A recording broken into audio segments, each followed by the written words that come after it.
As well as all the latest news and special offers by signing up to our email newsletter. Go to sewingstreet.com and scroll down to the bottom of the homepage. Type in your email address and click the envelope. That's it. You'll never miss out on the latest news and special offers ever again. It's Search for a Star finalist week here on Sewing Street. Tune in from Wednesday the 20th through to Sunday the 24th of November to meet our talented finalists and vote for your favourite sewist to win. The voting lines will open from 1 p.m. on Sunday the 24th of November. So stay tuned to find out more about our finalists and get ready to help us choose the next Sewing Street star. You won't want to miss the Search for a Star finalist week on Sewing Street.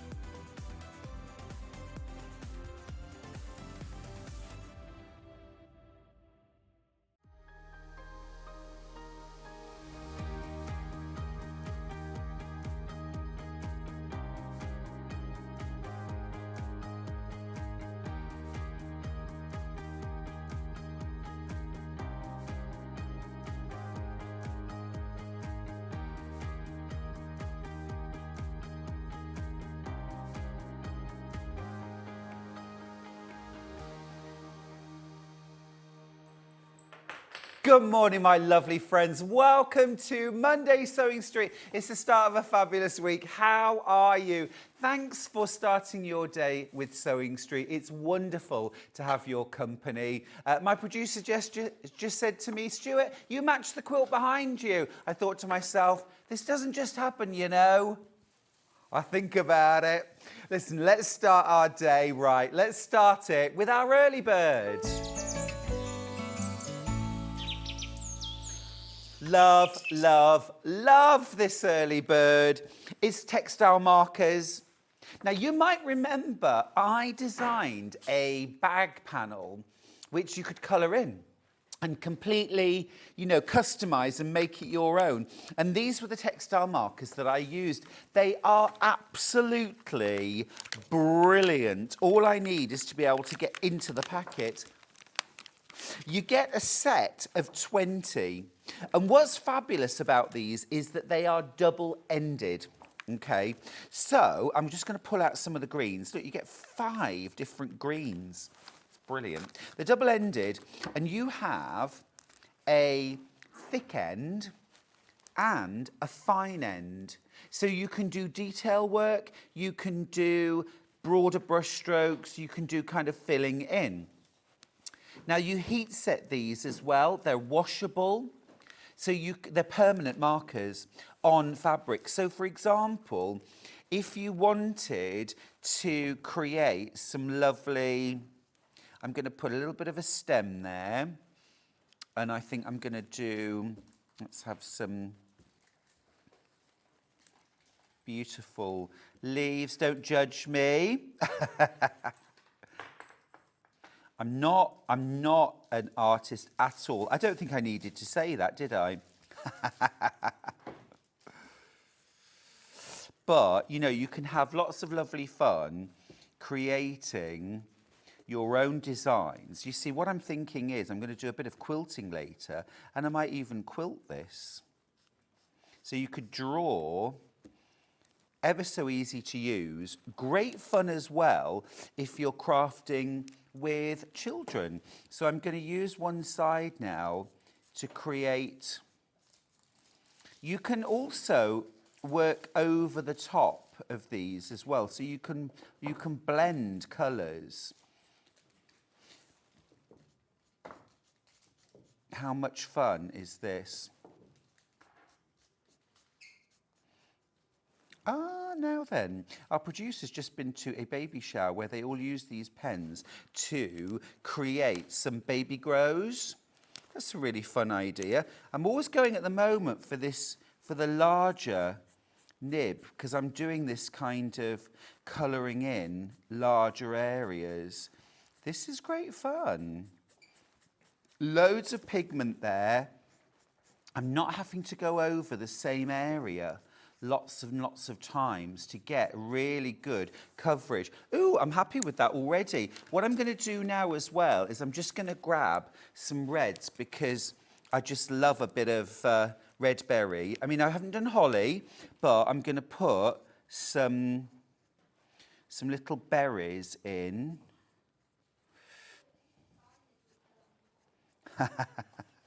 This will be available for purchase later on the website. No, I'm joking. Nobody wants to buy it. I'm just going to do a little bit of that, and then I'm going to go in with a slightly brighter, lighter, just to add a bit of... Look at me being all arty, putting in shading. See? Oh, there we go. So look, and then you could go in, add some quilting, add some stitch detail. Lot of fun, these. Now, at the moment, I think the price is amazing, actually. $13.99 for 20 double-ended textile markers, but it's our early bird, so you're not going to pay $13.99. Stop it. That is Secret Santa price. $9.99. That's the golden ticket. Under £10, 49p a pen. Absolutely brilliant. Lot of fun. If you're thinking about lovely projects to do with the kids or the grandchildren over Christmas, you could even do some little calico Christmas stockings that you then colour in and hang on the tree, personalise them. How much fun would that be? Yvette says, good morning, Trouble, and everyone. Is that me, Trouble? Delia says, good morning, Stuart. No, morning, my love. How are you? These are great fun. $9.99 for these. Absolutely amazing. Got a message for me? Good morning, Stuart. Lovely to see you on Sewing Street this Monday morning. Thanks, Sandra. It's nothing without you. Thanks for joining me. We've also got some FIFO reviews on this product. Good quality, lovely bright colours that work well on fabric. It was super easy, go on really smoothly. Thanks for that, Diana. Another one. Brilliant.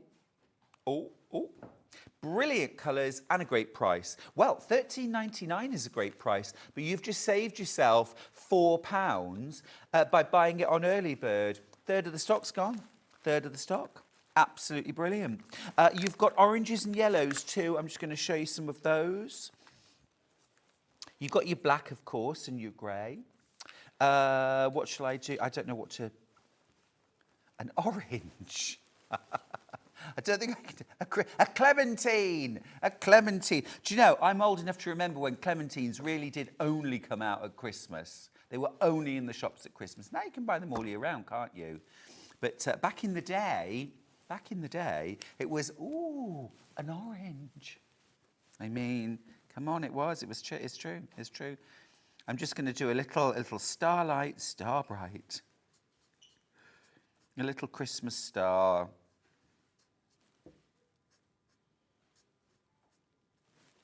Half the stock's gone. Check out your baskets, remember. I'm just going to go in with a second colour because you can really kind of blend these together. You can add highlights. Look, there we go. There's my second colour. And I'm going to go in the centre. I'm going to use the fine tip for the very centre. And I'm just going to go over the previous line to blend the colours together. Do you see how that all just blends together? Multi-buyers out there too, are you thinking what I'm thinking? Great Christmas present, great stocking fillers for the kids, a metre of calico and a set of pens. Create your own stocking. Does it bleed through the back of the fabric? I tell you what I've done. I mean, obviously protect your surface, but I'll show you what I've done to make this really, really easy to do. I've actually ironed my calico to a piece of freezer paper, and that completely stabilises the fabric. It means that if I wanted to write, say, a quilt label, let's find the, so, you know, perhaps this quilt is called Star, and you can even You can even draw lines on your freezer paper first so you can follow lines. Starlight, star, bright. Quilt made in 2024. You know, so you just put it on freezer paper and then it's as easy as just writing on paper. They're brill. They're going to sell out though. Don't let this slip away. Deborah says, morning, Stuart and team. Morning, my love. Jan says, good morning, Stuart. And all, you've just reminded me, I have a set of these pens somewhere. Get them out. Have a go. Another message. Another message. Happy Monday. It was lovely to meet Charlie yesterday, and I'm so sorry I missed the 3-in-1 gloves. I hope they will be back. Love, Glenys. Glenys, thank you so much, and thank you for all the love for Charlie yesterday. I'm sure we will get him back very soon. Morning, all. Can you heat set it to make it washable? Okay, absolutely. 40 degrees. Allow drying for 6 hours after decoration. Then iron inside out for 5 minutes. So from the back on the decorated area, use a cotton setting and that's it. It's machine washable at 40 degrees. How cool is that? Absolutely brilliant. Claire says, morning, Stuart and all. I'm still feeling poorly. Oh, you poor thing. What's that all about? We don't like that. We don't like that. Get well soon, my love. Get well soon. Keep going through for those. They're going to sell out. Now, how to get in touch. Lots of you have got in touch already. It's easy. You can call our call centre, 0800 001 4433. UK based. They're in the building. It's a free phone number. You can order that way. Ask questions. You can also go to our website, www.sewingstreet.com. And once you get there, click on Watch Live. You'll be able to watch us. You can send a message up to 150 characters. Hello. Oh, hell. Dear, is that a Freudian slip? And then if you scroll down, this is how you shop. There's our early bird. It is about to sell out, but there's still time if you're quick. Now our first hour is Glo Force. We've got some amazing lighting combos. This time of year, it is getting dark. You don't need me to tell you that. It doesn't need to stop you crafting. It doesn't need to stop you sewing. And it means you've got directional, task-oriented lighting. Fabulous, fabulous bundles coming up in the next hour with Guy Carver. Moving on, look, there's that freezer paper that I was just using. Grab yourself a roll of that. We've got some wonderful tools, some wadding. In our tools out, I'm going to be demonstrating some free motion quilting skills using calico and wadding. We've got some 505 on there as well. Stock up ready. And remember, you only pay 1p&p all day. It doesn't matter what you buy. It doesn't matter how many times you check out. Combine your shopping basket and you just pay £4.95 for the entire day.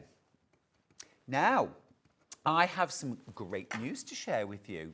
Yesterday, I had the Brother FS250 Makers Edition on air, and we almost sold out, but I have a few left, and I'm talking teens.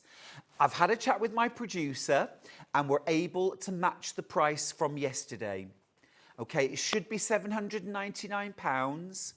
Today, we're going to still keep that offer price of £399, okay? But I am literally down to my low teens, all right? It's 5 in baskets already. I've got low teens left. You get your walking foot, darning foot, you get your non-stick foot, you get your concealed zipper foot included for no extra charge. You get an extension table, a hard case, 250 stitches to play with. This is a machine you're really going to grow with and glow with. You can glow with this machine. I'm obsessed with Glo Force. Let's do the menu. Let's do the menu. So first hour, Guy Carver's in the house. It's Glo Force Lighting. At 9 o'clock, we have got Quilting Tools. I'm going to be quilting. We're going to be looking at the FS250. I've got some wadding. I've got calico bolts. Amazing deal on that. I've also got back in stock the comic board for wrapping and filing your fabrics always sells out. We've got 2 options, a pack of 25 and a pack of 100. So jump on the website, grab yours now. At 10 o'clock, my mate Lynne Goldsworthy is here with the first of 2 hours. Have a look at this quilt. How beautiful is this? It's the Irish stars. The fabrics are so pretty, so classy. And as always, Lynne's bringing an amazing pattern for us. Now at 11 o'clock, I've got fabric panels, a great roundup of some beautiful bag panels, quilt panels, last chance before Christmas.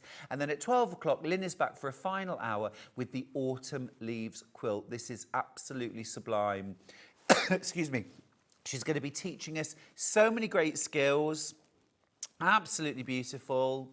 How cool is that? How cool is that? And some amazing priced bundles to make the quilts. Have a look on the website if you want to jump ahead. Okay, just need to let you know as well, another of the Brother FS250s has checked out. That means my stock is even less than we started with. Be quick on that, won't you? Right. Hi, Guy. Hello, Stuart. How are you doing? It's Guy Carver from Glo Force. Great to have you back. It's great to be back. How are you? I'm really good, yeah. Excellent, excellent. Love Glo Force shows. And at this time of year, task lighting really comes into its own. Very important, yeah. As it starts getting darker a bit earlier, it's very important to get not just light, but light where you actually need it. I mean, a bit earlier. I looked out of the window yesterday at about 4 o'clock and it was dark. Yeah, it's quite depressing. It can be, and it can really stop us crafting because we haven't got the light, we can't see properly, we can't see the detail. It's not a great time of year, thank you, Dan, but it can be the same as all year round with Glo Force. It is, yeah. So if anyone's not seen Glo Force before or don't know what it's about, it's a kit, it's a modular kit that I originally designed just for making sure anyone can get lighting in the right spot, pretty much in any setting. So it's modular, but it's made out of different sized goosenecks. I do different magnets and different clamps. And this is a gooseneck, right? Yes. What's Your amazing, swan neck or gooseneck. What's brilliant about these is they have, you know, like, I don't know the technical term, a threaded point? A thread, okay. I don't know if that's what you mean. An or? innie Yes. at one end. An innie and an outie. There's other ways you can put it, but yeah, that's an innie and an outie. Yeah, and then you've got another which is an innie and an outie, which means that you can build very simply your own system of lighting. Yes. Genius. So yeah, I have a whole modular system, and today I'm showing 3 particular kits that are very, very, well, my 3 most popular kits, and they're very new kits, and it's combining lighting and magnification. Yeah. Obviously, a lot of people need to get light where they need it, and that's what my kit's always been very popular for, because usually there's always some situation where somebody can't quite get the light where they need it. So it's either not reaching 100%. or it's creating shadow. Whereas I've developed this system where you can extend the goosenecks. Where if it's not happy on a stand, you can then magnetise it to something. Amazing. If that's not right, you can put it over your shoulders. Oh, the magnets are amazing, Guy. I remember these. The magnets are so cool. Now, we've got 3 kits for you to pick from, okay? So we've got like a kit 1, which we're going to show you first. Then we're going to show you kit 2, and then there's like a mega super duper. Yeah, the ultra kit that combines the 2. So I'll start with it. So yes, please. So first of all, we've got the lights, okay? So it's called the iLight, and this is what I originally designed the whole system about. It's a 1,000 lumen battery rechargeable light. What does that mean, 1,000 lumen? So it's, I suppose the technical term, it's very bright. Very, that's all I need to know. Yeah, if you want bright. to start saying about candle power, then you're talking in the millions and millions, but it's just very, very bright. Is that daylight, It is a daylight light. Daylight, okay? love, so, love. So you just plug it in on USB. I've just updated it to USB-C actually now. So yeah, you plug it on USB. It takes 3 hours to charge. Yep. And it tells you on the back how much power it's actually got in there by a little 4-stage indicator. So Glo man, Guy. Glo Guy. I'm associate Glo Guy. So this, I could literally pop in my pocket to go dog walking. Yeah, a lot of people do. Or you could put it on the gooseneck, hang it over your shoulders. There's so many different uses. You see, if you've got that light that you have for your cross stitch or your hand stitching, wonderful.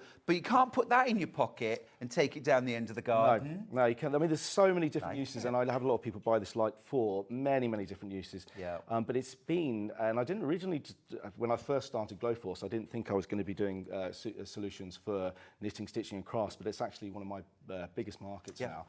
Mainly because so many people do have a problem getting that light where you need it. So I get the light. Yeah. So what else do we get? I've got so in this kit, there's 3 different goosenecks. 2 magnets, a clamp. There's also a bonus phone holder you get in this, but I'll take you through that in a minute. Okay. And there's a charging cable, obviously, to go with it, and you get a magnifying lens. So I'm going to take you through a few different examples how you can use this. So some people might just decide to. Actually, I'll just finish off on the light first. So it runs for 3.5 hours on full power. Okay. Or if you click it a second time on the on button, it will get, within 7 seconds it will go to half power, and that will run for over 7 hours. On that setting there. That's half power. So yeah, so we've got full power like that. Wow. And then half power, 7 hours on that setting. Now, just give us 1 second. We're going to bring the lights down. It's absolutely incredible. So give me half power. Half power's like that. That's incredible. And we go full power. Like that, 3.5 Just hold it for 1 second for me. So that's full power. Absolutely amazing. Give me half power now. Incredible. Now, if you can see like flickering, that's the monitor, that's the screen. There's no flicker in real life, just to say. That's half power is incredible. Full power is off the charts. What's also very important about this is it's not just having a bright light, it's getting that light where you need it. So a lot of lights, it creates shadow, or it's not quite getting in the right point. Whereas, I'll go through in a second, but you can use the goosenecks to actually get this light anywhere you need it, whether it's on its stand or the magnet or through the clamp. I'll go through that. So first of all, you can put the light onto, you put the gooseneck onto a magnet, and then you screw the gooseneck onto the end, the light onto the end of that gooseneck. First, you could just use it as a standard light like this, which some people use. So you get this stand, don't you? The stand's included as well. And you can then position the light like this, anywhere. Yeah. So you've got your stand there. So that's just magnetised to it. So obviously, if you had like an industrial sewing machine or something like that, you could also magnetise it to that. But then you can also take that gooseneck off that magnet. First of all, you can extend it by putting this extension gooseneck on there. There's actually 3 different goosenecks included in the kit. So 2 slightly longer but thinner ones, and the other one's a thick one. It gives a strength at the bottom. So if you've ever used a gooseneck before and it doesn't quite hold, usually it's because it's not got the strength in there. So I've designed this so the base part has the strength there, and the top part has the flexibility. So if I put that magnet on there, first of all, then you've got an extra reach there from the stand, or from the magnet if you've got somewhere metal to put it on. Well, I'm thinking even like outside in the garden or maybe in the garage as well, being able to get loads and loads of use out of your... I mean, so many people use these in workshops, in sheds, as a DIY light. So many different uses. Just, anyone usually has a problem getting light where they need it. But also you can chuck it over your shoulders when you're working on something or you're reading. Puts a lot like that. Amazing. But there's some extended uses on that I'll take you through in a minute. But now just remind everyone as well, 4 hours light on full. 3.5 hours full power. Full power. And then you have 7 hours on the half power setting per charge. And 4 hours to charge. And then I've got this, what I call the dyno clamp. Now this clamp screws on instead of the magnet, and then that will clamp onto anything up to 65 millimeters. So you can clamp it onto a table or shelf, but also you can actually clamp that onto a sewing machine handle. And this gets all of that light exactly where you need it off the sewing machine handle there. Absolutely amazing. We'll just get a little bit of a close-up of this, I think. Do you want me to move this machine over or? Okay. That's so cool. So here I can see you're using a clamp and a gooseneck with a magnifier, which remember you get your magnifier included. You see, Guy, I like to burn the midnight oil, and also I like to sew very early mornings as well. This is giving me all the light I need to be able to sew accurately, to see exactly what I'm doing. It does. And then you can also, like you say, you can put a magnifier on the end, which also comes in the kit. Yeah. But there's also lots of other things this kit can do. Okay, tell me more. So we can also, if we take that gooseneck, take the clamp back off, So you could put it onto a shelf as well. And you can also, let's put that back on the magnet and put this back on the stand. Now this is actually one of the most popular situations of this kit, or examples of this kit. You can then put the other 2 goosenecks, because the 3 goosenecks comes in the kit in total. How many magnets do I get? You get 2 magnets, 1 clamp. It's brilliant. You can buy additional clamps separately. You have an offer on them. So if you wanted to clamp the light and the magnifier to the sewing machine, That's what I was thinking. And that's called the C1 dyno clamp. So now, but if you put the 2 magnets onto the stand, Yeah. and then if you put the magnifier onto there, so you've got 2 goosenecks holding the magnifier there, and the one holding the light, then you can get the light exactly where you need it. When you're working on something on a tabletop, or on anything really, you're just working on anything on the, on the table, on a workbench, you can then get your light exactly where you need it there, and then you independently get that magnifier in the right spot. Now, there's obviously lots of magnifying lights out there, but they usually have the light built into the actual magnifier. Yes, So completely. obviously they're great, but there's a situation there where if you want more light, you want to hold the magnifier closer, you actually lose the magnification. Yes. And then you hold it back, you lose the light. But what we're doing here is we're getting lots of light exactly where you need it, which is the most important thing. Yeah.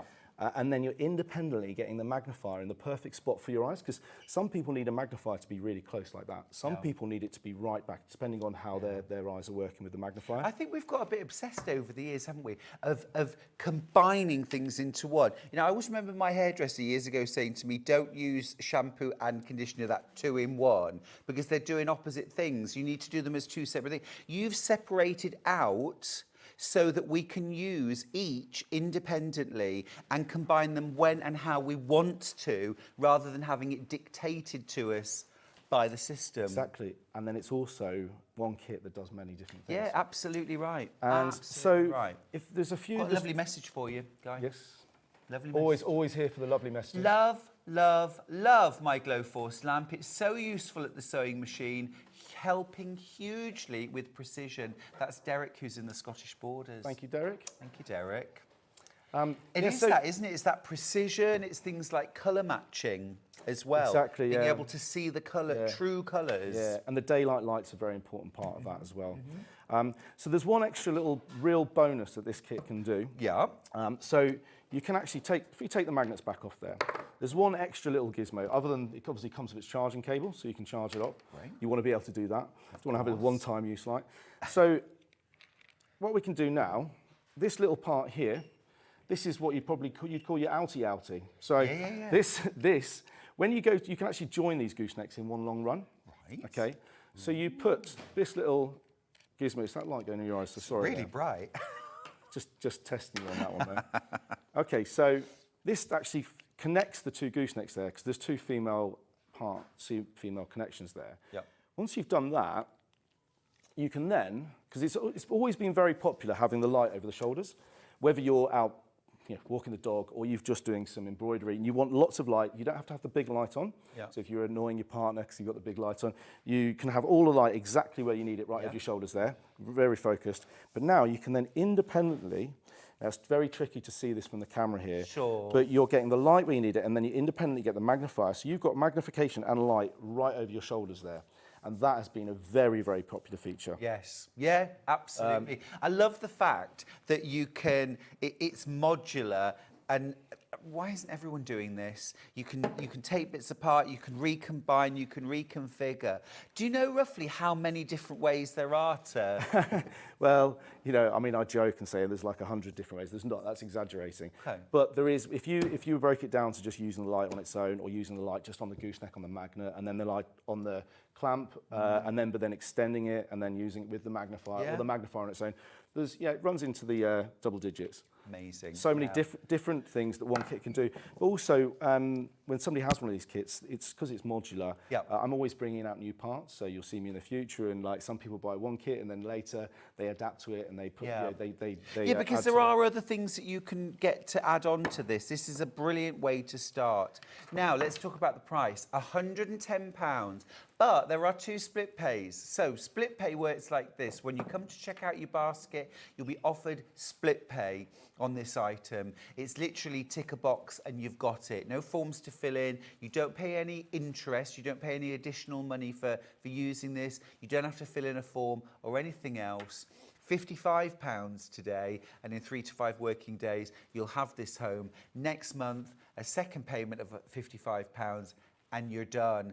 Absolutely brilliant Christmas present, I think. These come direct from you, right? It's coming direct from me. I also forgot one extra little bonus that we're throwing in with these kits today. With all the kits, well, from the Combo Kit 1, the Combo Kit 2, and the Ultra Kit we're doing, we're throwing in a phone holder, which means you can turn the whole kit into a handy little phone holder. I mean both. Now that could be, you know, clamped to a shelf if you're taking pictures or videos or something, or on a video call. Or if you're watching Sewing Street while you sew. You could be doing that, and you plonk that there, and you put your phone there, and then you've got a really handy, you can turn the whole kit into a handy. So then we just given a whole other use. Or if you're filming. Kits. We're filming. Love that. Many, many different uses from that. So this is kit 1, lots in baskets, lots of you already checked out. Okay.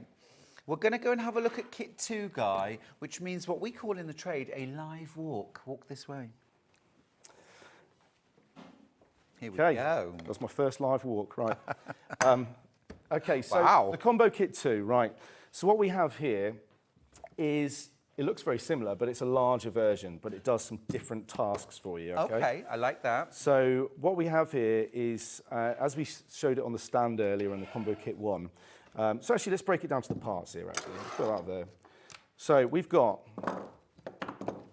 This looks longer. So that is a very, very, well, it's the longest gooseneck I do, and it's very strong. So sturdy. So not only does that give you a long gooseneck to extend the light or the magnifier, it's also very strong, so it gives you a good base to be able to extend it from there. For sure, for sure. So we've got also another 2 gooseneck that goes with that. We have a large magnet, another small magnet, which is the same small magnet. Oh, okay. So look, on the kit 1, this is you get 2 of these, but on kit 2, look, you get... So am I right in assuming bigger magnet, sturdier base? Bigger magnet, sturdier base, stronger magnet, and that means you can do more from it. And this base as well is bigger, it's wider, isn't it? Wow. So, yeah, try and get that magnet off. It's a very strong magnet.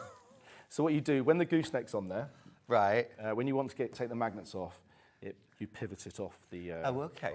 If you try and pull a magnet directly off, you're fighting with a lot of strength. Sure, sure. So what this does, this creates... You'll find the magnets fighting with a lot of strength, Guy. I'm just going to nick the light from back over here. Another little non-live walk over there.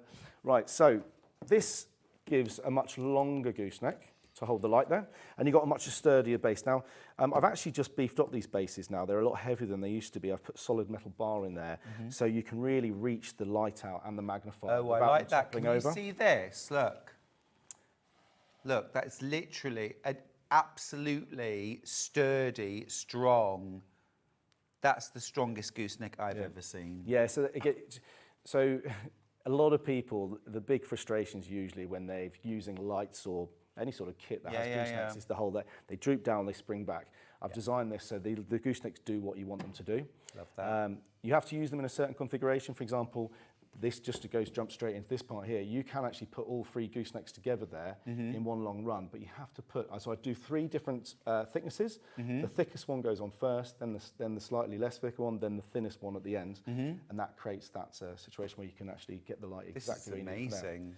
But this here, so if I put the other 2 goosenecks on here, that goes onto the smaller magnet. Got a pivot, the thicker one. I kind of pivoted it. The small one is not so...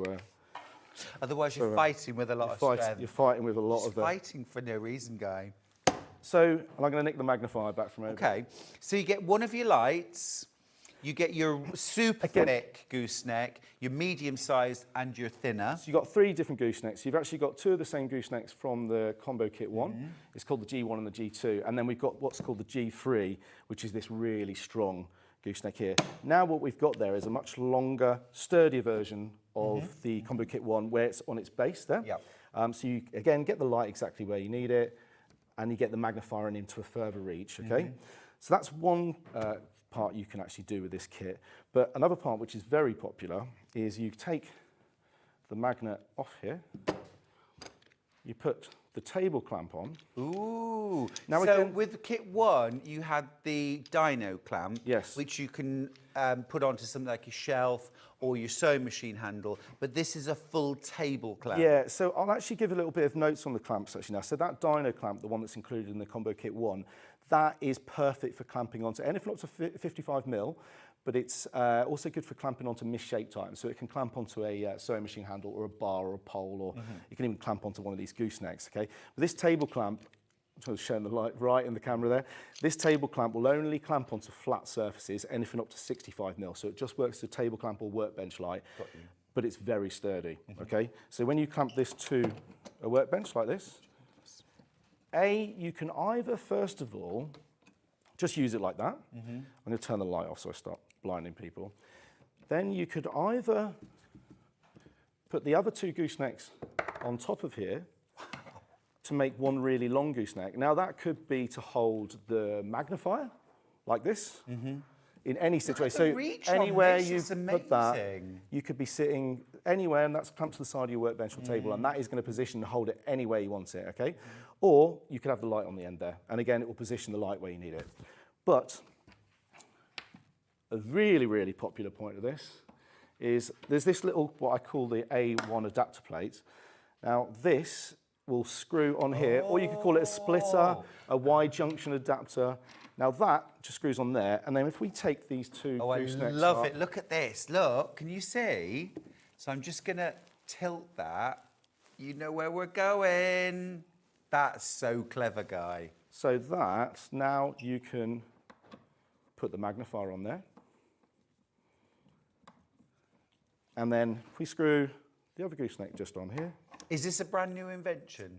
It's very new, this is, yes. Very new. We didn't see this last time. Guy. No, I don't think you saw this one. This is actually brand new little parts. Isn't it well, clever? It's just a new version I've done it as well. And then what you do is you put the light on here. Now we've got this whole situation again, right up before we had the light and the magnifier independently being able to position in the right, getting the light where you need it, but then also the magnifier in the right spot for the eyes. Now we've got a scenario where you can get the light and the magnifier from, so you're not actually taking any space on the table there. Absolutely brilliant. Look at that. that. And it just positions. That's so cool. Just where you need it like and that. it is so strong too. It is so strong.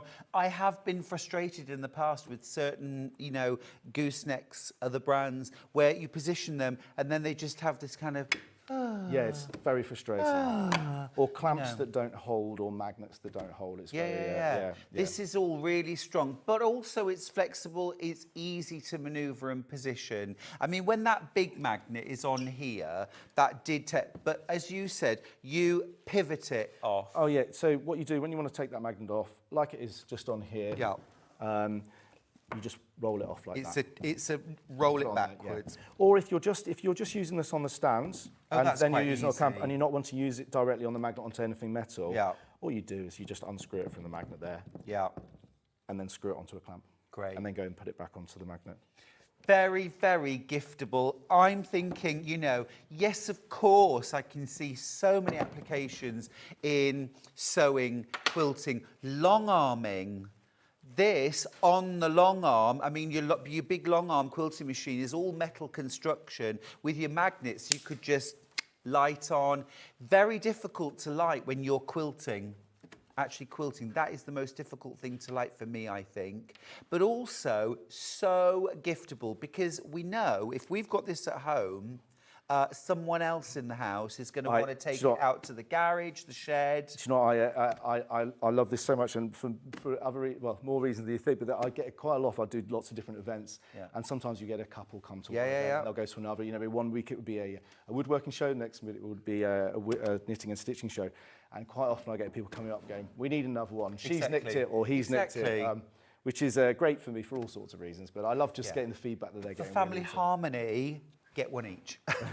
I bought this for my dad, says Lisa in Leicestershire, so he can read his books at night. He now has a camper van and wouldn't be without it. Love that, Lisa. The thing is, for me, what I'm seeing, the biggest message I'm getting loud and clear looking at Glo Force is that This isn't just a light that does one thing. This isn't just a light that you have next to your armchair that you can read your book. It's not just, oh, well, you could carry it upstairs and read your book at night. It's the fact that you can literally take the components apart, reconfigure it, stick it on the garage door, you know, to go out and do some stuff in the garage. Then you can bring it inside to help you with your quilting. Then you can pop the light in your pocket and go for a dog walk, and it's all the same system. It is, yeah, it is. I think it's brilliant. I think it's brilliant. So this is Combi 2. This is Combo Kit 2. £135, 2 split pays again, £67.50 to get this home. What a brilliant Christmas present. What a brilliant Christmas present to yourself that's going to keep you crafting all year round. Great piece of kit. When I had some electrical work done and no power, it was invaluable. Yeah. Ideal for winter, especially. Joan in West Yorkshire. That's the thing, it can be used, thanks Joan, it can be used in so many different examples. So you have a power cart, you want to just be able to just get the light out, and then you can position it anywhere to make sure you've got the light where you need it there. Not just for quilting, not for sewing, not for hobbying, just general day-to-day life. Or just those parts of your house that really aren't well lit, even if you've got the big light on. Yeah. You know, there are corners, there are nooks, there are crannies. Okay, I love kit 1, I love kit 2, but I want Ultra. So the Ultra want it kit, all. which is, I must admit, the most popular out of the two, out of the three, because it combines the two kits, okay? So some people might be saying, well, I love that idea of the kit 2 because I want to be able to clamp it to my workbench or my table. I want to be able to reach it, I want to save the space, I want the sturdy base, but I also want to clamp the light to my sewing machine handle. I want that. I also want 2 lights, Guy. So you can also buy additional lights You as can well. get additional. So in your Ultra, do you get 1 light? You still get 1 light? In each kit, Combo Kit 1, Combo Kit 2, Ultra Kit, you get 1 light. Yep. And you also get the phone holders as well. So the Combo Kit 2, you get the phone holder. But you get 1 light, but you can buy additional lights. And that's very popular because if you've got all these goosenecks and magnets... Have we got the lights on their own? Amazing. You have, yes. Amazing, yes. we have. Good. And then you can just buy additional lights. So sometimes, you know, a couple might have the light and say, well, I'm going to use my light clamped to my sewing machine handle, and the other person's got the other light down the shed on the stand on the magnet on the other gooseneck. So because I'm thinking as well, if you've got the Ultra, how many magnets do you get in total? Right. So the Ultra Kit, I'll tell you what you get in the Ultra Kit. So you get in the Ultra Kit, you get everything. I'll just go recap actually what you get in the Combo Kit 2, and then I'll say what you get in the Ultra Kit. So if I break this down, we've got the big magnet. So this is not detailed. Can we just have the Kit 2 back on screen, please? Yeah, sorry to confuse you. But so the Combo Kit 2 has the large magnet, the small magnet. We've then got 3 goosenecks. We've got the G3, the G2 and the G1, and they also both come with the Combo Kit 1, Combo Kit 2, come with what's called the MF1 magnifier that I've been showing here. Okay, you get the light and its charging cable, okay, and you get the splitter, Y-junction adapter. Love that. And you get the table clamp, okay? So that's all the things you get included in Combo Kit 2.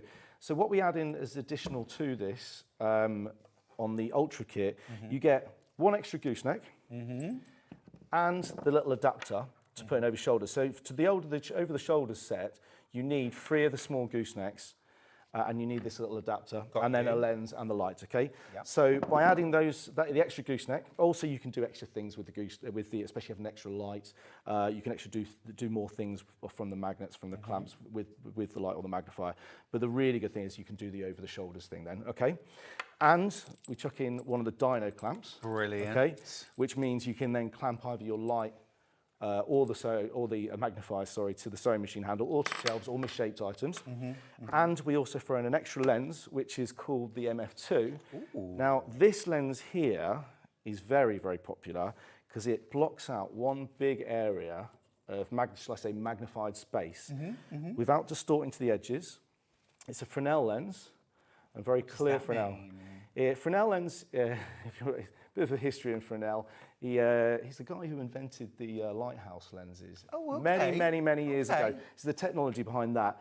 And now this, I don't know if we can actually get the cameras on this, But this means you've got one big area, so you don't have to, some lenses you have to move them around to get the actual focal point. I'm going to just move things over, Guy, so that we can get this shot. With these... Here's our overhead here. Okay, should we just try? Yeah, I can move things around. So there is our... It's tricky to get it from the camera, but it blocks out one big area. Yeah. And you don't have to keep on moving the lens around to get the point, so it's very easy to work under. Yep. And it's a 4 times magnification on that. Fantastic. Such a bright light as well, isn't it? So you go from there. Okay, so that's... Oh, wow. Yes. You're better at positioning these things than me. So that's called the MF2, and that comes included in the the Ultra kit. It's also available to buy as an accessory as well. Got you. Fantastic. So that's 4 times magnification. Yes. Now that's £175 with those extras. So you get your extra gooseneck, you get your dino clamp, you get your adapter thread, you also get your Fresnel lens.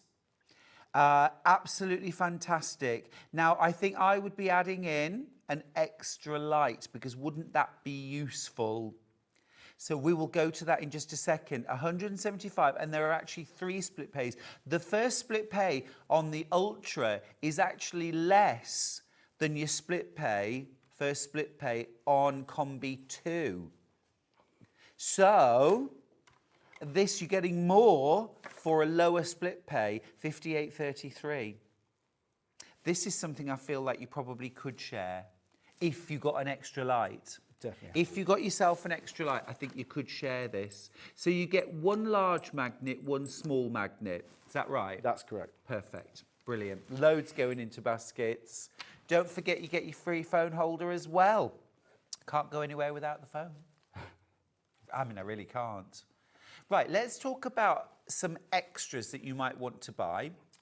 Let's talk light first of all. Oh, can we talk light first?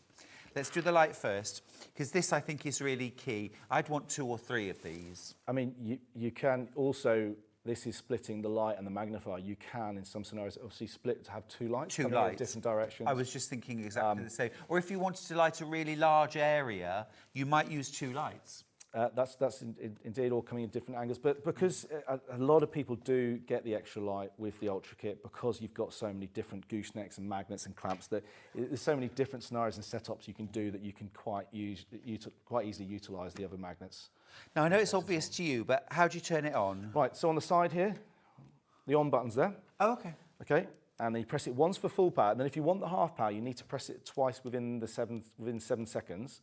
Right. If you press it a 3rd or 4th time within 7 seconds, Yeah. it will go to its flashing functions. So look, here's full power, half power, flashing. So actually, if you were going to have a light, say for example, in the car for winter emergencies, breakdowns, parking on the side, I mean... Emergencies, stick it on the side. It's a rubberized magnet on these goosenecks as well, so you can stick them on the side of your car. Camper vans, motorhomes, people use it as awning lights. The list goes on of the different uses you can use. Oh, it's an emergency. Now, we haven't even mentioned that. Well, you just have. This is cool. So this, it does feel kind of rubbery, doesn't it? So this will be okay putting on your car? Oh, yes, yeah, entirely. Oh, it'll go like that, won't it? So you've got your magnet with your kits, your kit 1, kit 2, or your Ultra. I'm just thinking how useful that would be to have in the car, to have an extra light. They're incredibly useful. Very powerful. Very powerful. £45 for the light. Brilliant. Brilliant. And remember, that is chargeable. When you buy the light, do you get the charging cable? You get the charging cable with it. So the charging cable... Even if I just buy 1 light? Yes, yeah, you still get it every time. Every light comes with a charging cable, and it's got USB, goes into the light, and it's got a standard USB outlet. Sorry, that goes into a standard USB outlet on the other side of the cable. Now, for me, that's a no-brainer to have a set like that in the car. That's essential. Also, as well, at the farm, there's lots of places on the farm where we don't have electricity, but we need it. You know, Yeah, it's a big yeah. old place. Yeah, yeah. So again, to carry I know that's fairly specific, but you might be thinking, well, actually, Stuart, I've got loads of spaces like in my house or in my garden that don't have electricity or don't have enough light. Some people, they'll leave these in a shed that's not got much power or something, and they'll just have one, you know, clamped to the roof or magnetised to the roof. And they just come in, press that on. Exactly and right. Just take it in when they need to charge it. Fab. Now, remember, you charge this up. How long does a full charge take? So it runs for 3.5 hours. Sorry, it takes 3 hours to charge. Now, that is as long as you, because I don't supply the actual plug, so you just plug this to a USB outlet, okay? Standard USB outlets are around 2 amp, okay? And then that will take 3 hours. If you are noticing it's taking longer to charge, it might mean that you're plugging it into like a lower amperage, like a cheaper outlet, which like it could be a laptop or something, or with a lower amperage, and that might take longer. But generally, it's 3 so you hours. can charge it through your laptop. You suppose you can charge it through your sewing machine? I didn't know sewing machines had USB outlets, but if they do, then there you go. Stick around. There you Stick go. around. Yes, they do. Yeah. Great. Great. Love that. Love that. Get a few extras. What else can we buy that's extra? Right, okay, so we've got 2 other magnifiers that I do, and these are my most recent magnifiers. So we've got, I'll go to this one first, it's called the MF3, okay? Just bring it over into the middle for me. So the MF3 is same type of lens as the one I was talking about before, the Fresnel lens that is included in the Ultra kit. Can I just ask, is this the extra large? No, the extra large is the one that's included. Okay? So this is the bordered Fresnel lens, okay? We don't have that. We don't have that. I'm very sorry. I thought you had We've got the extra large and the Fresnel. Okay. Okay, sorry, then this is the Fresnel. This is the The one that's got, I don't know what you put on the picture of the, which one on the picture has got the border? Okay, we have got that. Okay, as you were. Okay, it's got a border, so it's got a plastic casing around it, okay? Yeah. So this is very, very similar jobs they do to the one where I was displayed that's included in the Ultra kit, okay? The obvious difference is it's got a border. Now, the benefit of that is it's got a border, okay, and it's protected, okay? But I must say, it's just really a preference, what people like to use, because the non-bordered one, some people prefer because it's got there's no border in the way, so it's got, it doesn't, a customer said the other day, and I really liked, I'm nicking what their phrase is, it doesn't affect the continuation of view, which I thought was a nice way of putting it. Okay. So it's just preference thing. So it does a very similar job. It's also very popular for putting over your shoulders on this setup. Like we were showing before with the MF1 lens. Yep. That looks like a nice book there, Stuart. $14.99 for this. So this will fit on To the end of the gooseneck. Yes. So all of the lenses, just like the light does, they just screw on. It's all on the same thread when it comes to the light and the magnifying lenses and the phone holder. They just screw onto the top of the goosenecks. So I'm just thinking, Guy, about how I might use this. So, for example, this might just be that, you know, I'm reading. And this is to help me with my reading. I was gonna say, a lot of people use this for reading because, again, this does the same as the other lens where it blocks out one big area without distorting to the edges. So when you're wanting to read something, you don't have to keep on moving around. It's like looking through a screen. That's the wrong way. The gooseneck goes onto that side there. Oh, of course it does. I'm just thinking, Guy, of a scenario where I might want some light and I'm reading. So I've got my book.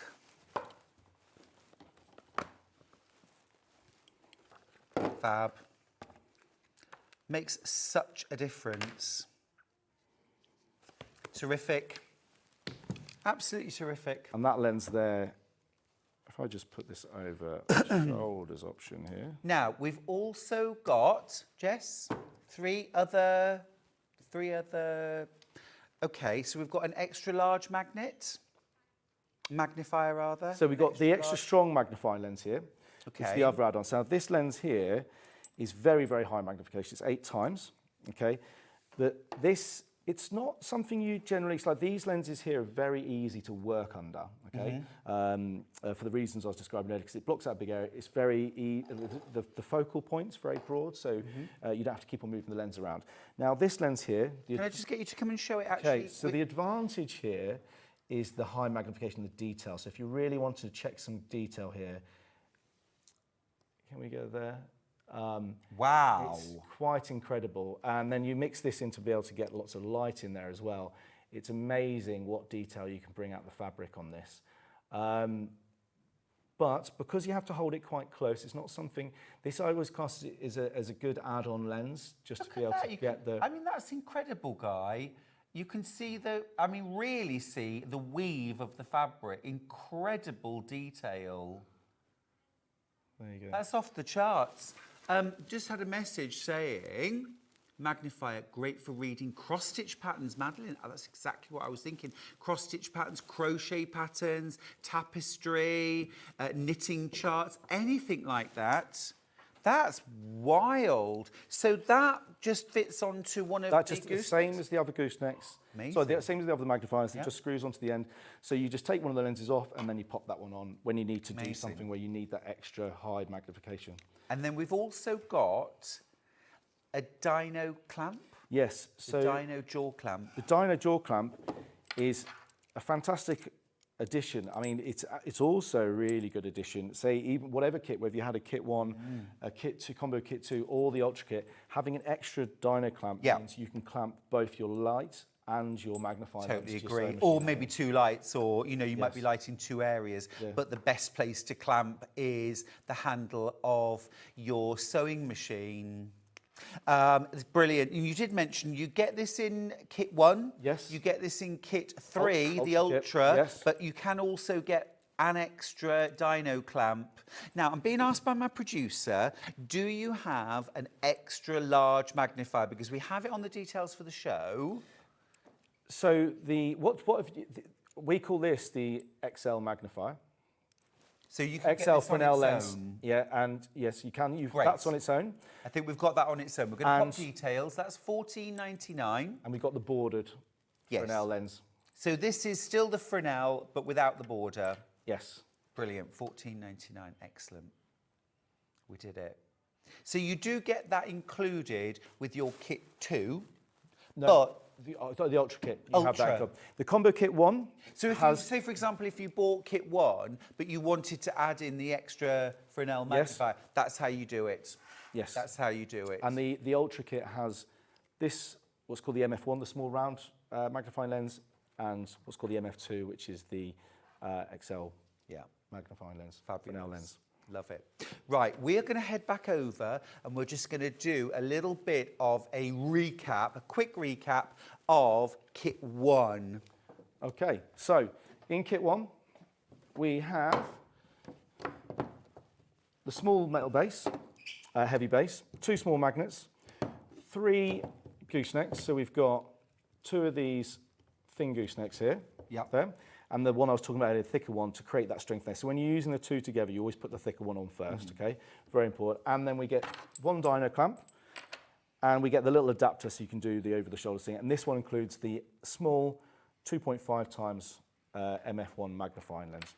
Fabulous. That's in the kit 1. Fabulous. And then that's, because you've got 1 clamp, you can clamp either the magnifier to your sewing machine handle or the light to your sewing machine handle. And you can obviously use it on its stand like that. You can put it over your shoulders, light or magnifier or both. And that stand as well, so sturdy and strong. And it means that you can take your lighting wherever you want it, either on the base, around your neck, or on the magnets. You can adapt it. You can just make it work for you. This is a great beginner bundle if you haven't tried Glo Force before, or if you already have Glo Force and you want to expand the possibilities. I guess it's a bit like Lego, isn't it? This is, you can use any of these as expansion packs. I've had quite a few people call it, it's like Meccano. You make it into what you need it to do. It's a brilliant way of making a few components into almost infinite possibilities. So that's kit 1. We'll head back over for kit 2. So Been our most popular guy. So kit 2, I'm not surprised, is, so you get the larger magnet. Yeah. And the smaller magnet. you've got the big table clamp. Let's take it this way. Let's do it from this side. So we've got the big table clamp. We've got this big G3 450mm gooseneck. We've got the splitter, which is the wide junction adapter. We've got the other two goosenecks. So then you can have one holding the light, one holding the lens. I'll take this lens off for a minute because this is not included in the kit too. Right, you want me to take that? This one, you've got the MF1, which is the 2.5 times lens. The 2.5 times lens, actually, I haven't mentioned, also has a little inset part which has got a 5 times magnification inside there. So if you're wanting to thread a needle and you need to use that lens for that, it's a popular little feature for there. That's cool. So you have everything here in its entirety, but you also have the base, the big magnet and the small magnet and the phone holder, which means you can then take this apart and then you can put it onto the base and use it on the stand as well. Yeah, absolutely amazing. And then the Ultra kit is everything that we described that's included in the kit too. Yep. You're getting one extra gooseneck and the little adapter part, so you can do the over the shoulders thing. So you've got the light and the magnifier over your shoulders. You also get this lens here, which is the non-bordered Fresnel lens, really good for reading, working on big areas without having to move the magnifier around or adjust it. And you get the Dino clamp as well. And you get the little Dino clamp, which means you can also clamp the light to your sewing machine handle. I think that's really useful. This is my favourite configuration. I would definitely get the extra light as well. Grab yourself an extra light because that's going to bring... you know, you add one extra component and suddenly you've got all these extra configurations, haven't you? Remember, you only pay one P&P. Even though this is all coming direct from Guy, it's the same P&P. This covers all of your purchases from Sewing Street as well. Absolutely amazing. Thank you so much, Guy. Thank you, Stuart. Thanks for having me on. Incredible. And I hope you have a bright and light Christmas. Sure I will. And you. Cheers. Thanks, guys. All right, we will see you after the break. We've got Quilting Tools. I'm going to fire up the sewing machine. I'm going to get my calico ready and let's do some sewing. See you after this. It's Search for a Star finalist week here on Sewing Street. Tune in from Wednesday the 20th through to Sunday the 24th of November to meet our talented finalists and vote for your favourite sewist to win. The voting lines will open from 1 p.m. on Sunday the 24th of November. So stay tuned to find out more about our finalists and get ready to help us choose the next Sewing Street star. You won't want to miss the Search for a Star finalist week on Sewing Street.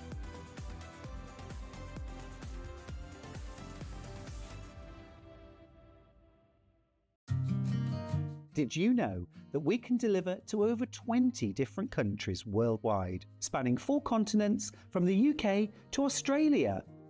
Check out our website for the list of countries and delivery costs. Sewing Street, stitching the world together.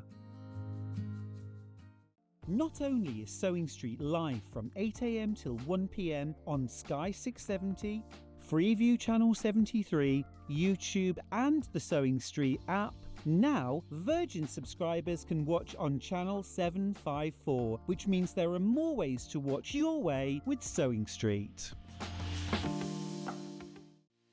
Our UK-based call centre is always on hand to assist you 24 hours a day, 7 days a week.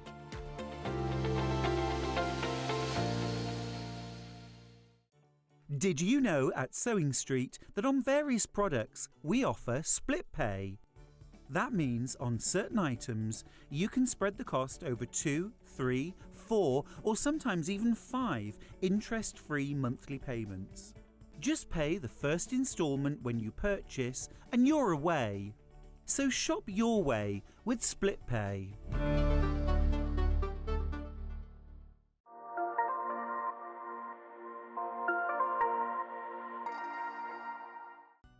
Never miss a show by watching on the go with the Sewing Street app. Head over to your app store now and search Sewing Street and simply download to your smartphone or tablet. You can watch the shows live and see your favourite presenters and guests. Click on the Today button to shop all of the products that are featured in today's show. Want to know what's hot? Then click here to see today's bestsellers and highlights.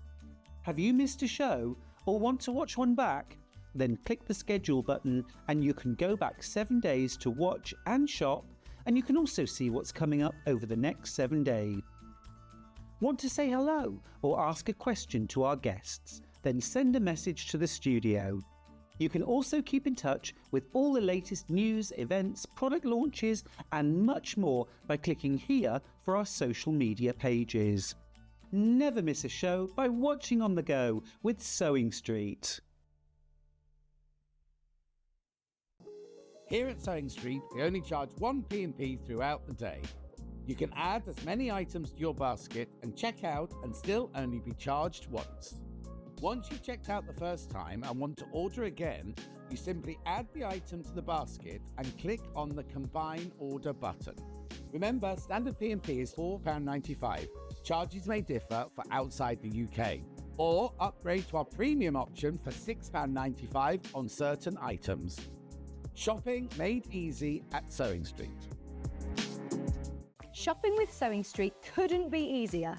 You can shop via our website at www.sewingstreet.com, where you can watch our live shows and see all the products from that day. We also have a huge amount of products on our website, from your sewing room essentials to fabrics, sewing machines and much more. You can download and shop on the go with our Sewing Street app. Simply head over to your app store and search Sewing Street. Alternatively, you can contact our UK-based call centre 24 hours a day on 0800 001 4433. Shopping made easy at Sewing Street. Hi everybody, thanks for spending your morning with us here at Sewing Street. I'm Stuart Hillard. How's your day going so far? Now this hour we have got a variety of we call it quilting tools, so we're going to have a real emphasis on quilting. I've got things like some lovely waddings. I've got 505 spray. I've got a bolt of calico, great price on that. Also things like template plastic, freezer paper, friction pens, all the things that are going to help us quilt our quilts, our bags, our wall hangings, our projects. I've also just want to quickly mention that we've got the comic board. In fact, let's do the comic board now. We've got two different options here. You might be wondering, comic board, what's this about? Let's start with the 75. Is it 75 or 50? 25. Oh, we'll get there in the end. Right, okay. I've got a pack of 25 comic boards. Now, these are those sort of acid-free, safe, made originally for putting comics onto or mounting onto for storage of comics, you know, which can go for huge amounts of money, can't they? But quilters, we use these for storing our stash. So it could be yardage, it could be fat quarters, okay, or fat eighths that we're going to wrap around our boards. It could be your stash, it could be new fat quarters that you've bought. And what I like to do is to just use a good quality pin, and there we go. That fabric now is all ready to go onto a shelf. And I'll just do one more. It's the kind of thing, you know, if you can see what you've got in your stash, you'll use it. If it's all tucked away, out of sight, we all forget what we've got. We forget what we've got. Now, Anna in Coventry bought a load of these, and this is a stash to aspire to.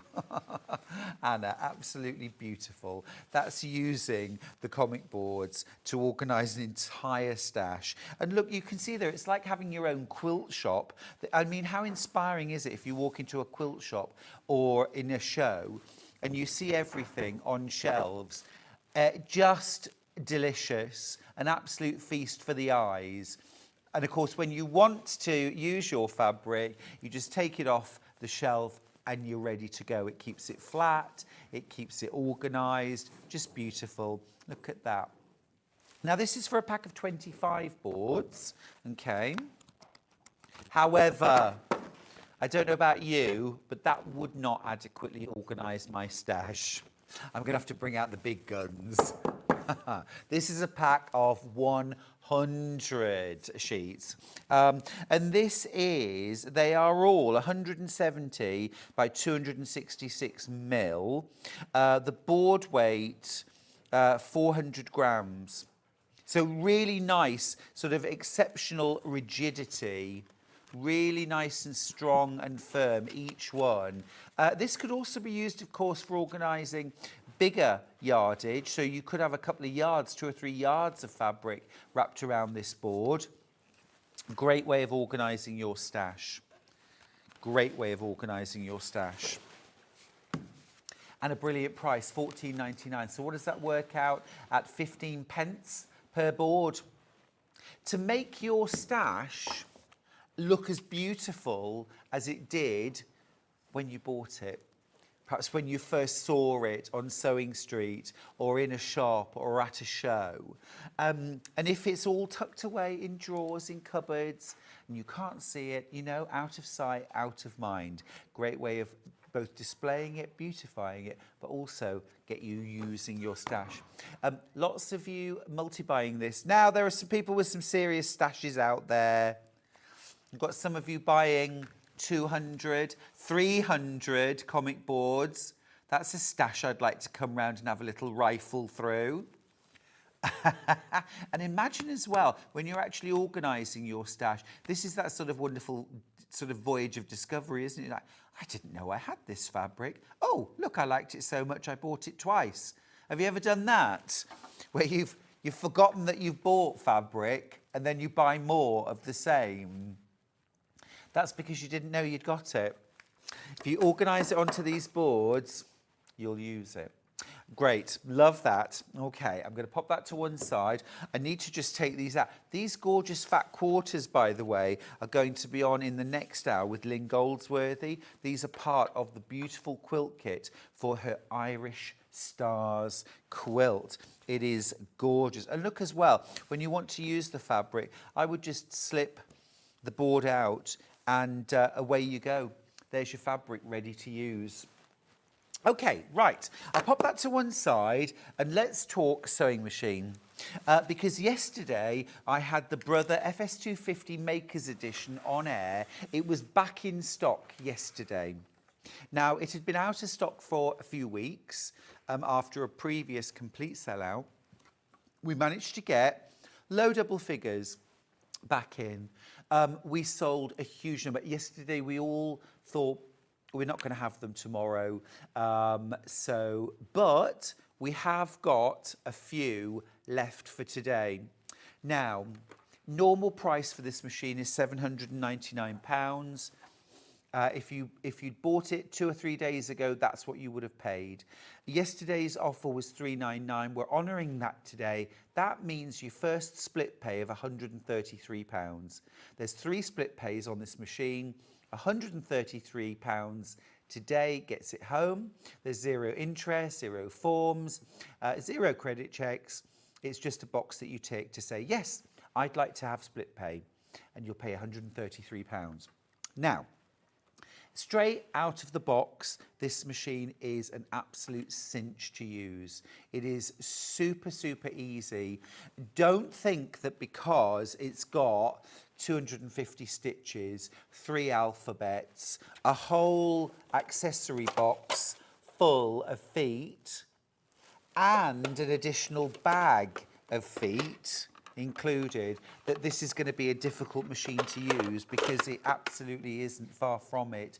It's a beautiful machine and very, very simple.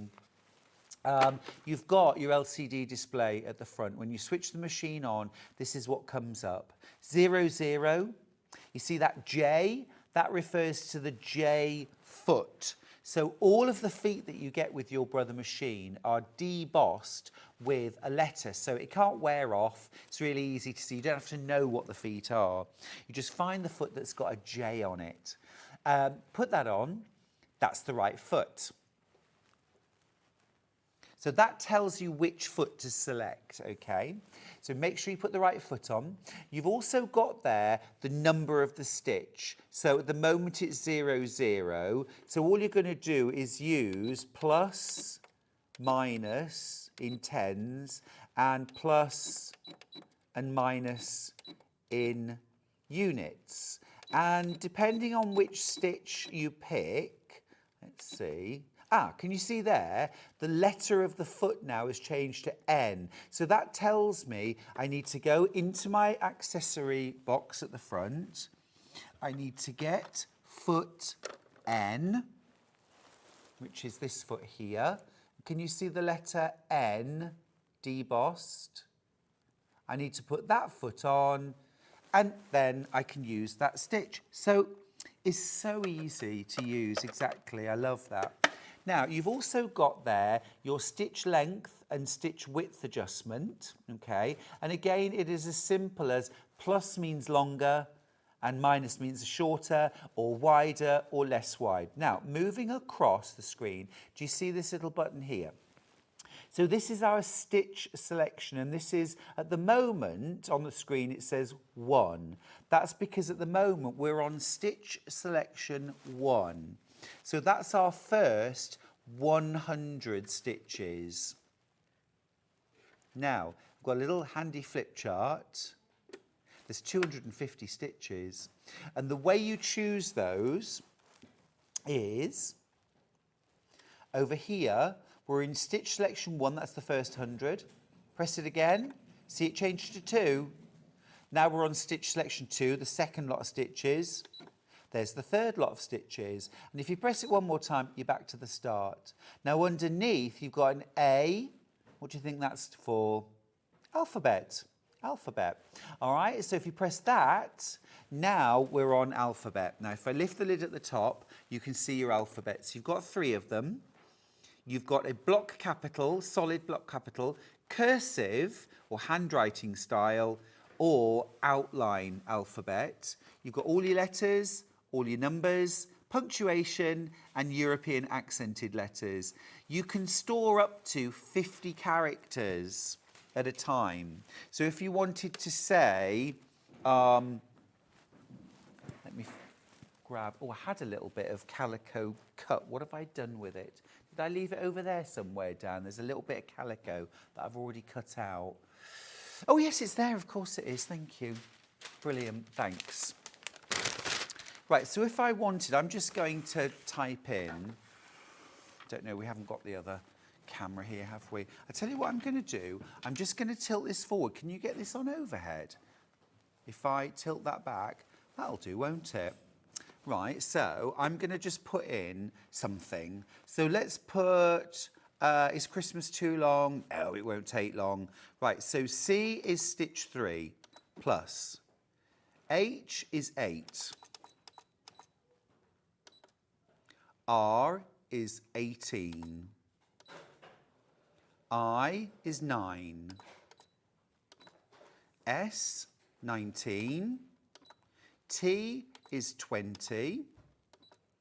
M is 13. A is 1. Oops. And S is 19. Right, 9 letters, all in the machine. That's it.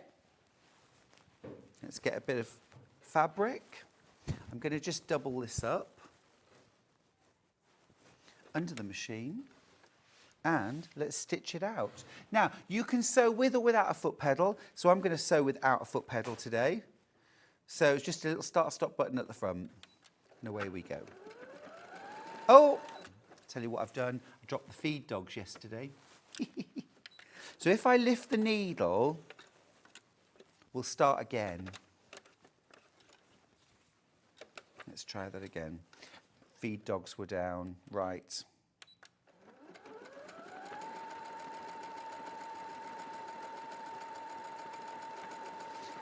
And it'll stitch out Christmas.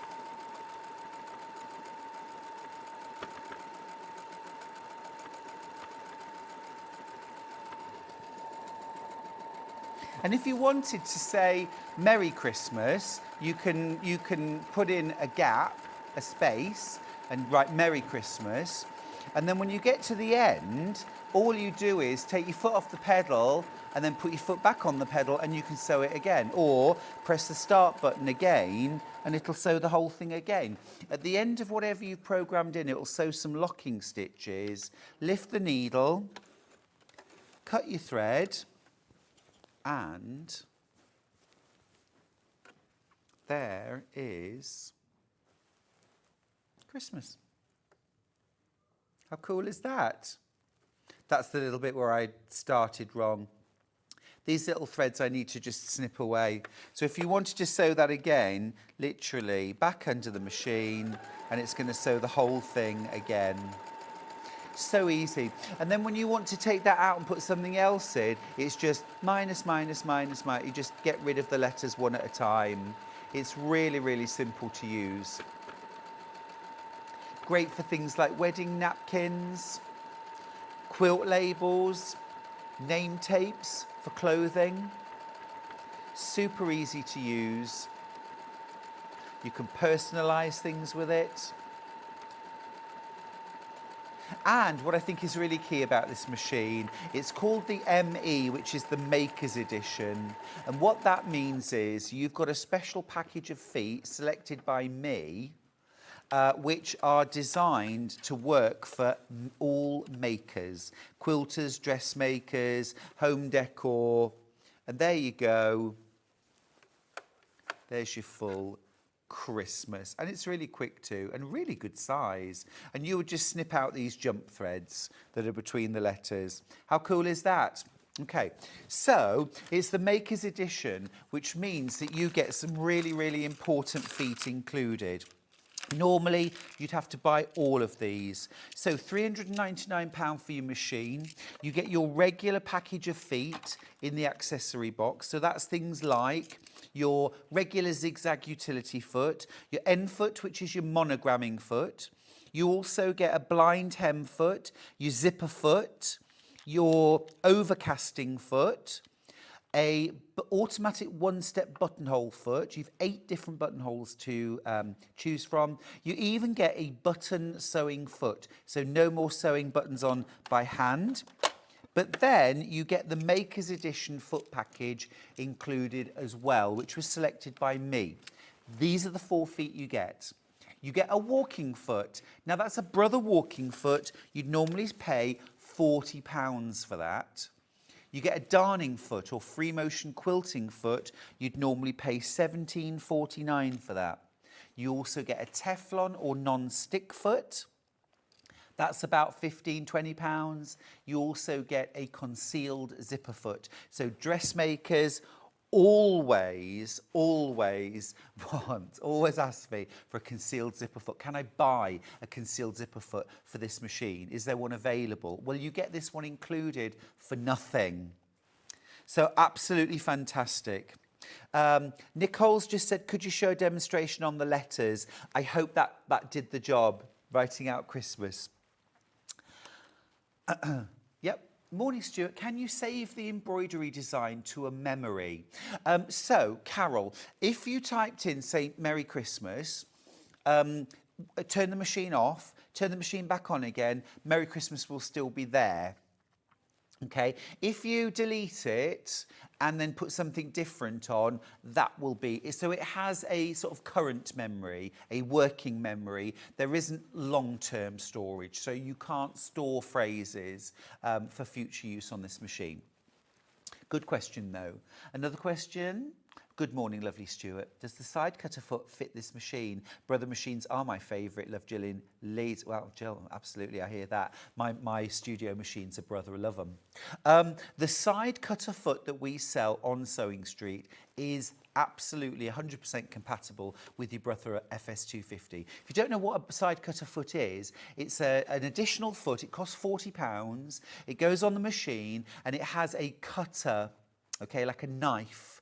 You put that on your machine, you use the one of your overedge stitches, one of your overcasting stitches, and then your machine effectively like turns into an overlocker. It's almost the job of an overlocker. So it cuts the fabric and then it stitches over that cut edge, giving you a beautiful finish for dressmaking, for home decor. So for an extra £40, you've got the function. I mean, of course, an overlocker uses 3 or 4 threads. It doesn't do that, but you know what? It's pretty close. It's pretty close.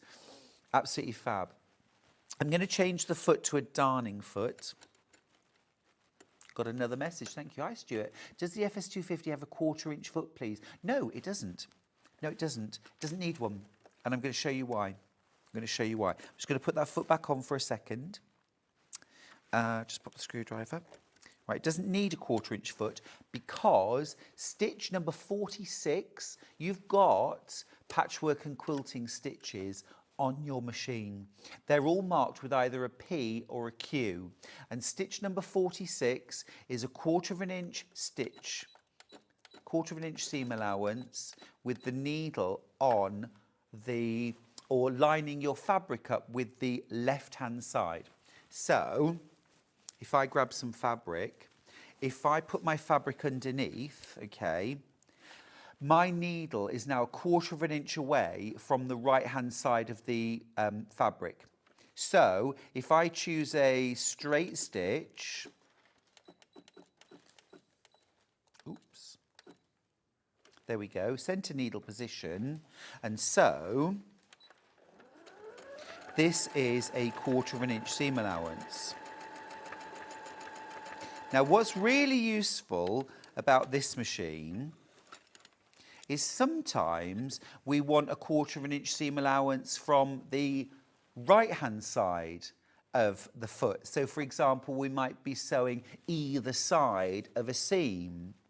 Well, if you go onto your machine and you go to stitch 47, stitch 47 is a 1/4 inch from the left-hand side of your foot. Now that you can't get with a 1/4 inch foot. So this is amazing. It's absolutely amazing. It's so cool for £399. For me, this is our absolute hero machine at Sewing Street, because although we have a real wide range of sewing machines with a real wide range of prices and functionality, for £399, we can't match this machine. For 250 stitches, 8 buttonholes, 3 alphabets, an extension table, a walking foot, a darning foot, a Teflon non-stick foot, a fully concealed zipper foot as well for £399. It's unmatched. It's unmatched. Although we've got other machines which are amazing machines. Nicole says, is this machine okay for a beginner? I've been using an old brother machine that has a bobbin underneath and not on top. How easy is it to put the bobbin in? I'm going to show you, Nicole. I'm going to show you. I'll tell you what I'm going to do. First off, I'm going to thread the machine. All right? I'm going to thread the machine and I'm going to put the bobbin in to show you how easy it is. So we'll thread the top first of all. So you've got your spool pin here. It clicks. This is so neat. It clicks into place. It's got a little holder. How cool is that? So you click that out, your thread goes on with your thread coming off the bottom, put one of the 3 spool caps on. There's a small, medium, large. It just needs to be as big or bigger than your spool of thread. Then you're going to take your thread, you're going to pop it under and follow the threading path. It's all numbered, down and up. And £399, no compromise, you've got a needle threader. And for me, this is the easiest needle threader I have ever used, ever in my life. The Brother needle threaders are amazing. So that's done. That's done. Now, your bobbin. When you put your bobbin in on a top loader, you want the bobbin to look like a letter P. What does that mean? When I hold it up, I've got that circle for the bobbin, and then I want the tail hanging off the left. So it's like a letter P, not a letter Q. Does that make sense? All right. So here's the open space for the bobbin. Whoa, can you see there? There's your open space for your bobbin. And I'm just literally going to drop the bobbin in. Okay. Whoops. Trying to show you this. Okay, drop the bobbin in. And then there's a little thread path that you just wind the thread through. It's even got a little cutter at the end. And the bobbin's in. It's that simple. And Nicole, the benefits of a top-loading bobbin are they're incredibly easy to put the bobbin in. You don't need to lift your bobbin to the surface before you can start sewing. You can just start sewing now. And also as well, when you're working, you can see how much thread's in the bobbin and what colour it is without taking off the front of your machine, lifting, pulling out the bobbin case, having a look. They're absolutely brilliant. Now, you also ask in your question, is this machine okay for a beginner? It's not okay for a beginner, Nicole. It's brilliant for a beginner. It's brilliant for an intermediate sewer. It's brilliant for an advanced sewer. I have never seen a machine at this price that an advanced sewer could take to their class, use at home, and still get all the functionality, all the performance that they'd expect from a much higher price machine. It's fab. It's fab. Right, I'm going to put the darning foot on this machine. Okay, remember, normally you'd have to pay £17.50 for this. You're getting it included. All right. You get it included. And you get your walking foot as well included. Right, I've made up a little calico sandwich. So we've got a bolt of calico. Can we show the details for that, please? We've got a bolt of calico, 25 metres of calico on a bolt. This is what you do at home. This is how you become a better quilter. You practice, not on quilts. Don't practice on quilts. The stakes are too high, aren't they, on a quilt? We don't want to be practicing on our quilt. That's a place for us to show off our skills, not to develop them. So we make up a calico sandwich, and I like to do mine about sort of 15 to 20 inches square. It's a nice space to work on. And draw yourself some evenly spaced lines, okay? Just use a friction pen, draw some lines, and this gives us something to work on. Now I'm also going to drop my feed dogs. I reach around to the back, there's a little button that drops the feed dogs away, and now I'm ready to quilt. I'm going to pick a straight stitch. I like center needle position, which is stitch number 2. And I am going to make a start. So what I like to do when I'm starting quilting is, oh, I've got my thread caught up there. Oh, I'll tell you what, it's actually in the screw. Right, there we go. Right, what I like to do when I start quilting is to drop my needle down. So I'm going to use my needle up, needle down function. Drop my needle down, then lift my needle up, lift the presser foot and bring the work towards you. Now, what I need is to bring a tail of thread up to the surface. And I have, there we go, got it.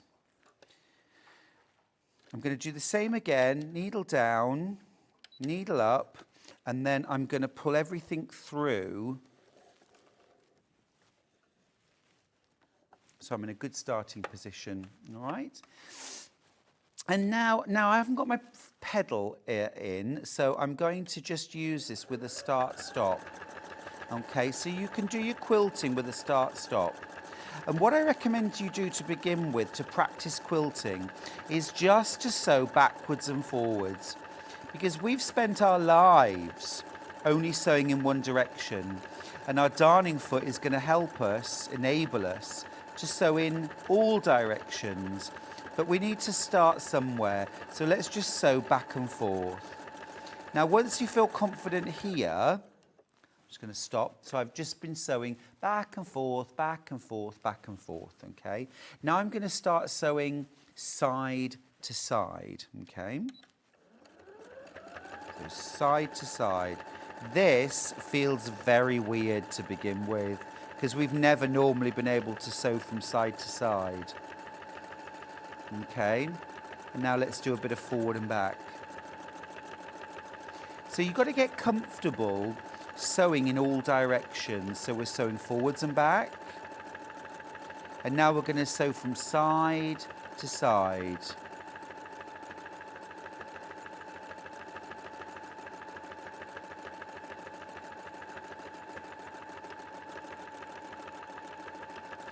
forwards and back.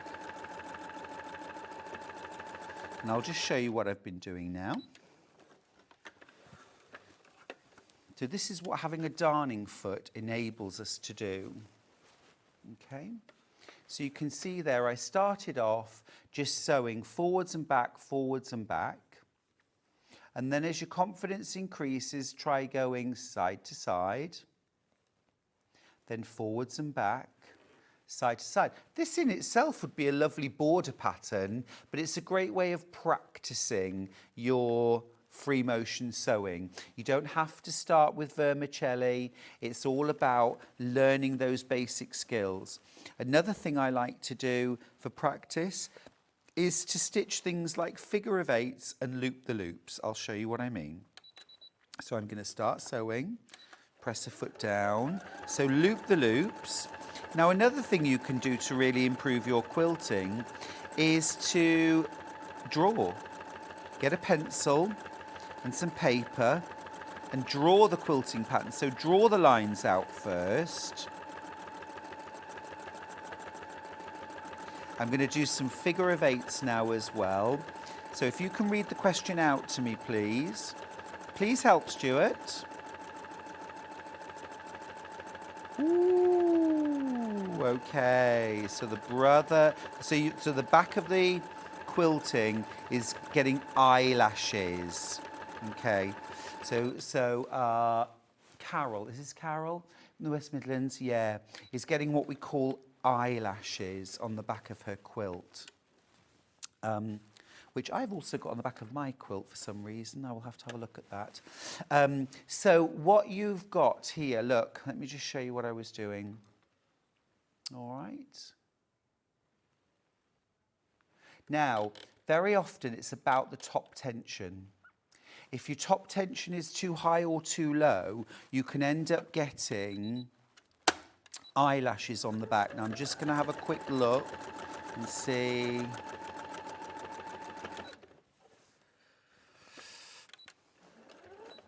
It's often about the tension and playing with the tension on the top and the bottom of your machine.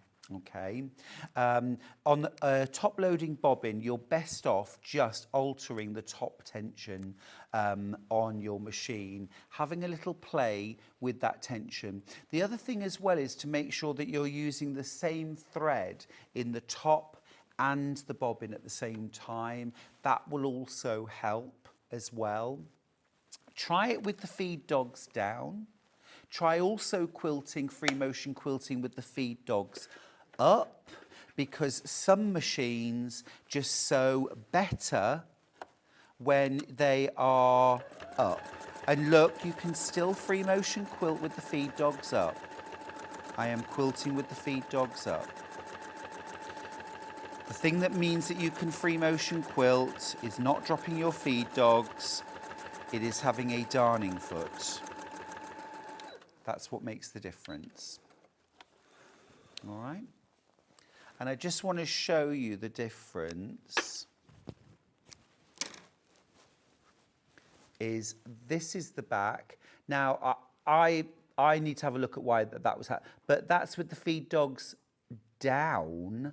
That's with the feed dogs up. So already a massive improvement. And you might be thinking, what? What? I've never heard that. Quilting with the feed dogs up? You absolutely can. Right, okay. We're going to have a look at calico, yes? Okay. Right, we've got a bolt of calico.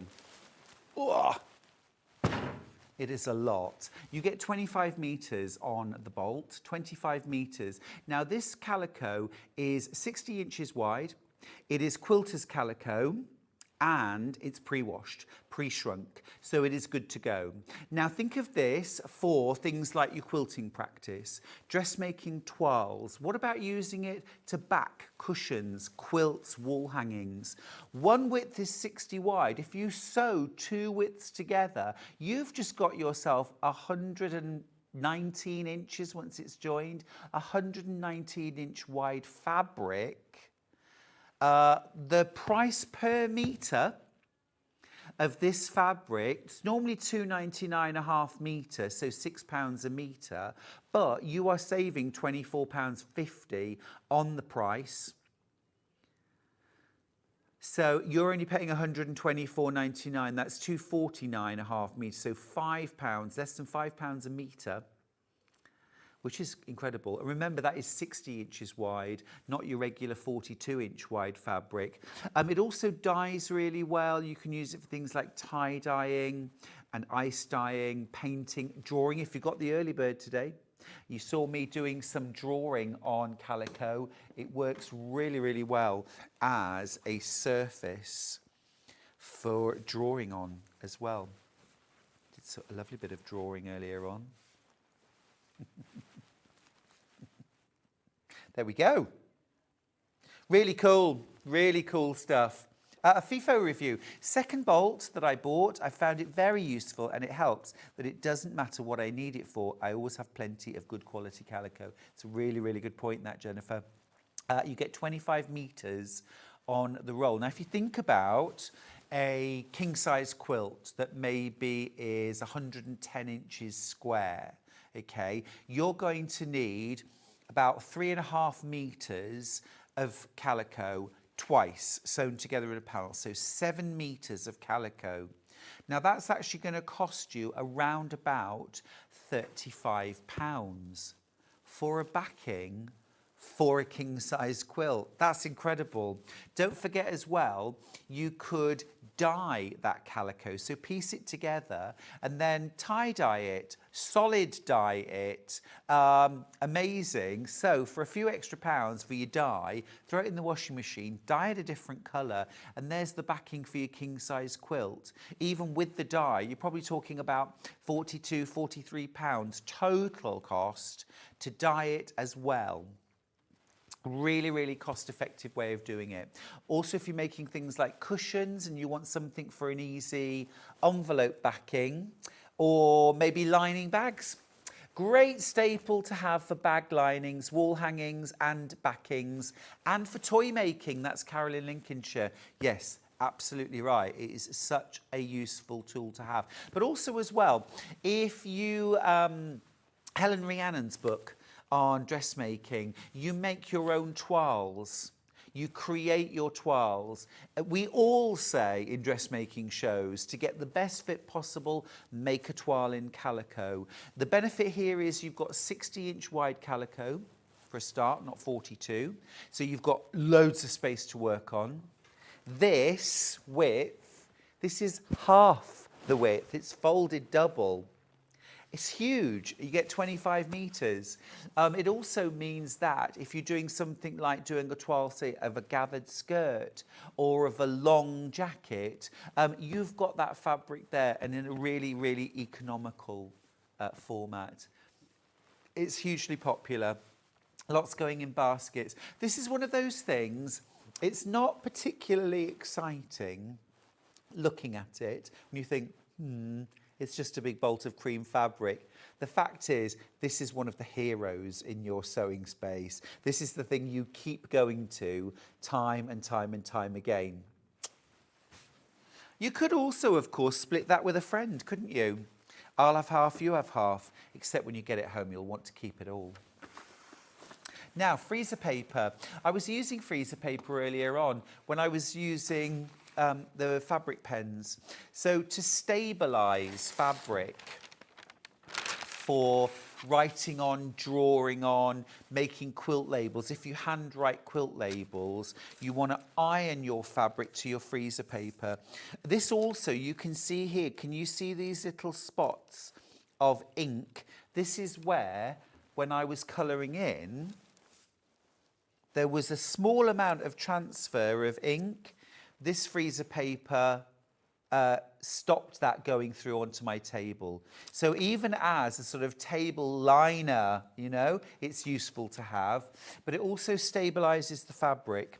So that's one of the uses. It's got a waxy finish to it on one side, plain on the other. And that waxy finish will adhere to fabric with the heat of a dry iron, okay? when you peel it off, it doesn't leave any residue. It doesn't leave any waxiness, any stickiness, any colour change, nothing, okay? It's really safe to use on fabric. So great for stabilising. You can also use things like if you want to make quilting templates. So I'm just going to freehand cut a heart, okay? So let's say, for example, I'm making a baby quilt and I want to quilt hearts onto that quilt, okay? This is what I'm going to do. Here's my quilt, all right? I'm going to iron, there's my heart template. I'm going to iron that template onto my quilt sandwich, okay? It's going to hold flat. I'm going to go to my machine and I'm going to quilt around the edge, okay? All the way around the edge. Then I can just peel the heart off. I can do some wiggly stitching.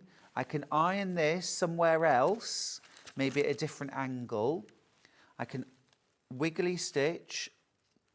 Then I can stitch around the heart. Peel this off, iron it down somewhere else, wiggly stitch, and this is how I can quilt my quilt. I don't have to mark my quilt, I don't have to draw on my quilt, because even a friction pen, it's time, it's energy, you've got to put it on, then you've got to remove it. It's a brilliant product. Also really useful for applique. So you can cut out your applique shapes, okay, and then you can fold that fabric over onto the edge of the calico, and you can either glue it down or iron it down, and you can use this to create your turned edge applique shape. It's really, really versatile stuff. $7.49 a roll, and I think at Hobbycraft it's about $10.99 a roll. Can we do a little price comparison? It's about $10.99 a roll. So you could shop there and, yeah, we'll show you. £10.80 to be precise. They've only got 4 left in stock. We've got more than that, and it's £7.49. Brill. Okay, what's next? Yes, so flatter. Flatter. Absolutely love this stuff. I've got 4 different options on the show. Now, normal price for this is $19.99 a bottle. You get in the bottle 248 mils. We have a price drop. We have a price drop. You should be paying $13.99. For $19.99. I've just given the price away. You're going to pay $13.99. It's a special price. Right, so the one we've got in there is Celebration. Celebration, which is the one I've got in my hand. What does a Celebration smell like? Well, let's have a little.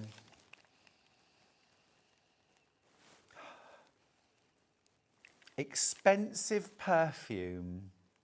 A sort of a light floral, expensive, complex floral, beautiful. Yeah, slight bit of fruit in there as well. Absolutely beautiful. What this actually does, it's not just about scenting your fabric. It's a spray starch alternative. So it's going to give your fabric more body, a better handle. It's going to feel firmer, but not stiff. So if you're doing things like foundation piecing, regular piecing, piecing half square triangles, sewing on the bias, things like that, it's going to give you a really crisp finish. If you're doing something like dressmaking and maybe you're sewing pleats, this could be home decor, couldn't it? If you're making gathers and you want to have really crisp gathers, if you're doing something like collars, cuffs, a placket where you want a really, really flat, neat finish, a little light spritz, 1 spray is enough. Iron, you will get a lovely crisp finish. It's absolutely super stuff. That's Celebration. What's next? I've got Yuzu. I've got Yuzu. A yuzu is a Japanese grapefruit. But actually, to me, That smells of the Intercontinental Hotel in Hong Kong. And I'll tell you why. Because they had these beautiful, like, oil warmers, burners in the hallways. And they were obviously burning like a yuzu essential oil, because it's exactly that smell.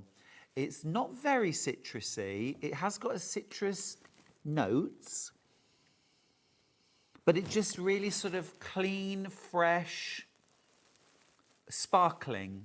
Yeah, beautiful, beautiful smell. Next up, I've got fig. I think this one is John's favourite. I've also got the fig at home. Now this is kind of richer, deeper, bit more complex. I feel like Gilly Goulden here. Is it a little bit more masculine? Maybe a touch. It smells like expensive candles, you know? Those like really gorgeous, slightly autumny, slightly fruity, but that deep, like a roasted fig. You know, where it's not just the freshness, it's not the fresh fruit smell, it's kind of the roasted, the richer, the more caramelly kind of smell.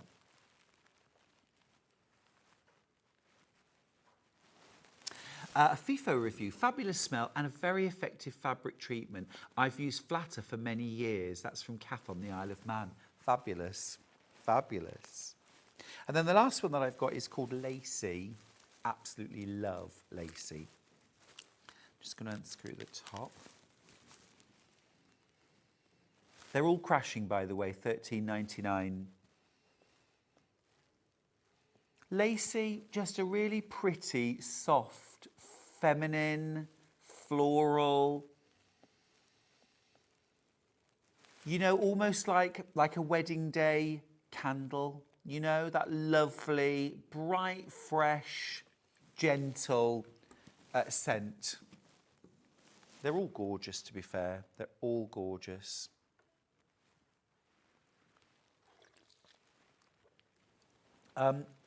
We didn't crash the previous prices on this, but we will. You'll pay $13.99 for these bottles of Flatter. A £6 saving. If you buy 3, it's almost like you're getting one of them for nothing. Absolutely brilliant. Lovely stuff.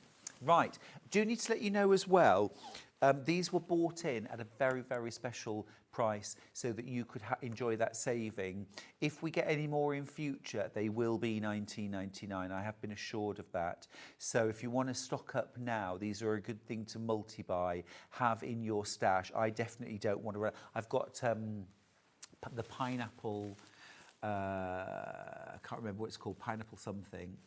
I'm using that one and the fig at home at the moment. I don't want either of them to run out, so multi-buy. I use it on my shirts as well, actually, and on linens, bed linens. The other thing you can do with it, if you do just want to freshen up something, is just give it a little spritz, and it just gives it that lovely sort of fragrance as well. Gorgeous, right, or if you've got stubborn creases. Right, next up then, 505 spray. Yeah, 505. Now, when you're making your quilt sandwiches, when you're practicing your quilting, you want to hold those layers together. Now, I know some people, lots of people, use curved safety pins to hold their quilt layers together, and I used to. But I find that those, first of all, those safety pins take a long time to put in. Then you've got to start taking them out. And they're in the way, so that when you're quilting, and you should just be thinking about your quilting, you're actually more thinking, I'm going to hit a pin, I'm going to hit a pin, oh, I better get, or you get caught up on them. So I prefer 505 basting spray. Let me show you how you use it. So it's a fabric safe temporary glue, okay? And this is what you would do. I have already, you can see it's a really good fuse. All right, so what you do is you want to layer up your wadding and your quilt top. So you layer those things together first. Forget the backings on at the moment. I can't take that off, but put your wadding down first, then your top. Peel back the top. Okay. You can't just have your wadding down, spray that, and then grab your top and try and feverishly put it in place. You need it there already. Then what you're going to do is your 505, you want to spray from about 15 inches away, which is here. Now, I like to show that because I see many, many people at workshops using 505 spray. Lynne's watching me now. And the can of spray is not here. It is here. Yeah? Am I right? Spray here, right? Because we don't want to get the spray everywhere. Okay, I get that, I understand why. But if you spray here, you're going to end up with little wet patches, okay? Not what you want. What you need is a fine, even mist over the whole surface, and you get that by spraying from here. So you've got a mist. If you need to protect your table, get yourself, you know, some oilcloth, some wipeable, you know, something like that. Or even some calico. Put that down on your table and spray from 15 inches. You get a light, even mist. Then put your fabric back, your top back, and smooth it from the center outwards to a deer. Okay? Then turn your quilt around, flip the other side back, do the other side. If it's really big, you might do the center to the left and then to the right. Then when that's done, flip the whole thing over and do it on the back. Exactly the same thing. Okay? 505 spray. The small can will probably do a couple of big quilts or lots of wall hangings. Let's just talk quickly about wadding. Okay, we have great wadding here at Sewing Street. I'm just going to mention insulated wadding and regular quilt wadding. So regular quilt wadding first. This ends 3/7. Is this our 80/20? 80/20. Right, 80/20. And it, what's the composition?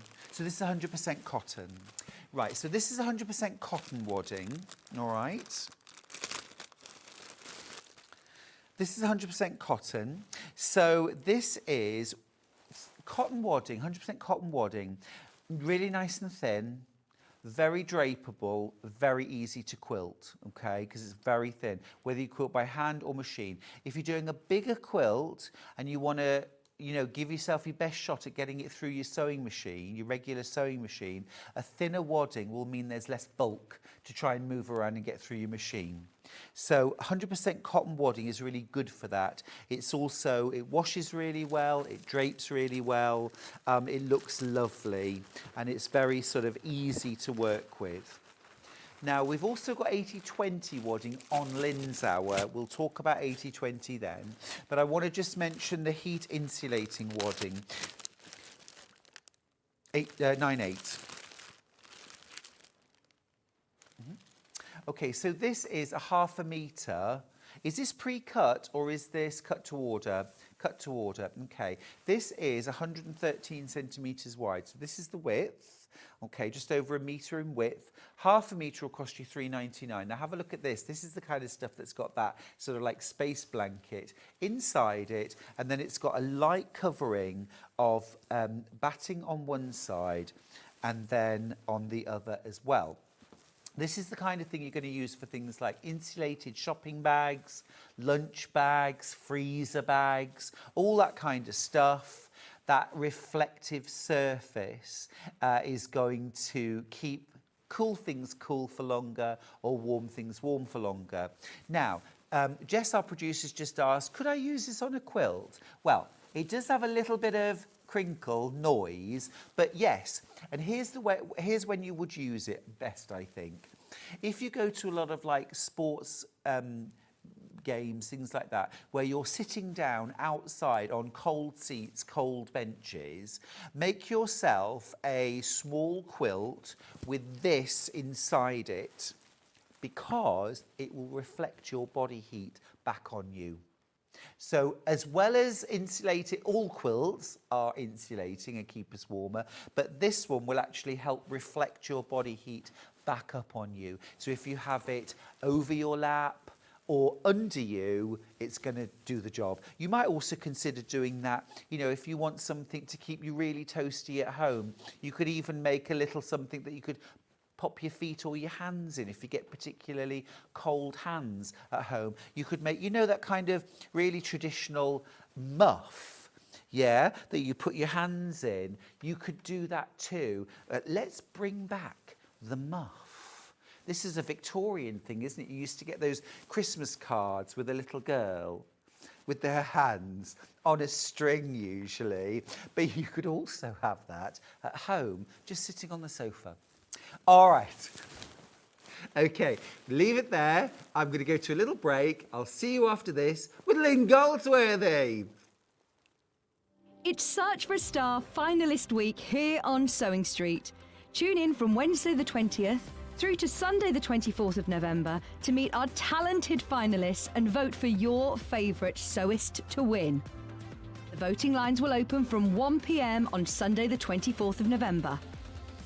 So stay tuned to find out more about our finalists and get ready to help us choose the next Sewing Street star. You won't want to miss the Search for a Star finalist week on Sewing Street.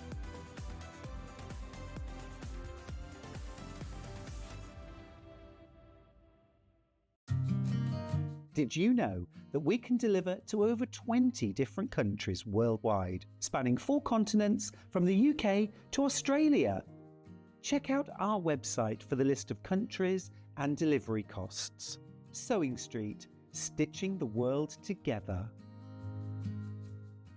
Not only is Sewing Street live from 8 a.m. till 1 p.m. on Sky 670, Freeview Channel 73, YouTube and the Sewing Street app, now Virgin subscribers can watch on Channel 754, which means there are more ways to watch your way with Sewing Street.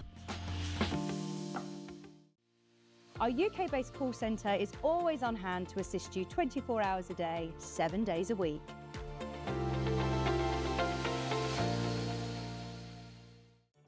Did you know at Sewing Street that on various products we offer split pay? That means on certain items you can spread the cost over 2, 3, 4 or sometimes even 5 interest-free monthly payments. Just pay the first instalment when you purchase and you're away. So shop your way with split pay.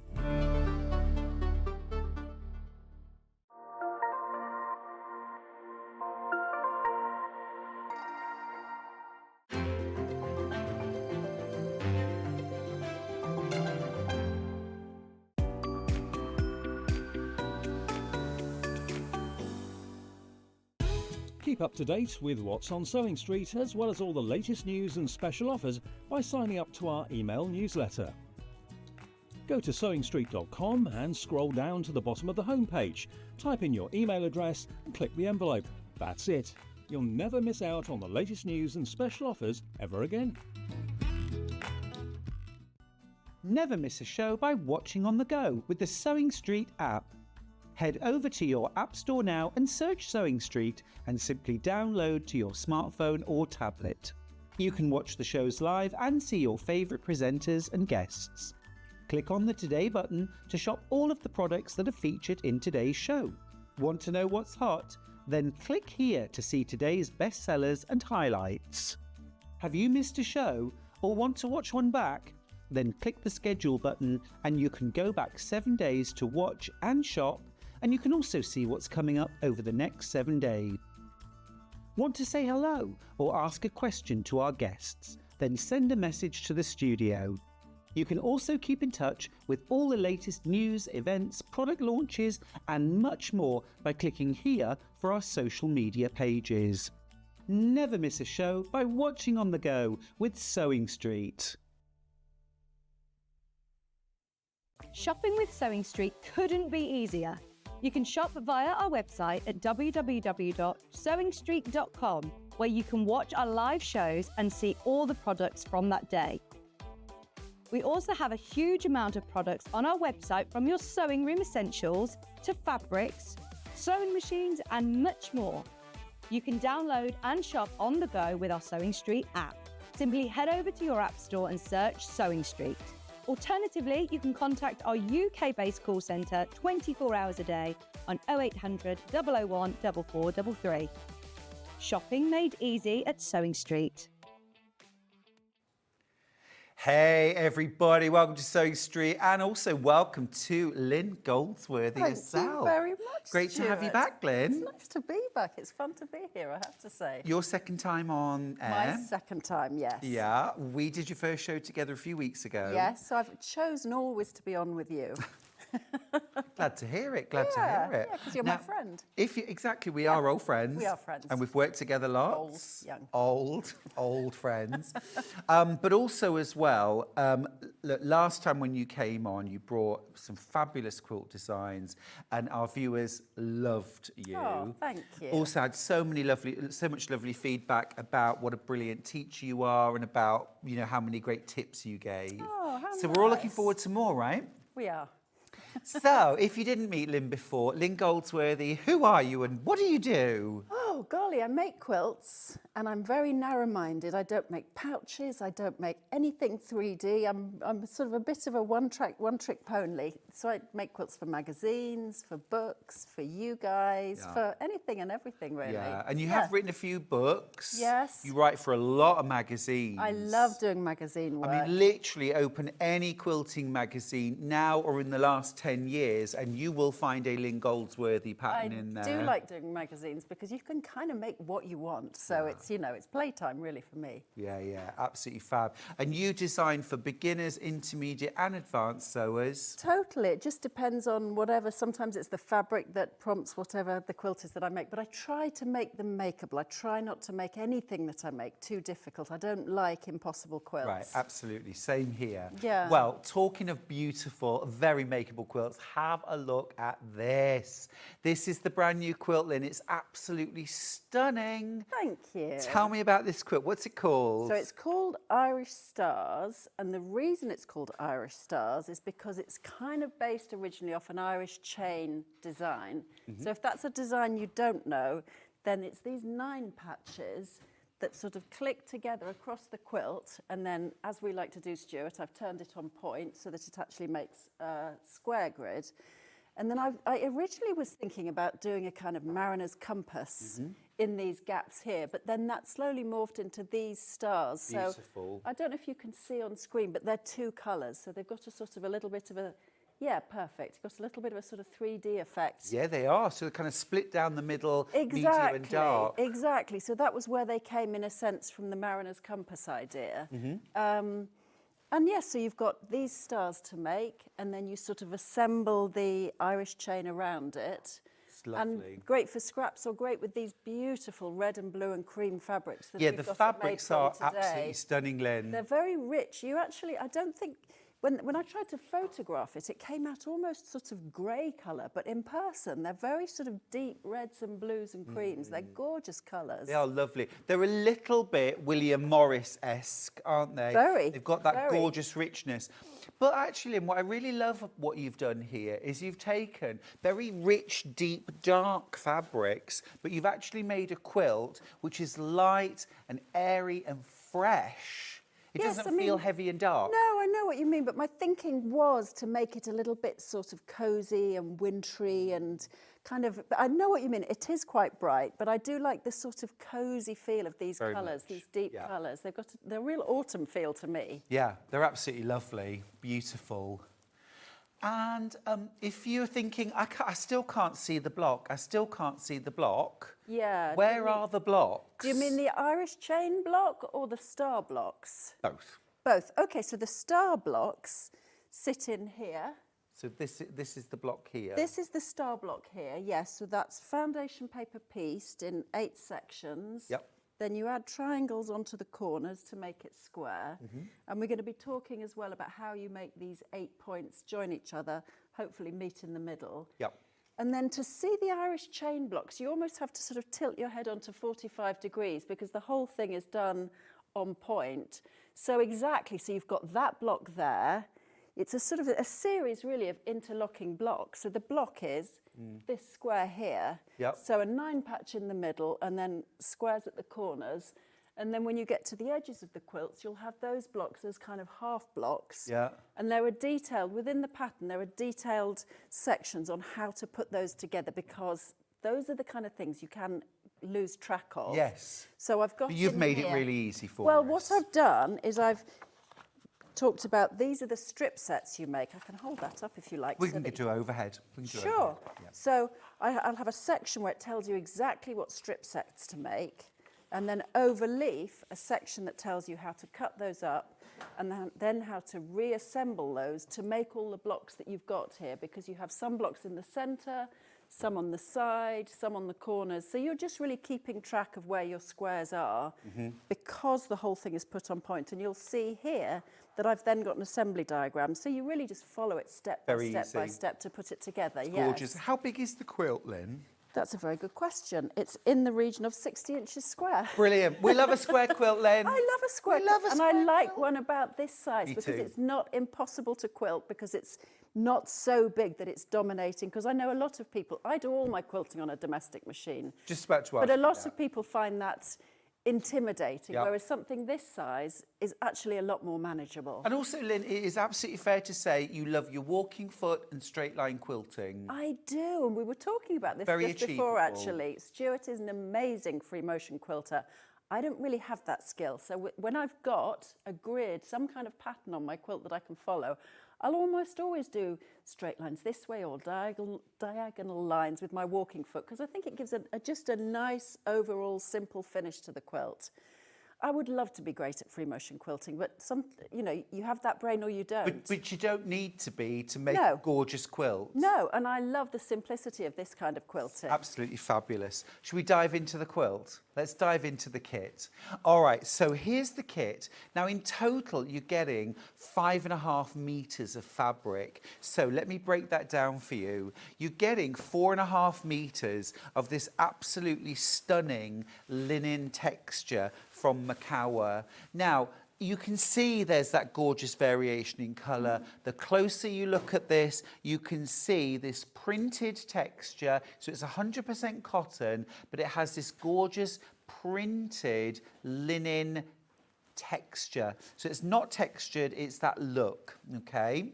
So you get 4.5 meters of that. That is your background fabric.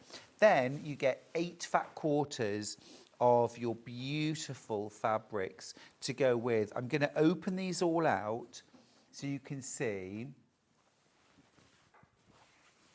I'm looking. Where am I looking?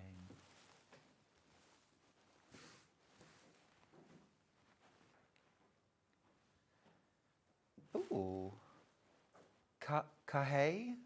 Traditional Japanese fabrics. Oh, okay. Quilt gate printed in Japan. They're absolutely stunning, I'll tell you that. They're beautiful, absolutely gorgeous. Let me show you these fabrics that you get. So you're getting 8 fat quarters in your kit. And Lynn, that will make the full quilt, right? Yes, it does, yes. You get your binding.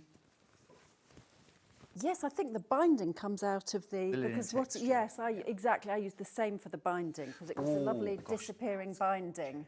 They are gorgeous. That is gorgeous. They are. They are lovely, rich colours. The only way to get these fabrics, by the way, is in this quilt kit. You cannot buy these fabrics on their own.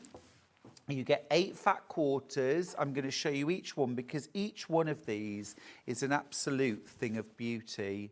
Lynn, come and join me if you want. I might come and join you. Come on. No, when I first saw them, I'd never seen these before, and I thought they were very William Morrissey. Look at those flowers and that design. Yeah. I think if you love your William Morris, if you love your traditional florals, if you love these kind of rich colours, everything about these fabrics is singing to me. It really is. And they've got, to me as well, they've got a bit of a kind of liberty feel about them, those kind of prints and designs. Totally agree with you Isn't there. that colour gorgeous? Almost a kind of denim-y blue. Yes. It's lovely. Yes, beautiful.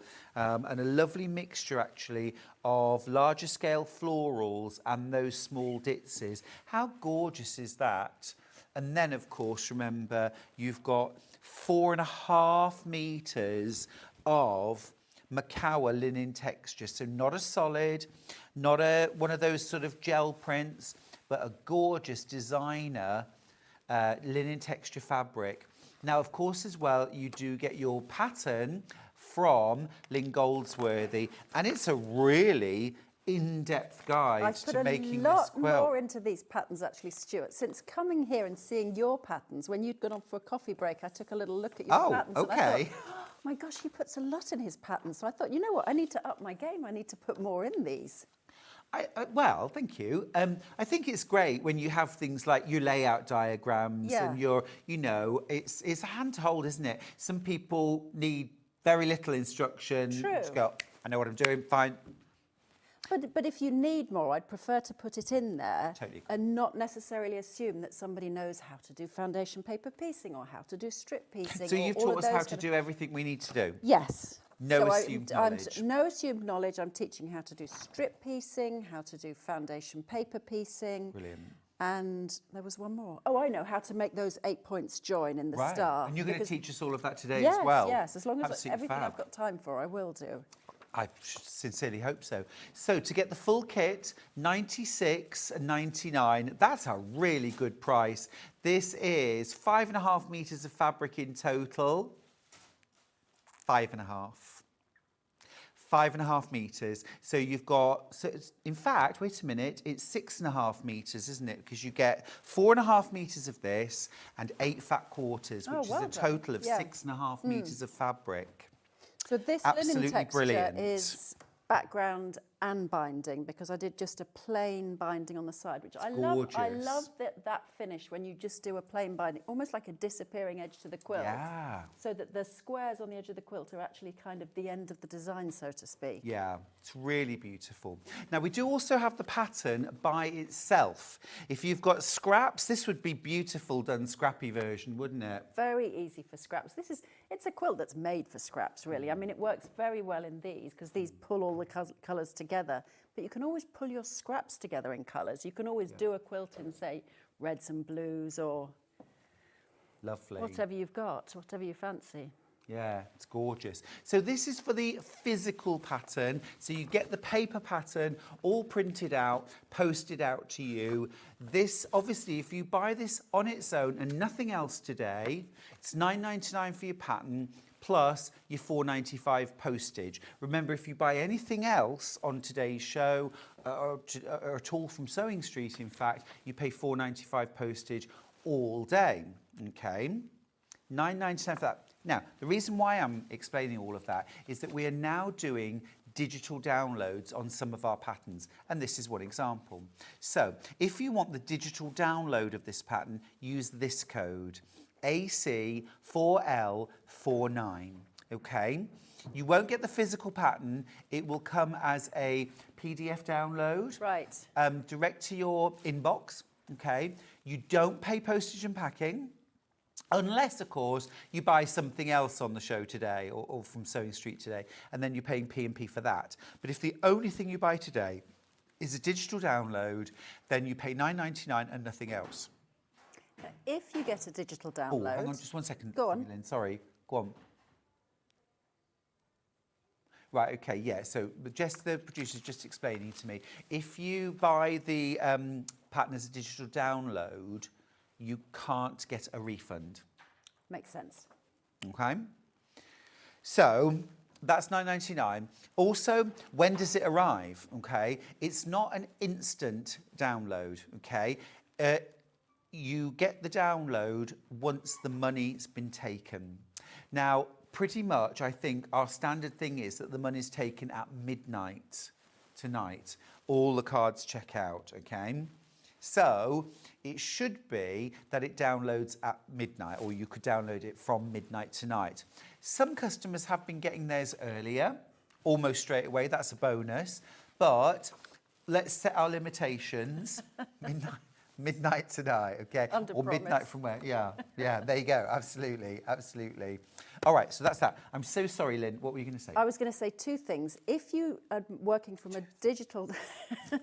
I've got two things to say. From a digital download, make sure you print your templates at 100%. So You can set your printer to 100% or no scaling, but you want to make sure you do that so the templates come out at the right size. Right. And the 100%. advantage for me of a digital download is you can print from the pattern. Yes. So if you need to print a lot of templates, you just print them straight off rather than having to copy them. So, And of course, as a bonus in that sense. in the back, you have got 3 of the foundations that you're going to use. It's the same foundation printed 3 times, right? Exactly, it is, just so that if you are copying it or printing it, you can print on fewer sheets. That's a really good idea. Now, Yeah. actually, what I have here, and this would go brilliantly, actually, whether you're getting the digital download or the physical pattern, Carol Doak's foundation paper. Now, here you're getting 100 sheets. This will run through any computer printer. They're A4, standard A4 sheets, but the paper itself is special. It's designed for foundation piecing. It's lightweight. It won't create bulk when you're joining your 8 sections together. That's a boon. good, That's a yes. boon. It's absorbent, so you don't get that kind of ink transfer or blurring or smudging. It's non-coated, so fabric won't slip and slide on it. But also as well, you won't get things like shrinking, curling or turning brittle when you iron onto it, which again is a real boon. It's very, very easy to remove once your foundations are sewn, and 100 sheets costs $14.99. Fantastic. It's really useful stuff. Yeah, excellent. Thanks, Lynn. Please, please, please, would you make me a quilt? Yes. What would you like me to make you? Well, where would we start?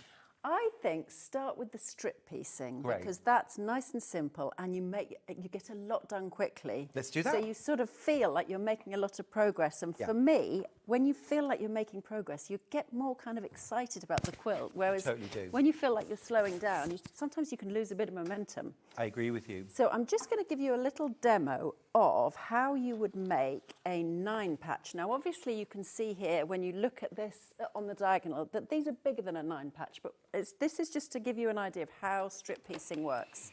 So what I'll do for this is I've got 1, 2 print strips, and then another print strip there. So what I'll have is 2 print strips and a background strip. And in the opposite set, so to speak, is 1 print strip and 2. Should I get those into? Are they not on the? Oh yeah, okay. So what we'll do is we will sew those all together. So let me now. So we've got kind of 2 different sets. Exactly, exactly. So 2 darks and a light, 2 lights and a dark. Exactly. So across the whole quilt, you'll be making a lot of these different sets, and you'll need to keep track of what you made when, and Yep. keep them in piles and label them. And you do need to be pretty organised for this. Brill, you sew and I'll press. Perfect. If I want a 1/4 inch seam. Yeah. On here. Yep. You are my sewing machine. Your guru. Guru. Thank you. Guru is a great word. So what I would do to get a 1/4 inch seam, if you don't have a 1/4 inch stitch or foot, is I would put the rotary ruler under the presser foot, and then I would use the stitch width adjustment to nudge the needle over to the right until... That is so clever. You know so You many... knew that already. No, I didn't. Didn't you? So it's I a 1/4 inch didn't. now. No, I did not All know right, that. brilliant, okay. I learned so Cool. much from you. I'm sort of stubbornly Press the foot down. Press the foot down. Sorry, this is embarrassing. You'd think I'd never used a sewing machine before. So, okay. Oh, yeah, here we go. We were so lucky to find you in the car park, Lynn, because our guest didn't turn up. Boom, boom. It's like one of those news shows where they have somebody on who clearly wasn't the person. remember? I do remember. I do remember. Had he gone There was through that guy jobs who was like as a janitor, I think. janitor? And they were talking to him about... Are you here for the interview? Yes. Next thing he's on news at 10. And the good thing was he went for it, didn't he? He didn't... I tell you, He gave it a go. I'd have given that man any job he wanted. Any job. He was brilliant. Right, so I'm just sewing these bits together with your clever... Oh, I need to put the foot down, don't I? I'm guessing here that your sewing machine at home automatically puts the presser foot down. It does. Lazy Lynn. I'm such a princess. It threads the needle. Now, did you know, it's funny you should say that. Did you know it's International Princess Day today? That's my Truly. day. I should have worn my tiara. Truly, it is gosh. Princess Day. No, my machine does start... so I've just got out of the habit of putting the foot down, but I can relearn, I'm sure. This can't be beyond me. Oh, What's no. she done? Well, I don't know. That's the trouble when Just got a bit caught up. I've got a bit caught up. Let's just pull it out and see if we can start again from the other end. Okay. And hope that we don't need to do some kind of rethreading. Although I do have you here, so hopefully... You do. You could- do. oh, foot down. Oh, great. It's working this time. Remember last time we had that... Is it actually Not sewing? threaded. Am mine Yep. hot? Oh, No, no. come here. Sorry about this, everybody. You'd think we'd be... No, I'm not threaded. Oh, thank you. It's all right. You had to thread my needle last time, didn't you? I mean, it's International Princess Day, and I'm here for you, Princess. Thread my needle, elf. All right, don't push it. There you go. Wouldn't you love, though, as a sewer, to be able Yeah. to, like, go to bed overnight and then, like, you know in The Elves and the Shoemaker? Yes, favourite children's book. All right, let me have a little look at this Okay, machine, Lynn. sorry about this, everybody. I suspect it's user error, but nice pressing, thank you. Yeah, you're welcome. Yeah. You're welcome. I can cut this into strips while we're trying to get the machine working. So here you've got some 2.5-inch strips. Yeah. So for this set here, I'm going to cut these into, and again, in the pattern, it'll tell you, oh, Oh, hello. did we have a little power cut, do you think? Oh, Oh, well, we've got a little blackout. have we still got... Are we still talking to the nation? We are. Don't worry, we just lost a bit of vision. We're going to have to go to a break. It's Search for a Star finalist week here on Sewing Street. Tune in from Wednesday the 20th through to Sunday the 24th of November to meet our talented finalists and vote for your favourite sewist to win. The voting lines will open from 1 p.m. on Sunday the 24th of November. So stay tuned to find out more about our finalists and get ready to help us choose the next Sewing Street star. You won't want to miss the Search for a Star finalist week on Sewing Street.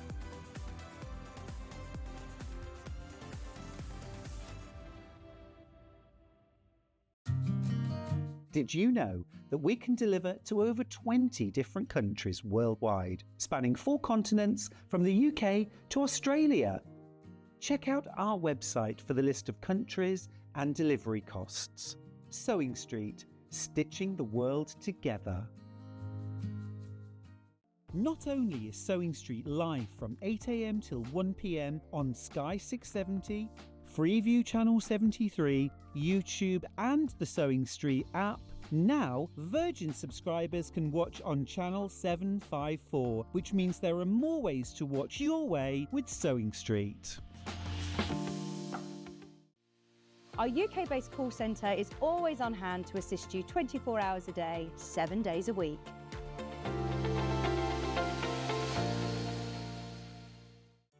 Did you know at Sewing Street that on various products we offer split pay? That means on certain items you can spread the cost over 2, 3, 4 or sometimes even 5 interest-free monthly payments.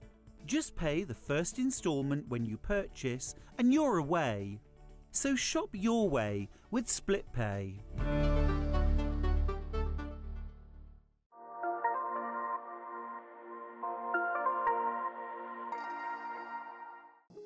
Here at Sewing Street, we only charge one P&P throughout the day.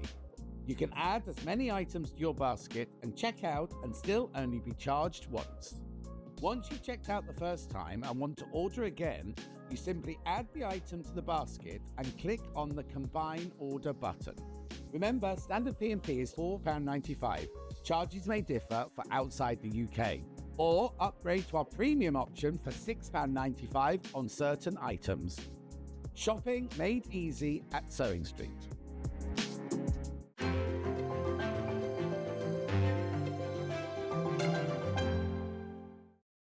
It's Search for a Star finalist week here on Sewing Street.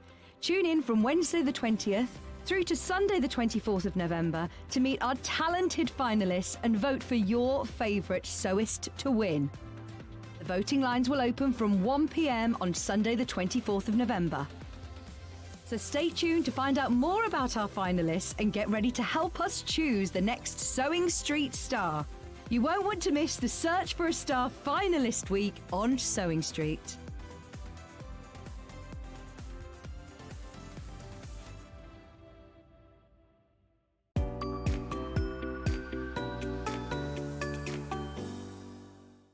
Not only is Sewing Street live from 8 a.m. till 1 p.m. on Sky 670, Freeview Channel 73, YouTube and the Sewing Street app, now Virgin subscribers can watch on Channel 754, which means there are more ways to watch your way with Sewing Street.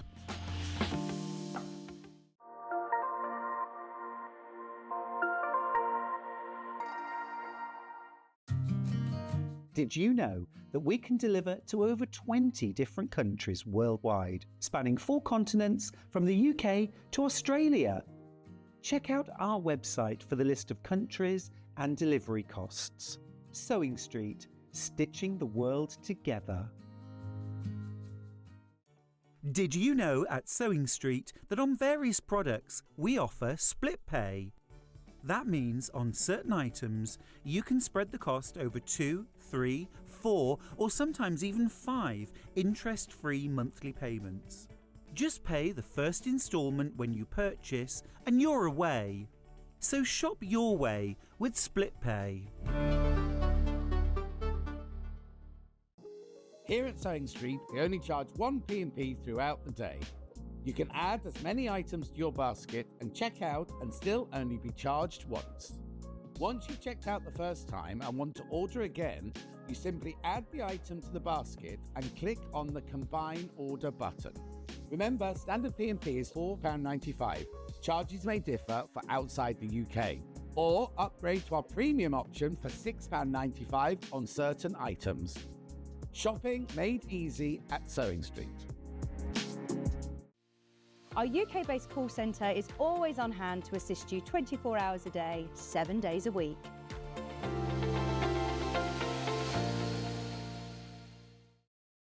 It's Search for a Star finalist week here on Sewing Street. Tune in from Wednesday the 20th through to Sunday the 24th of November to meet our talented finalists and vote for your favourite sewist to win. The voting lines will open from 1 p.m. on Sunday the 24th of November. So stay tuned to find out more about our finalists and get ready to help us choose the next Sewing Street star. You won't want to miss the Search for a Star finalist week on Sewing Street.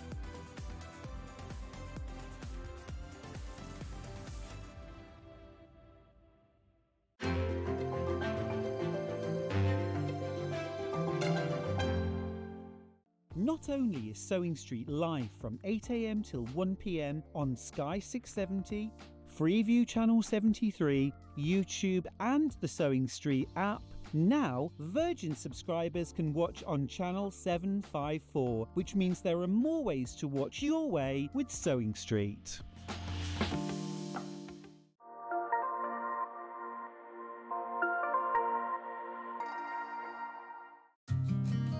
Did you know that we can deliver to over 20 different countries worldwide, spanning 4 continents from the UK to Australia?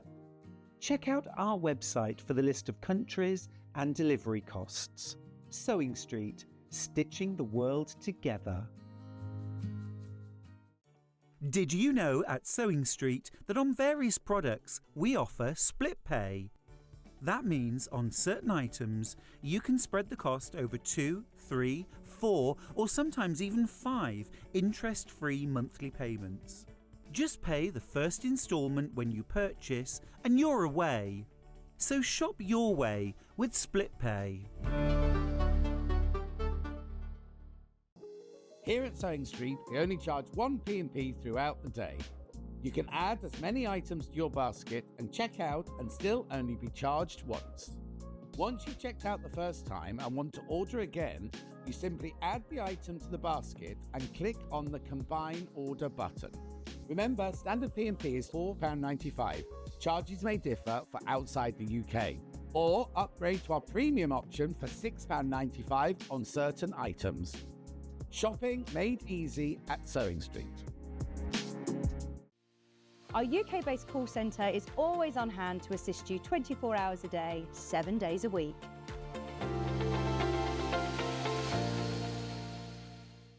Not only is Sewing Street live from 8 a.m. till 1 p.m. on Sky 670, Freeview Channel 73, YouTube and the Sewing Street app, Now, Virgin subscribers can watch on channel 754, which means there are more ways to watch your way with Sewing Street.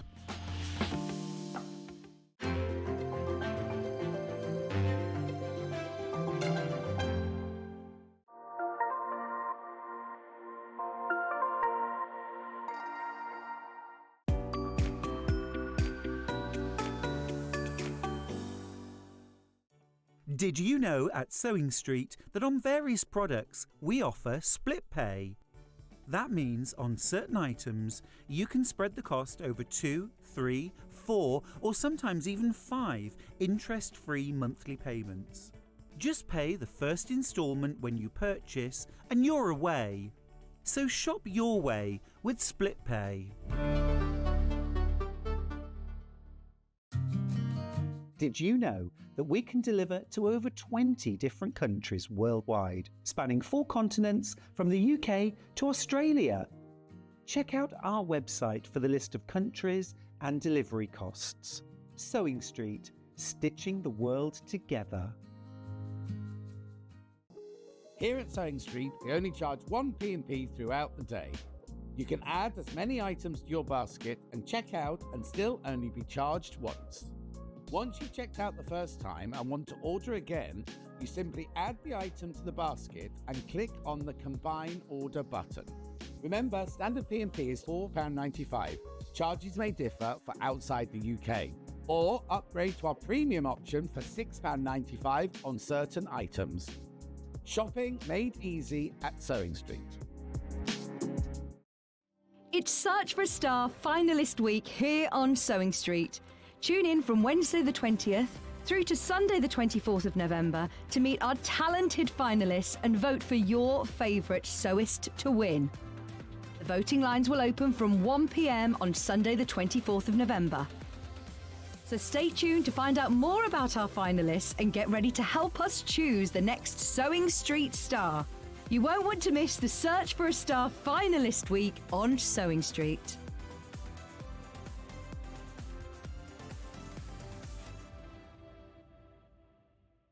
Not only is Sewing Street live from 8 a.m. till 1 p.m. on Sky 670, Freeview Channel 73, YouTube and the Sewing Street app, now Virgin subscribers can watch on channel 754, which means there are more ways to watch your way with Sewing Street.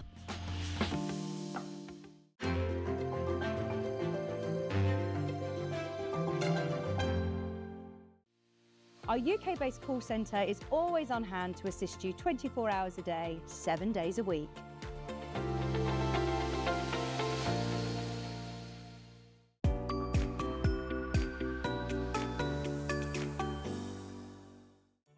Did you know at Sewing Street that on various products we offer split pay? That means on certain items you can spread the cost over 2, 3, 4 or sometimes even 5 interest-free monthly payments. Just pay the first instalment when you purchase and you're away.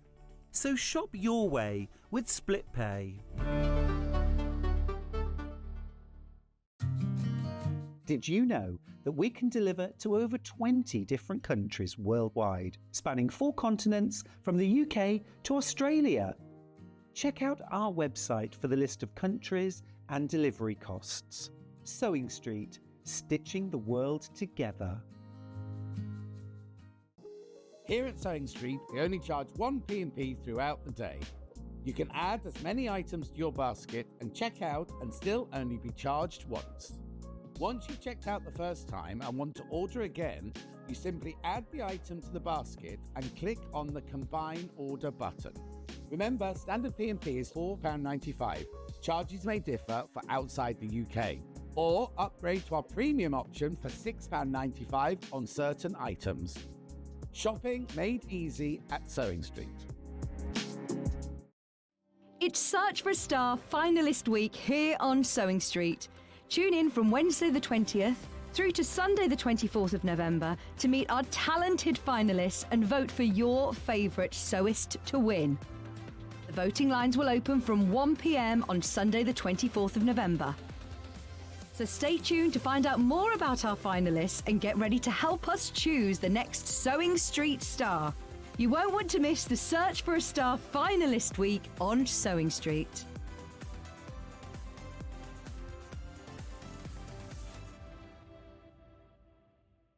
Not only is Sewing Street live from 8 a.m. till 1 p.m. on Sky 670, Freeview Channel 73, YouTube and the Sewing Street app, now Virgin subscribers can watch on Channel 754, which means there are more ways to watch your way with Sewing Street.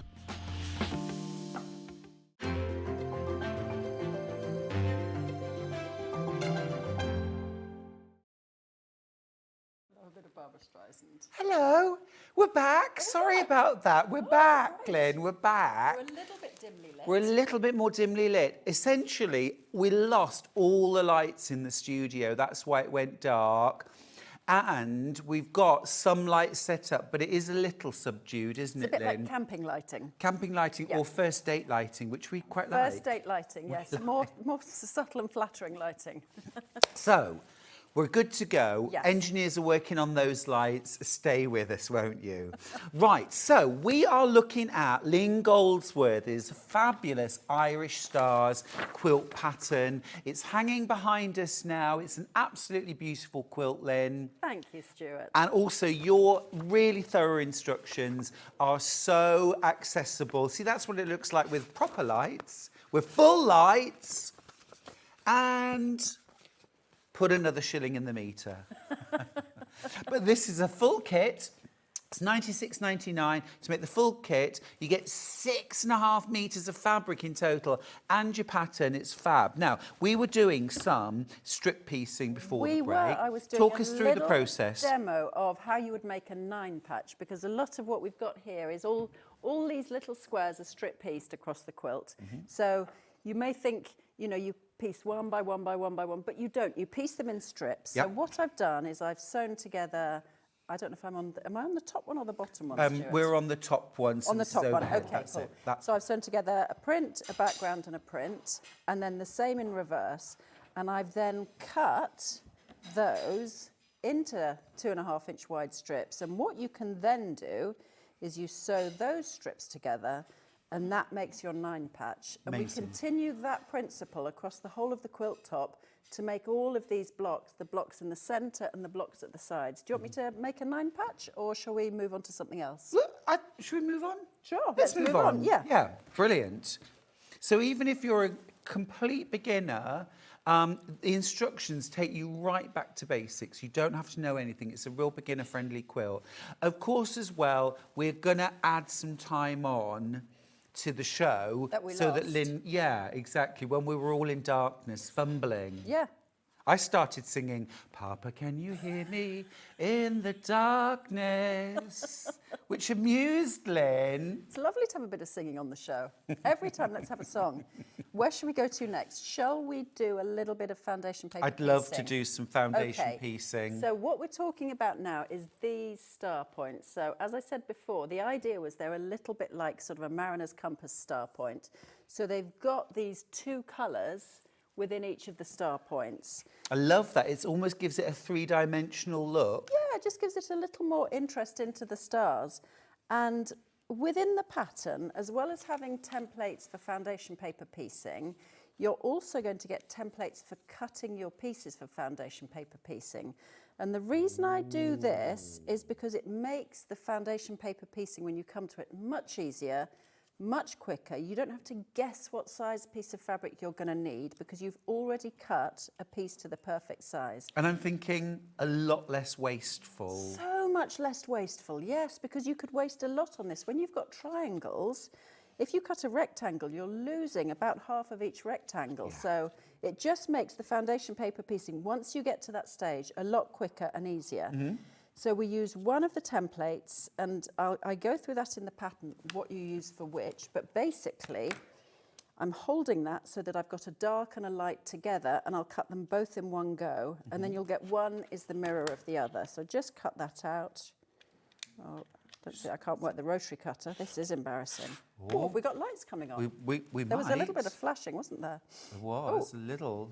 So you've got these two pieces, and these are your starter pieces. So these are going to start on your template, and then I'm going to cut out some of the pieces that go around the outside of the star, and these are all the same. So once you've got the background pieces, they are all exactly the same size and shape, so that you don't need to get confused with what you're working with. That makes it very easy to just have a big pile of fabrics ready to go. So, would you say, just very quickly, there is a bit of flashing lights. If you're at all sensitive to flashing lights, you might just want to turn the TV off for now and try us back again in 10 minutes if that is going to cause you a sensitivity, all right? just let me saw away at this. Why is it so much harder to use a rotary cutter when you're doing a demo? I know. It's almost like you lose the ability to cut. Yeah, or just a rotary cutter that you're not used to. True. I haven't used one of these squeezy ones before.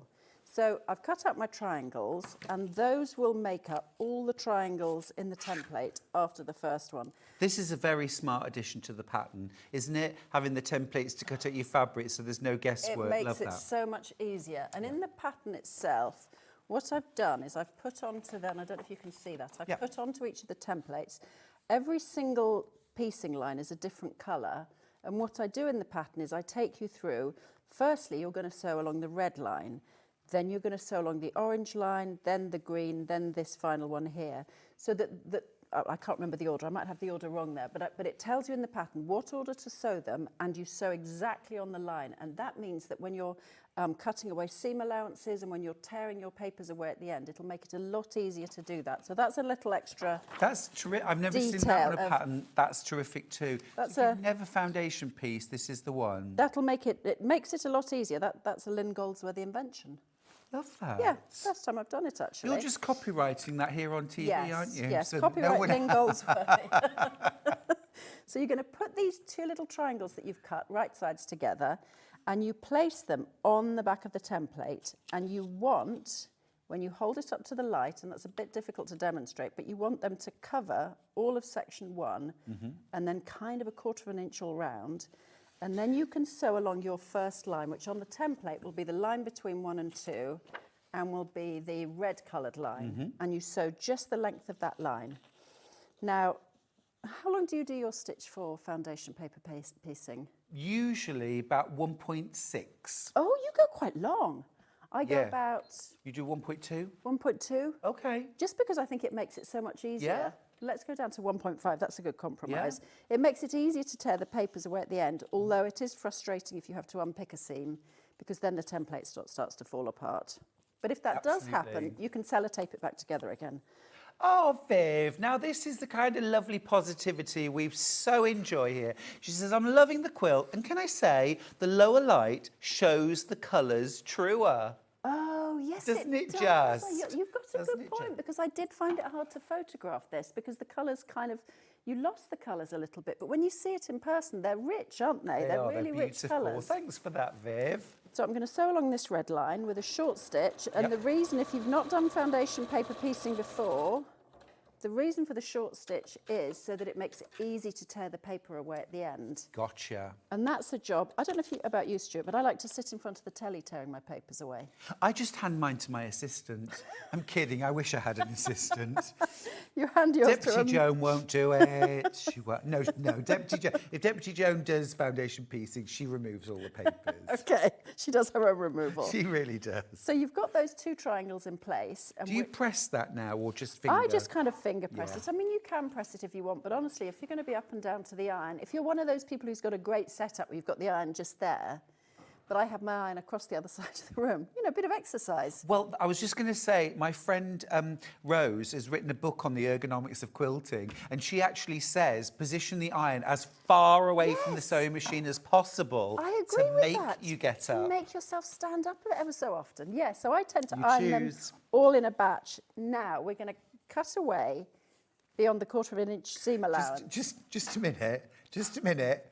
Chris Price. I think I was at school with him.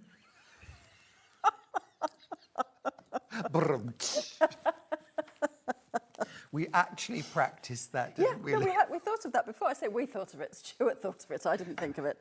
This is from my Rice Krispie packet. So what I do is I use a... Why is that funny?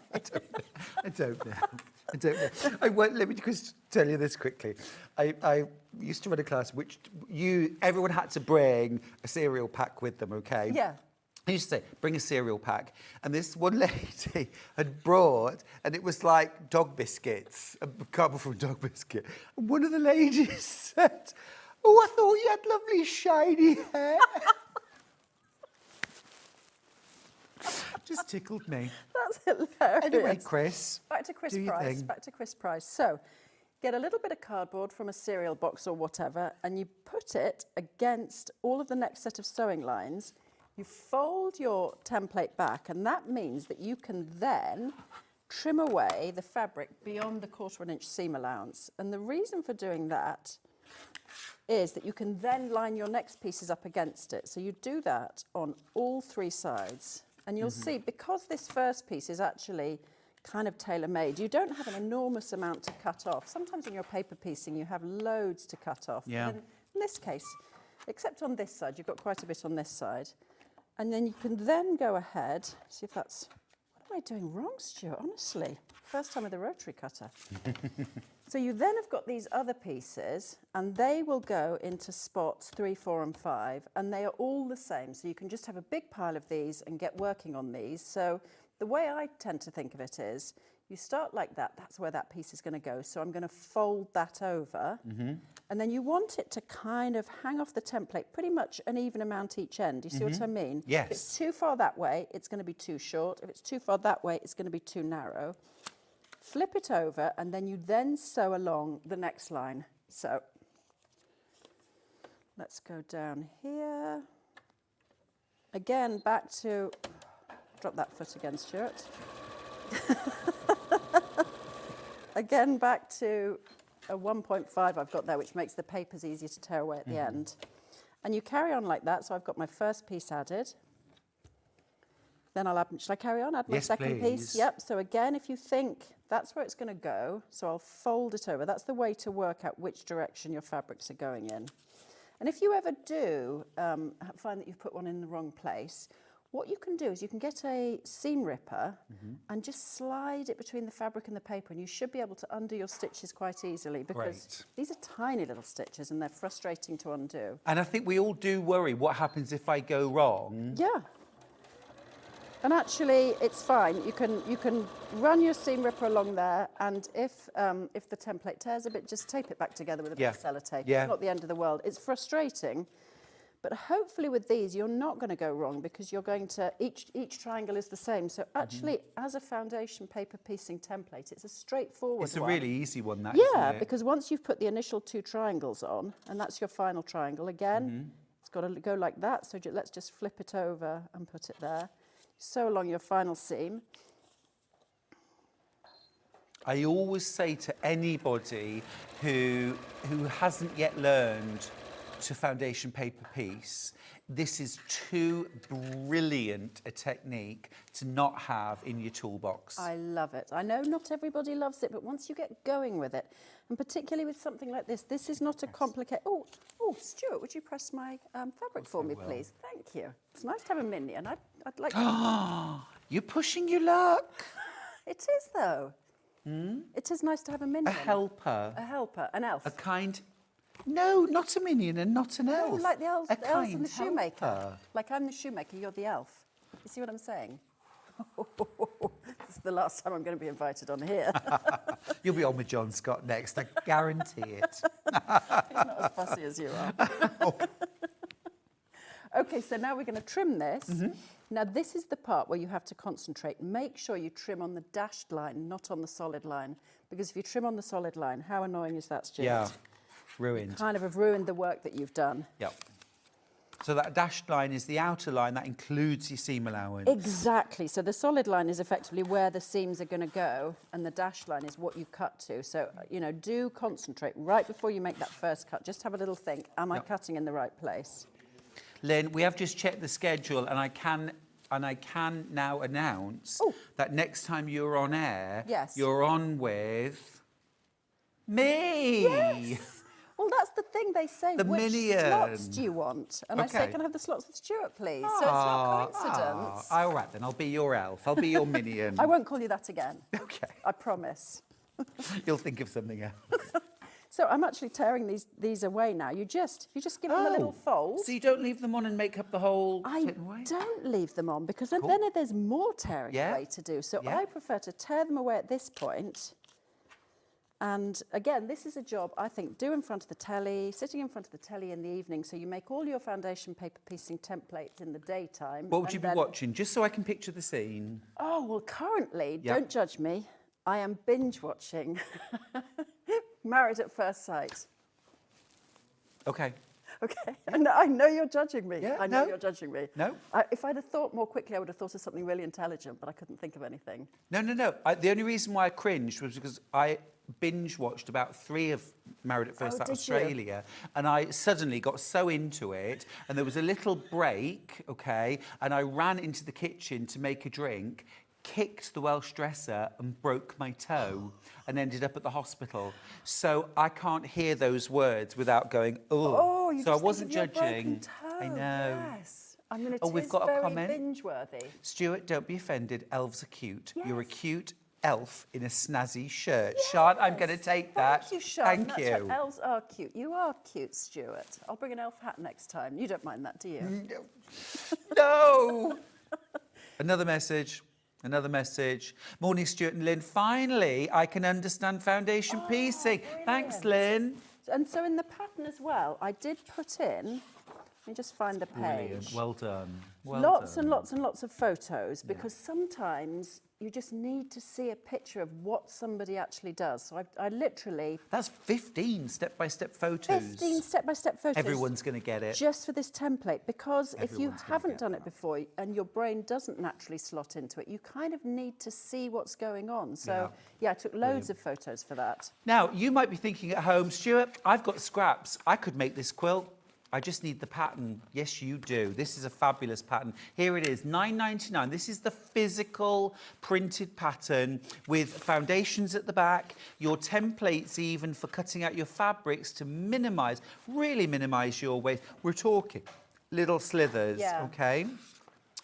Full instructions, everything laid out, 15 step-by-step photographs just to learn how to foundation piece. These are brilliant instructions, a beautiful quilt for £9.99.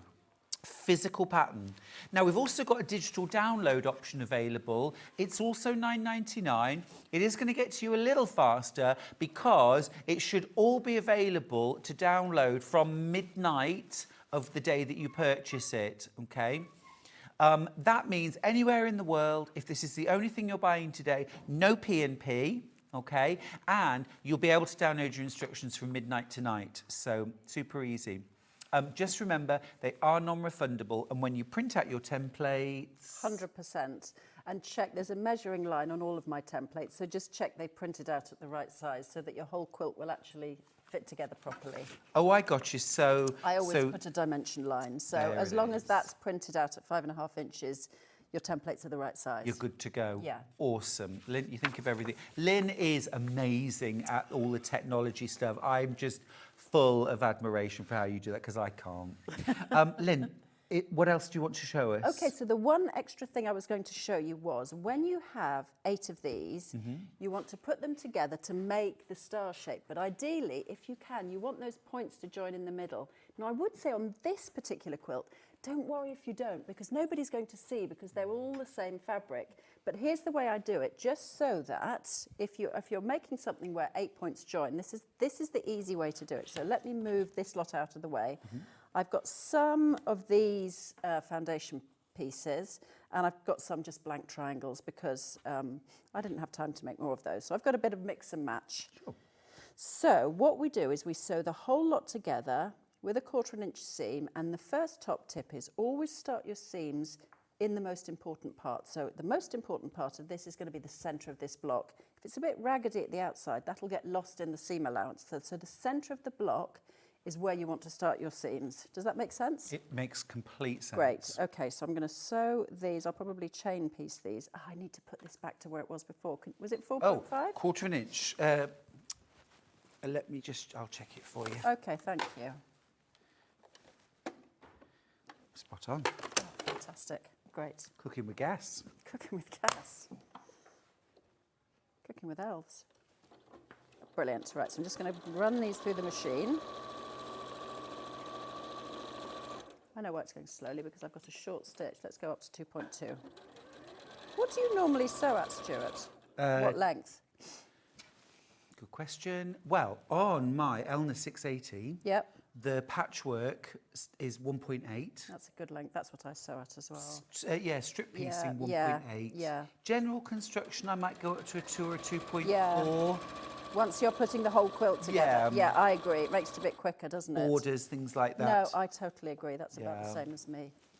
Right, so we're going to sew all of these together and then I'll tell you what the first magic trick is. I have to say one magic trick with this linen texture is to have it in a good light because how difficult is that to tell the front from the back? Yeah. Although I Yeah. do think, well, then if you get it wrong, Yeah. you're probably not going It's a to bit see of anyway. sparkle. Yeah, Yep. exactly. A little bit of depth and texture.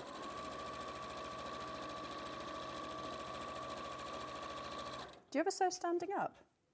Apart from here? No, not at home. No, some I people do, don't they? Yeah, they do. They do. I mean, I do a lot of quilting standing up. Of course, because you're long stand-up. arming. Yeah, of course. But no, sorry, what about you? No, never. Never. And I don't have a long arm, so right We now. need to change that, Lynn. I mean, I would love to. I don't have room in my house, honestly. Just bought in May this lovely little house, but yeah, definitely not room. Unless I suppose I could get rid of the kids. Get rid of the kids Yeah. and maybe get rid of the kitchen. You've Oh, only got the that's a kitchen good because it came with the idea. house. Yes, not something I use. I mean, Yeah, no, that's a really good idea. I hadn't thought of getting rid of the kitchen.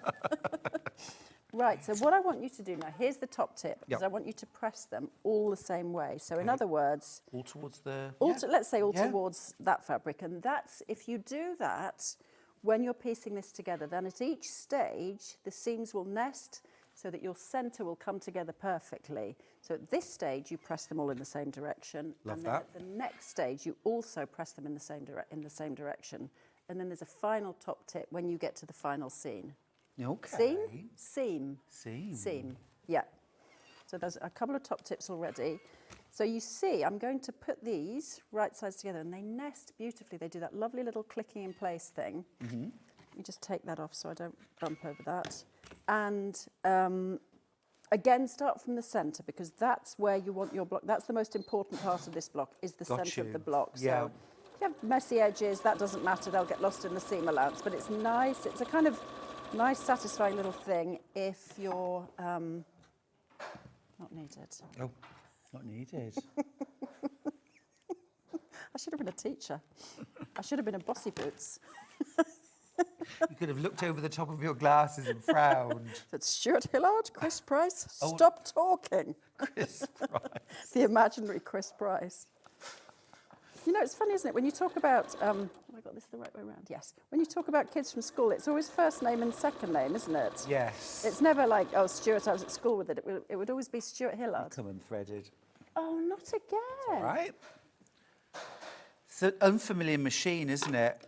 Maybe, yes. That's what it is. Yeah, no, that both of those seams have been without thread. Yeah. Yeah. Sorry about the lighting and the noise and things like that at the moment. The engineers are working super hard to get everything back to normal. But of course, you know, they've got big ladders in the studio and you can't do that quietly. Oh, you're doing a great job. Don't worry. Make as much noise as you like. Oh, come on. Andy did. Andy did. Okay, let's hope I can do this without dropping this seam this time, dropping the thread this time. I'm going to start slightly. Yeah, I think that's okay. I think that's working. We'll make a sewer out of you yet then. What's that song from Mulan? I'll make a man out of you. You don't know Mulan? Mulan. You did- Oh, yes. Yes, yeah, yes, yeah. Donny Osmond. Yeah. Is it? Yeah. Donny Osmond? Yeah, Donny Osmond sings in Mulan. Stop it. Seriously. It's hard to believe, isn't it? See, I never knew that. Did you like Donny That's when Osmond when you Mulan were... dresses up as a man and joins the army. That's it, yes. Oh. Yeah. Right, so let's, again, if you wouldn't mind, pressing these both in the same direction. You don't have to say if you didn't mind. I'm your minion. That's what I'm here for. That's why I breathe. Now, this time we're still going in the same Any direction. direction you want, as long as it's the same on each piece. So whatever you want to do. Okay, yeah. Oh, no. I did see Donny Osmond in Joseph. Oh, was he good? Many, many years. He was good. Yeah. And my eldest sister was so completely in love with Donny Osmond, and so when she was about 17, yeah. and so convinced was she that they would eventually get married, that she spent hours and hours practicing her signature as Mrs. Michelle Osmond. We found her old scrapbook and there were just that's pages. so Isn't it adorable? sweet. I loved the Osmonds. Yeah. I thought they were amazing. Like, I liked Donny Osmond. Do you remember the Donny and Marie song? Yeah. That was my first single. Did you like Marie? Did you know, rather, that Marie Osmond is a huge quilter? I did not know that. Did you not? No. Marie Osmond, I'm sure she's done books. Really? She's done, yeah, she did a TV show about quilting. She's done fabric ranges. I had no idea. She's like super obsessed quilter. I knew that there Yeah. was somebody from, is it the Brady Bunch who's a quilter? And she's done fabric, like she did a fabric line for Moda. Oh, really? Yeah, it was a kind of sort of, a bit like, you know when you had 90s in the 70s? No, Lynn, I never, those rumours are untrue. I never had a 90. Okay, well, Chris Price had It was 90s a in night the 70s. shirt. Well, it was the kind of fabric, the fabric she designed was kind of like sheets or 90s from the 70s. Okay. I can put the foot down, I'm sure I can put the foot down. They've hidden it on this machine. This is the slickest demo anyone's ever seen, isn't it? I mean, it's just... You've taught us loads. I've done loads. I just wish you'd learned to put the foot down. Oh, and I forgot to say the final top tip. Okay. So the final top tip Yeah. is when you put the two halves of the block together, Yeah. start your seam in the centre of the block. So start it right where everything is joined, because if you start it at the edge, the fabric might just push along a little bit and these might not join perfectly. What, But so if you- start here and sew out? Start here and sew out, flip it, start here and sew out. And that means that your centre That's has a much better hot. chance of all meeting together like that. absolutely brilliant. And then, do I press that? Oh, we've got light. Gosh, look at how bright we look. It's like coming out of a coal We need mine. sunglasses. Wow. You can press it open or you can press it to one side. I mean, I think on the quilt, I pressed it open just because I do like how it looks when it's pressed Yeah, open. It's a me bit of a too. fiddle, isn't it? But I think it's worth it. Yeah, absolutely gorgeous. I'm going to recap the quilt kit. Yep. You'll have to iron that one yourself.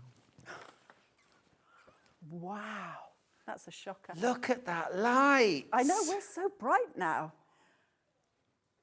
I think we're brighter than we were I feel like before. I'm too bright now. We've got all the additional lights and the normal ones. Anyway, thank goodness I put sunscreen on this morning. Right, let me show you this gorgeous quilt kit from Lynne Goldsworthy. Let's start off with those amazing 8 fat quarters that you get. These are all Japanese, actually. They're made in Japan. Printed Don't the in Japan. Japanese do lovely fabrics? They do absolutely really exquisite do. fabric, yeah. They do.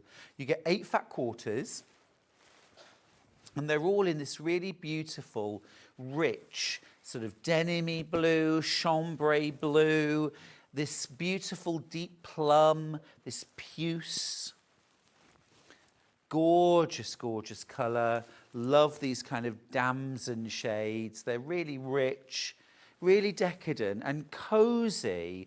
But I think the genius of Lynne's design is then pairing those really warm, rich colours then with this beautiful, subtle linen texture from Makawa, which just keeps everything cosy but bright and light and delicate.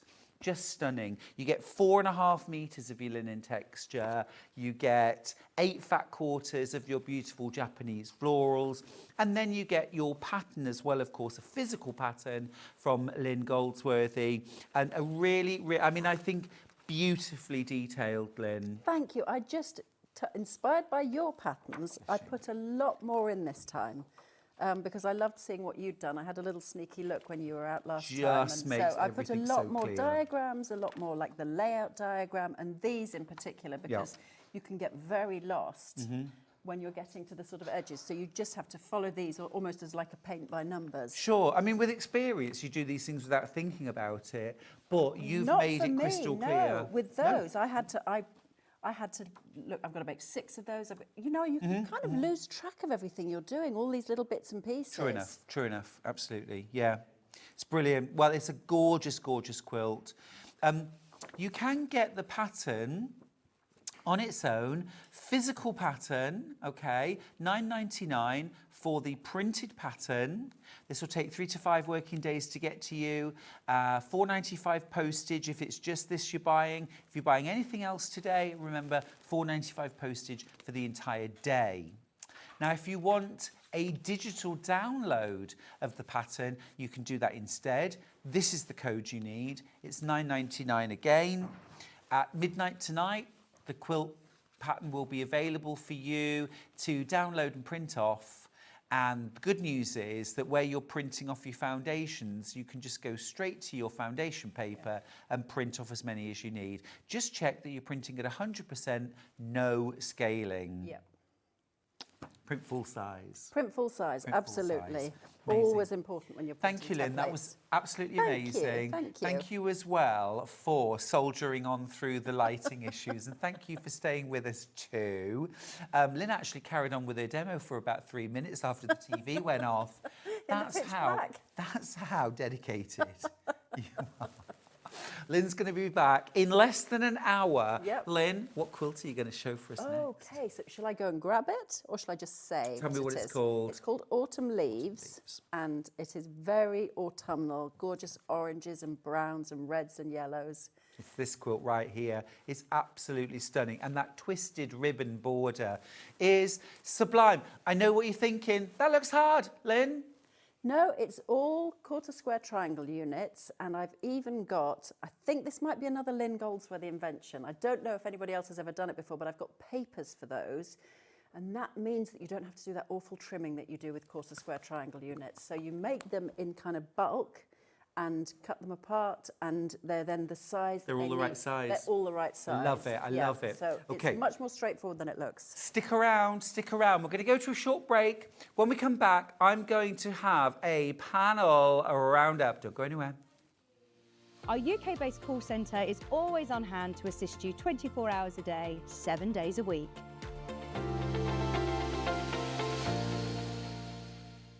Shopping with Sewing Street couldn't be easier. You can shop via our website at www.sewingstreet.com, where you can watch our live shows and see all the products from that day. We also have a huge amount of products on our website, from your sewing room essentials to fabrics, sewing machines and much more. You can download and shop on the go with our Sewing Street app. Simply head over to your app store and search Sewing Street. Alternatively, you can contact our UK-based call centre 24 hours a day on 0800 001 4433.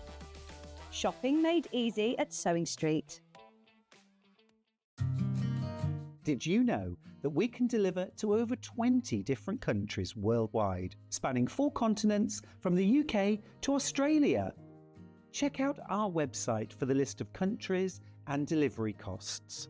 Sewing Street, stitching the world together. Keep up to date with what's on Sewing Street, as well as all the latest news and special offers, by signing up to our email newsletter. Go to sewingstreet.com and scroll down to the bottom of the homepage. Type in your email address and click the envelope. That's it. You'll never miss out on the latest news and special offers ever again. Here at Sewing Street, we only charge 1 P&P throughout the day. You can add as many items to your basket and check out and still only be charged once. Once you've checked out the first time and want to order again, you simply add the item to the basket and click on the Combine Order button. Remember, standard P&P is £4.95. Charges may differ for outside the UK. Or upgrade to our premium option for £6.95 on certain items. Shopping made easy at Sewing Street. It's Search for a Star finalist week here on Sewing Street. Tune in from Wednesday the 20th through to Sunday the 24th of November to meet our talented finalists and vote for your favourite sewist to win. The voting lines will open from 1 p.m. on Sunday the 24th of November. So stay tuned to find out more about our finalists and get ready to help us choose the next Sewing Street star. You won't want to miss the Search for a Star finalist week on Sewing Street.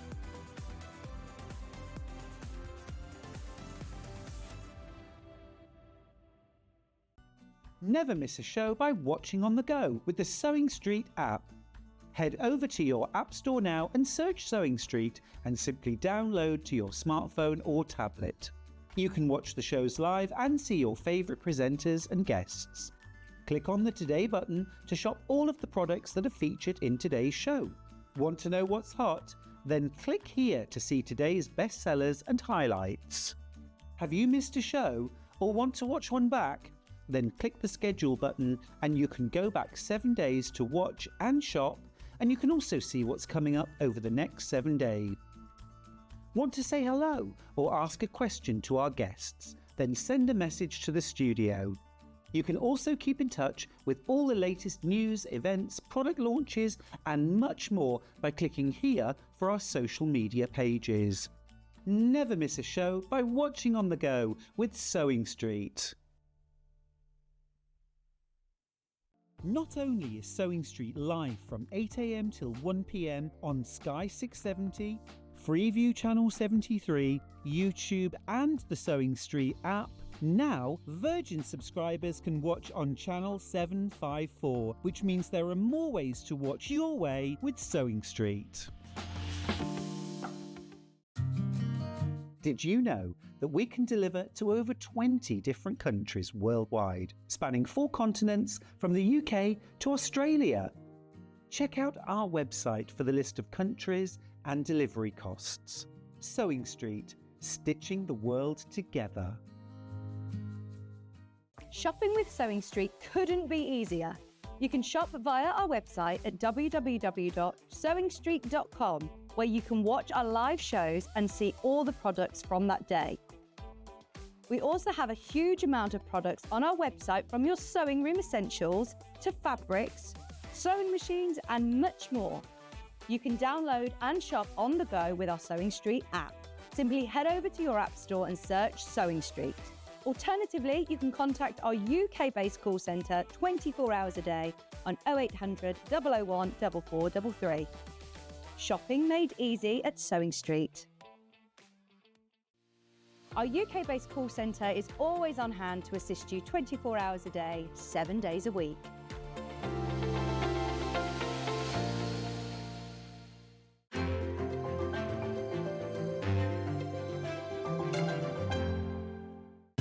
Keep up to date with what's on Sewing Street, as well as all the latest news and special offers by signing up to our email newsletter. Go to sewingstreet.com and scroll down to the bottom of the homepage. Type in your email address and click the envelope. That's it. You'll never miss out on the latest news and special offers ever again. Here at Sewing Street, we only charge one P&P throughout the day. You can add as many items to your basket and check out and still only be charged once. Once you've checked out the first time and want to order again, you simply add the item to the basket and click on the Combine Order button. Remember, standard P&P is £4.95. Charges may differ for outside the UK. Or upgrade to our premium option for £6.95 on certain items.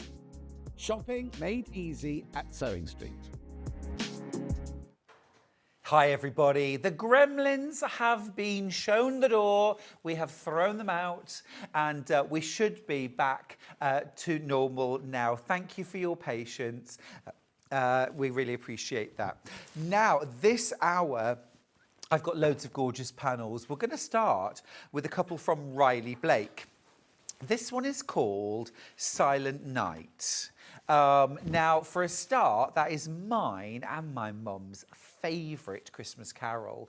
And this is a nativity activity book, and there's a bag to go over the top of it. It's absolutely gorgeous from Riley Blake. The whole thing's made in felt, and it's beautifully, beautifully printed. You have the really important scenes from the Nativity. You've got the three wise men, the Magi, following the star to Bethlehem. You've got Mary and Joseph travelling to Bethlehem on the donkey as well. You've got the angel, you've got the birth. And then you've got this gorgeous scene here of the manger in the stable. And there's the little donkey finally having a rest. But then look, this is absolutely incredible. Look at all of these beautiful characters. So you're going to make these characters up so that you can actually tell the story of the first Christmas, the Nativity. You've got all of the animals, you've got the angels. This is a lovely activity, isn't it? Even the gifts that the three kings brought, gold, frankincense and myrrh. Is there a dog? Oh, there's a dog, look, a little sheepdog. That's probably a bit of artistic license, if I'm being fair. But even so, it's lovely. Also the mouse, of course. Not sure I remember that from the Nativity, but I wasn't there. Isn't there the very famous lobster? Where's the lobster? Gorgeous, absolutely beautiful. I do love the cow, look. The cow's gorgeous. It's a big cow. Well, some cows are absolutely enormous, absolutely enormous. Now, you do get full instructions here. You've got your felt dolls, you've got your play mat, your bag. It's really lovely and a great way of teaching the story of the Nativity. Really lovely. Also, you can get free, fully illustrated step-by-step instructions by following the link. There's a link here. All right. That's gorgeous. $28.99. That's the kind of thing that you can bring out year after year. It would also be really lovely to make this to donate to your local primary school or nursery. Wouldn't it? That would have been absolutely lovely when I was teaching reception year 1, year 2, to have had this to bring out, to teach the story. That would have been absolutely gorgeous. So grab yours, $28.99. When they're gone, they are gone. Now I've got another Riley Blake felt panel. This one is called Santa's Workshop. Now, I've never seen the inside of Santa's workshop, so very few have. But we're all going to get to see it now. Oh, look. Is that a raccoon? Who knew? Penguin, a koala. Love koalas. This is gorgeous. Look, you've got all your characters.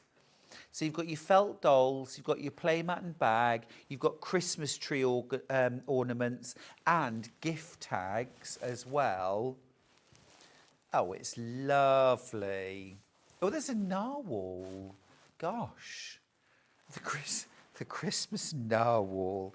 Oh, an owl, a reindeer, obviously. There's the outside of Santa's workshop. Oh, it's adorable. Do people still take children to see Santa Claus?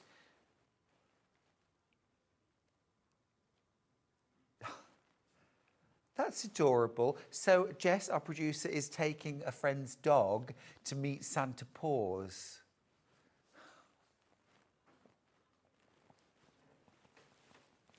Of course, you've paid for the deluxe package. I love it. Look, there's even a letter to Santa at the top. To Santa from me. Oh, that's really cute. Really cute. Again, $28.99.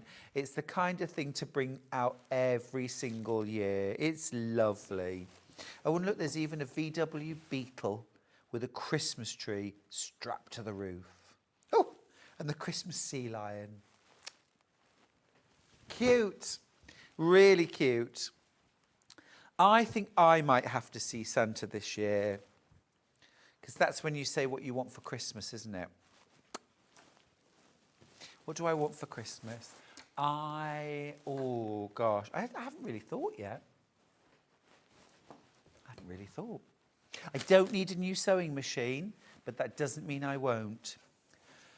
We've got some gorgeous panels. I want to start with this. It's Mia Caro. This is so beautiful. I'm going to hold it up so you can see it held up. It is gorgeous. Look, it's like a woodland Christmas tree. I think that's absolutely stunning. It's really painterly. Now, there's no coordinating fabrics to go with this.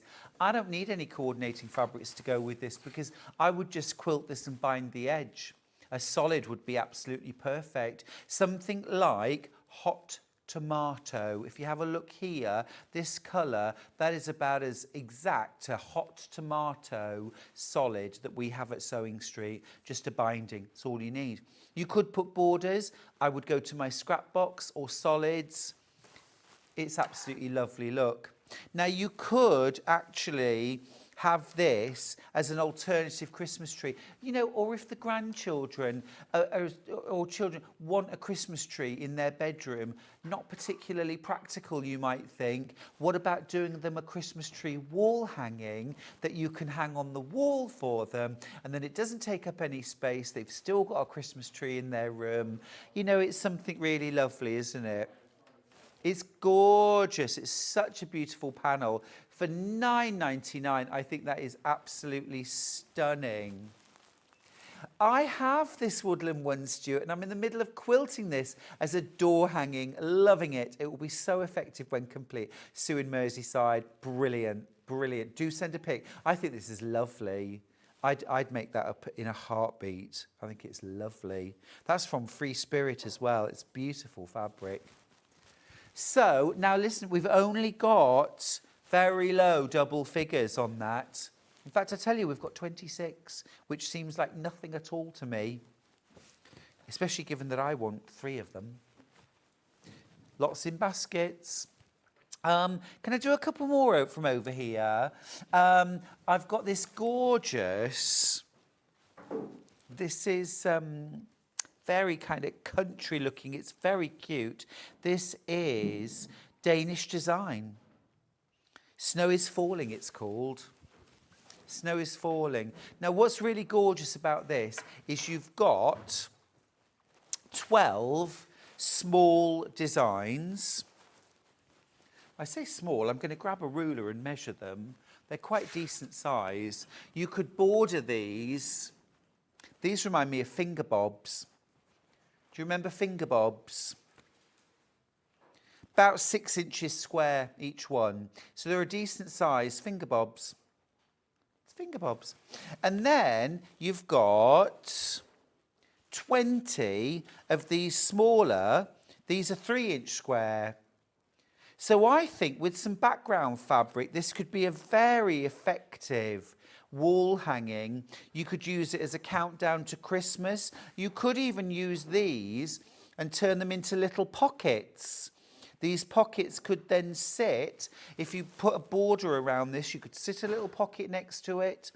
You've got 12 of these. It could be the 12 days of Christmas. It could be the 12 days leading up to Christmas that you want to count down and mark. Lots of different ways you could use this. If you like mixed media, you could actually stitch these onto cards and create fabric Christmas cards using them, and gift tags or smaller cards with these. Loads of value in that $9.99 pattern. I think that's fantastic. I've only got low 20s of that as well. Wow, okay, so once everyone's checked out their baskets, I'm down to low teens. Now, super cute. I showed this to Lynn in the break, and she and I have both fallen in love. This is called Woodland Babes, animal wreaths in cream. Now look. Oh, this is super cute. You've got 8 different, I'm going to call them wreaths, okay? Each one of them has a sleeping baby animal in it. Now, size-wise, the wreath itself, about 7.5 to 7 3/4. You're going to want to cut this to an 8.5 inch square, okay? An 8.5 inch square will give you, even with seam allowances taken off, you'll keep the wreath and you've got enough for the whole thing. So we've got a fawn, a hedgehog, gorgeous. You've got a little baby rabbit and baby fox, so cute. This isn't Christmassy, but it could be made Christmassy. There's the fawn, again, another little fawn, squirrel, a grey squirrel, a red squirrel, and a little grey rabbit. Absolutely gorgeous. You've even got a little border at the bottom. So if you wanted to make a cushion out of these, you could use that on the envelope back. Now, these are pre-cut, so if you multi-buy, they will come as separate panels, okay? But 2 of these would give you 16 wreaths, which would give you a 4x4 arrangement with some piecing or some sashing in between, maybe a little pieced border. And Lynn's going to be showing us how to do a twisted ribbon border in the next hour. So maybe something like that, if you get her pattern, you'd be able to use it on this as well. I think that's absolutely gorgeous. Woodland Babes. The other thing that you could potentially do with this, if you have a look on my YouTube channel, Stuart Hillard Makes, there's a pattern on there, free pattern on there, to make a Japanese rice bag, which has square sides. Each 4 of these would make 1 rice bag. So you could do that with them, and that would be absolutely gorgeous. All right, that's Woodland Babes. Very low figures, actually, and they are dwindling as we speak. Now then, I have got I Love You to the Moon and Back. Now, I've got a gorgeous pink and I've got a gorgeous blue version. I'm going to show you the pink version first of all. So there is a very, very famous children's book, Guess How Much I Love You. And it is the most beautiful children's book. It's really lovely. And this is fabric licensed from the author, from the publisher. So this is the real McCoy. You've got this beautiful piece at the bottom, Guess How Much I Love You. Then you've got 4 of these. Now they're rectangular. They're about 12 inches by 11 inches. Okay, you've got 4, Sleeping Under the Big Bright Moon, I Love You Right Up to the Moon and Back, I Love You As High As I Can Reach, I Love You As High As I Can Hop. And then at the top again, Guess How Much I Love You. Now you could quite easily just put a border around that, something even like calico or cream, quilt weight cotton, a border around it, and then a little binding, gorgeous wall hanging. Or you could cut this down and you could actually make 2 pillows. I would add a border around and then an envelope back. Reading pillow, gorgeous. You could do 2 of those. Again, for just £9.99. It's fabulous value. Not too pink either. It's more of a sort of salmon peachy pink. Very, very pretty. Now, I've also got the same thing in blue. This is exactly the same designs, but look in blue. This is fab. So lovely. Yeah, it's gorgeous. It's gorgeous. Now, just to give you a little warning at home, our engineers are still working on the lighting in the studio. There is going to be just a little bit of maybe on-off or even flickering. I'll keep you updated, but I just want to give you a little bit of a heads up there. How much I love you. How gorgeous is that? Really beautiful. £9.99 again.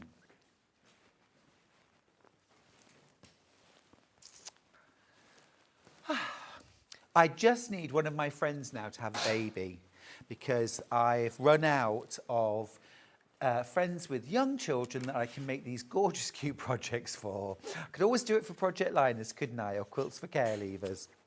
Now, I've got a beautiful silver and grey patchwork panel here.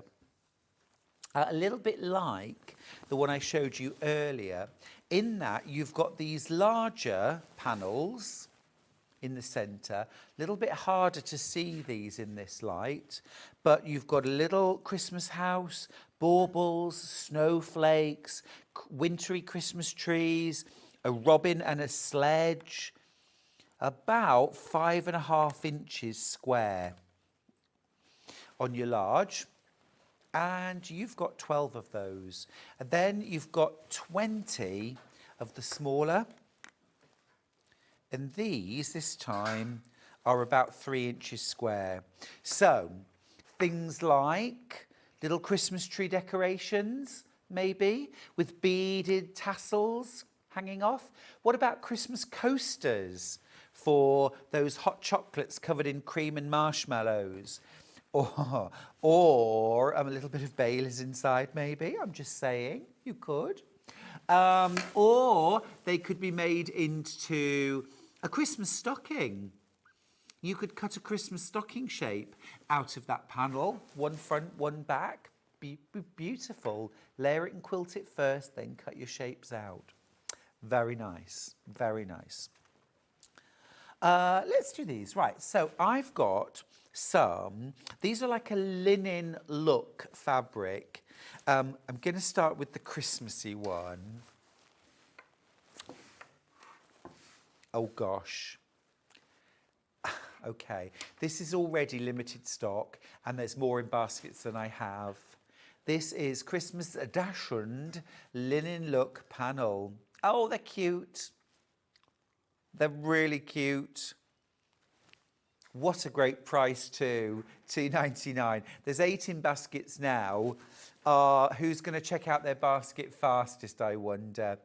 We can't see, by the way, there's only 4 left now. We can't see how many are in your baskets. We just know how many customers have them. If somebody wanted to make a pair of cushions, that would be 2 panels. I've only got 4 of these panels left and then they're gone. Now, I had a question from Susan saying, I can't see Lynne's second quilt in pre-order. It's there. It's there. We've checked. I think maybe it hadn't been loaded, but it has now, Susan. So if you want to get a hold of Lynne's brand new quilt pattern, Autumn Leaves, we'll just show you on the website. So if you scroll past this hour, there we go. If you scroll past this hour, scroll past the panels, you'll find it. There's the pattern. And a little bit further down, you've got the kit. There's actually 2 different kits. One of them has like designer fabric for the binding.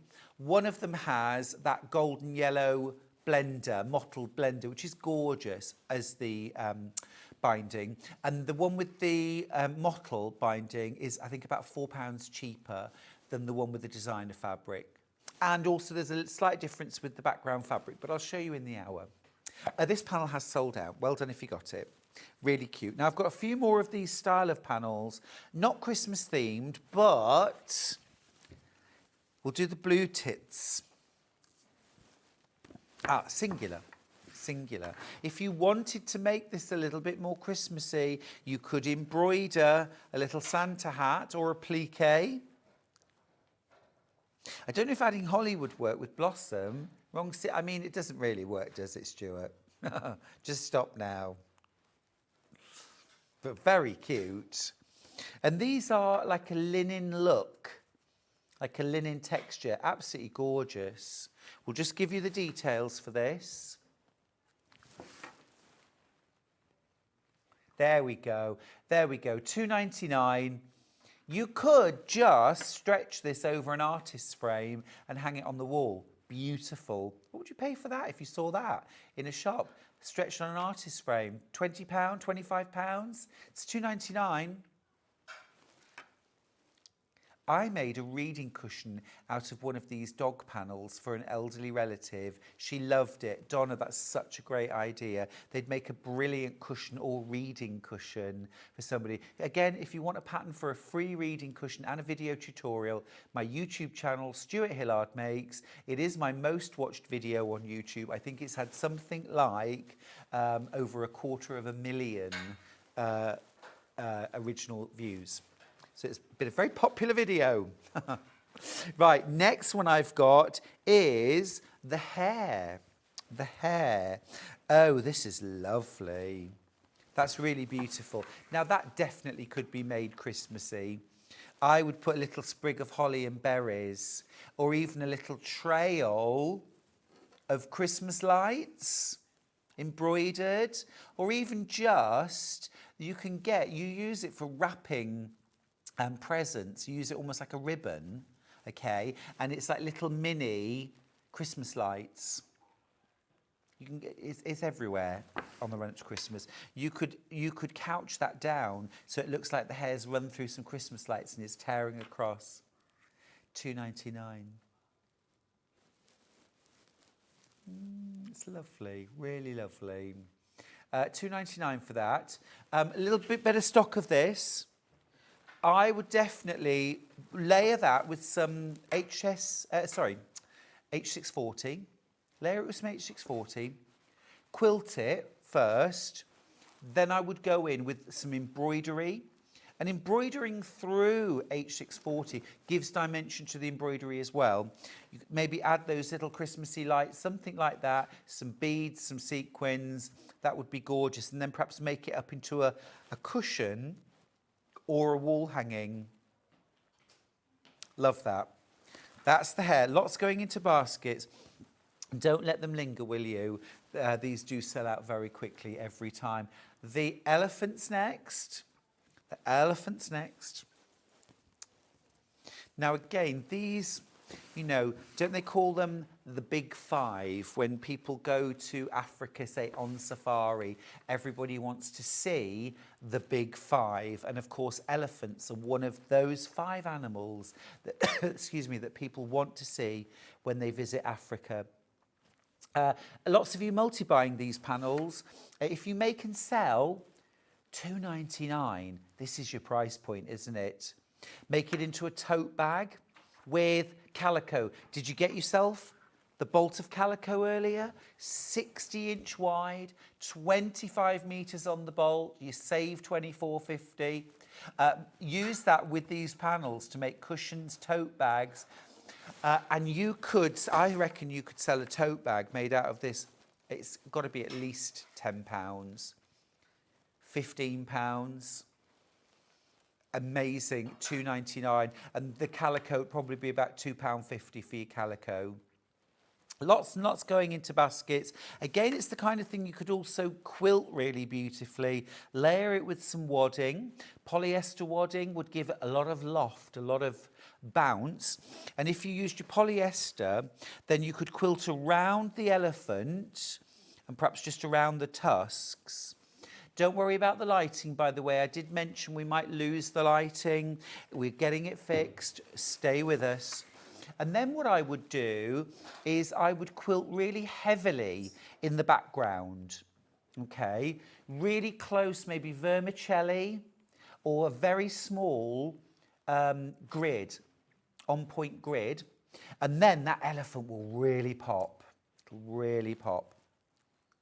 Gorgeous. Gorgeous. Okay, that's the elephant, £2.99 again. Next up, I've got 2 more.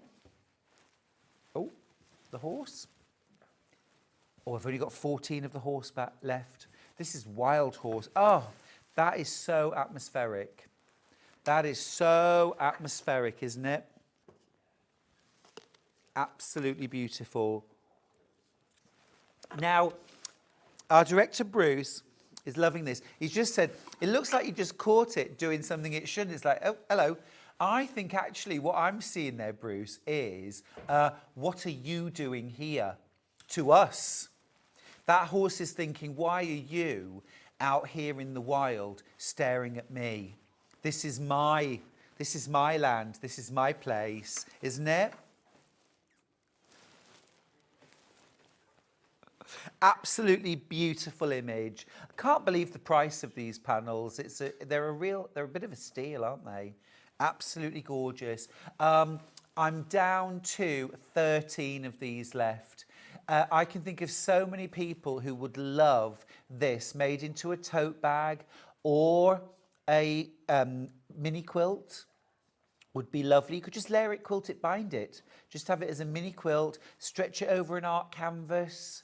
You could use this to create like a mini pin board as well. Layer it onto a thick cork tile, glue it to the back, and then just be able to pin things into it, little notes.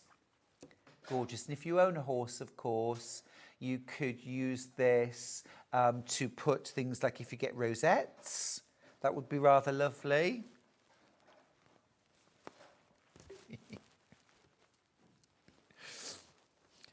Gorgeous. And then last of all from those, we've got the swan. The swan.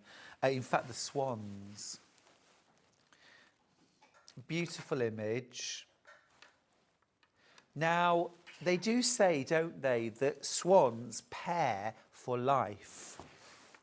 So when boy meets girl and they fall in love and they pair for life. So they are often used as an image of that sort of eternal love or marriage or engagement. So wouldn't this be lovely? Wouldn't this be lovely to make for somebody who was getting engaged, getting married, having a civil partnership? Just lovely. Or somebody that's really into ballet. You know, this could be a ballet bag, Swan Lake, you know. That would be lovely too. So I know lots of children go to ballet class. This would be lovely for taking shoes to ballet class. Lots of lovely ways you can use these panels. And again, if you make and sell at $2.99, I think that leaves quite a lot of room to make a profit. If you sell for yourself or for charity, things like this, they're great when they come along. Lots of you multi-buying. Right, okay, now I've got some panels here. I'd like to start, if I may, with my borrow bag.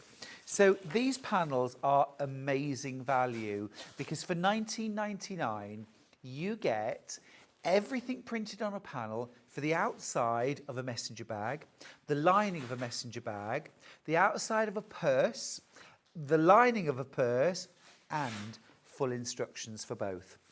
Stonking good value. Let me show you first of all, here are all your instructions. First for the bag, then for the purse. And look here, here's your purse, outer and lining. It's faux borrow, so mock borrow. So borrow is a Japanese technique of layering fabrics together, and then what you do with traditional borrow is you stitch like a running stitch through the layers of fabric to hold them all together. It's actually based on a sort of patching technique for mending clothes, but it's turned into an art form. Now you've got your purse, you've also got your full bag as well, and it's a lovely bag, this one, and it's a nice easy make. What you've got is an outer bag, so you've got your front and you've got your back, and you'd layer that up with something like Bosal in our form. A fusible foam, okay, is best. If you haven't got that, interfacing and quilt wadding together will give a firmer finish, okay? Then you quilt it. Now, what I did for my quilting was I did lots and lots of straight lines, like matchstick quilting, quite close together, maybe ½ an inch. You could do a crosshatch. That would be lovely. Or you could hand quilt it using a big running stitch and something like cotton perlé. Now you've also got a flap over here. This is your outer flap. This is your lining. And of course you do get all your lining and your shoulder strap, everything else to make the whole bag. But you can mix and match if you want. You don't have to put that flap on. Now, if you want to see a full demo of this, it was on the 29th of May, 2023. 9 a.m. Oh, really full rundown of when you can watch it. Brilliant. So 29th of May last year, excuse me. It is a gorgeous bag, and remember you get your purse as well for £19.99. Where does that time go, eh? That's nearly a year and a half ago. Wow. And it's that gorgeous cobalt blue. Looks absolutely gorgeous with like jeans or with denim. Very, very limited stocks on that. You get a shoulder strap as well included. Yeah, everything you need. Just maybe a strap slider. You don't even have to use a strap slider if you don't want to. Now then, I have also got, let me see, what do I have here? Let me just, yes. This is the Sashco messenger bag. So if you like that style, so that's a nice simple bag to make. This one is more of a kind of formal messenger bag style. So this is the kind of thing that has a front, a back, actually a full gusset around the outside, and then a full deep flap. But it's done in the same style. So these two would actually go together really, really nicely. I would say, if you're a beginner to bag making, go use the other one, which is called the, what was that last one called? The Borrow bag, yeah? But if you've a little bit more, you don't need much more experience, but a little more bag making experience, then go for the messenger. They would go together really, really nicely. You've got this mock Borrow. Again, layer it, quilt it, looks absolutely beautiful. You've got your shoulder straps and your linings. You've got pockets, an outer back pocket as well. You've got side pockets. You've got all of your linings as well provided. You've got your strap, of course, yeah. You've even got a bit of extra fabric here.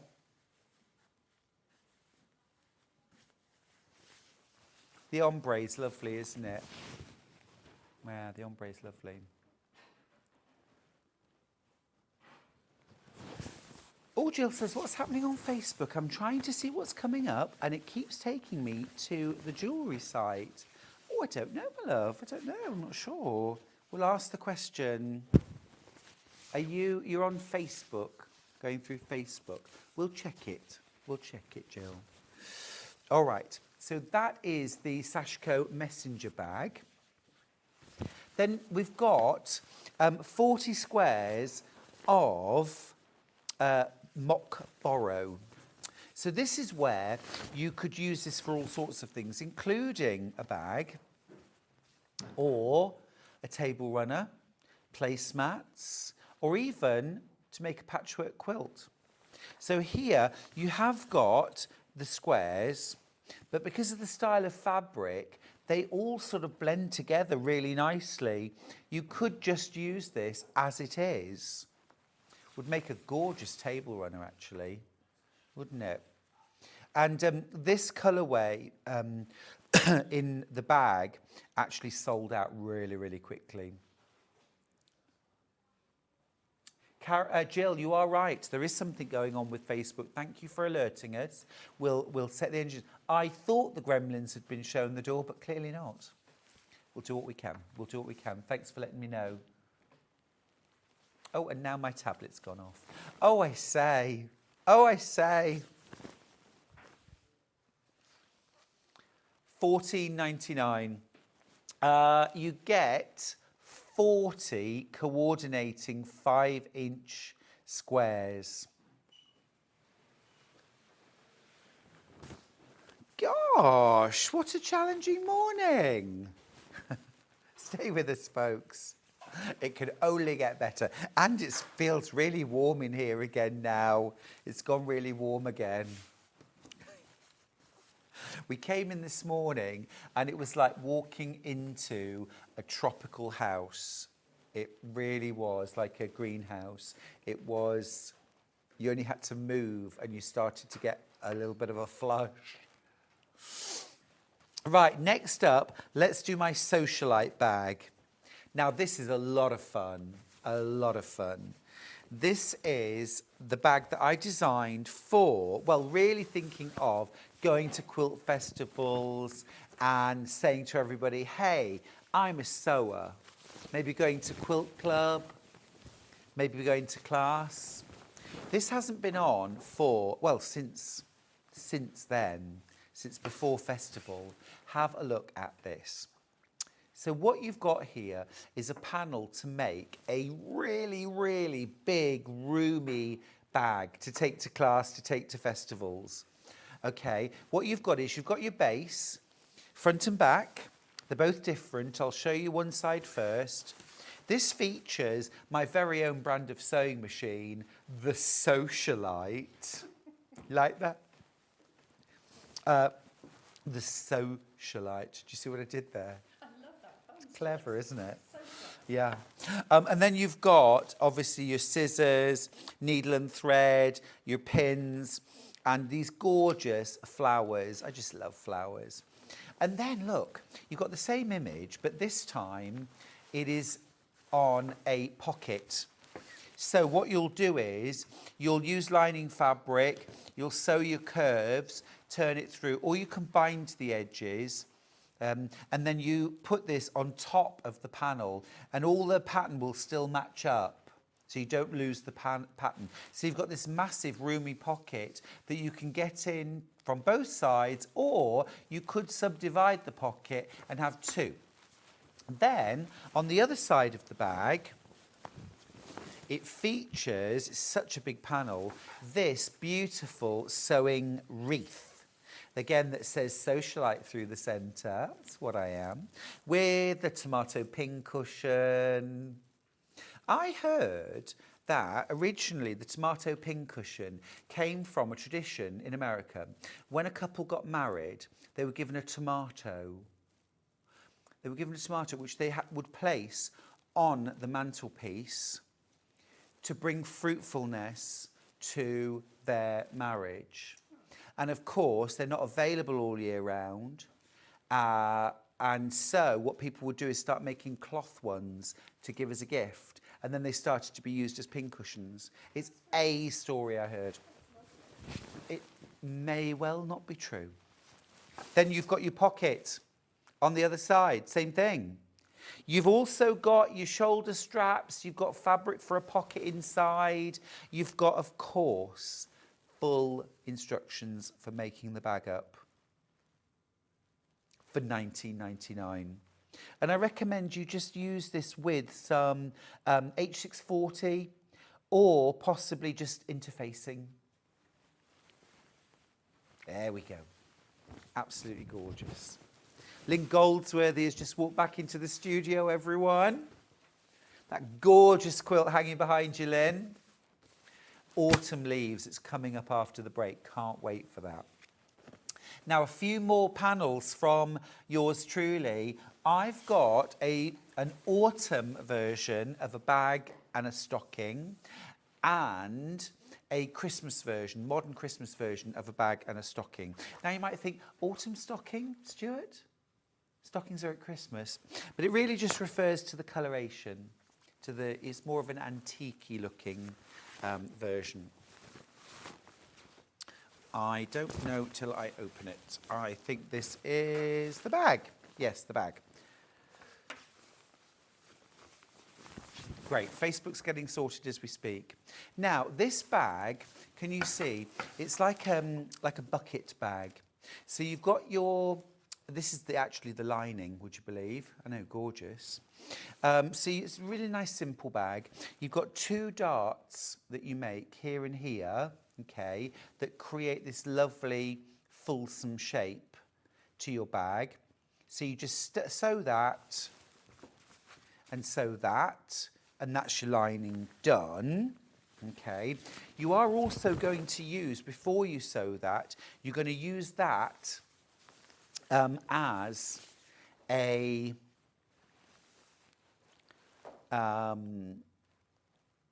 pattern to cut out a front and a back of the bag. Now I'm just checking because this should have a set of instructions with it. Printed instructions with it. Just need to make sure that Warehouse know that there's a set of instructions that go with this. Just spotted that. So what I wanted to just say was, I designed this bag. What you do is you make a pocket. You get that pattern on the printed pattern, okay, which goes like this. It kind of scoops across. That is on the printed pattern, plus your full instructions.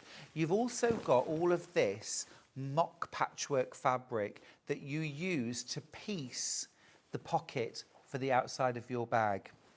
It's a really fun one.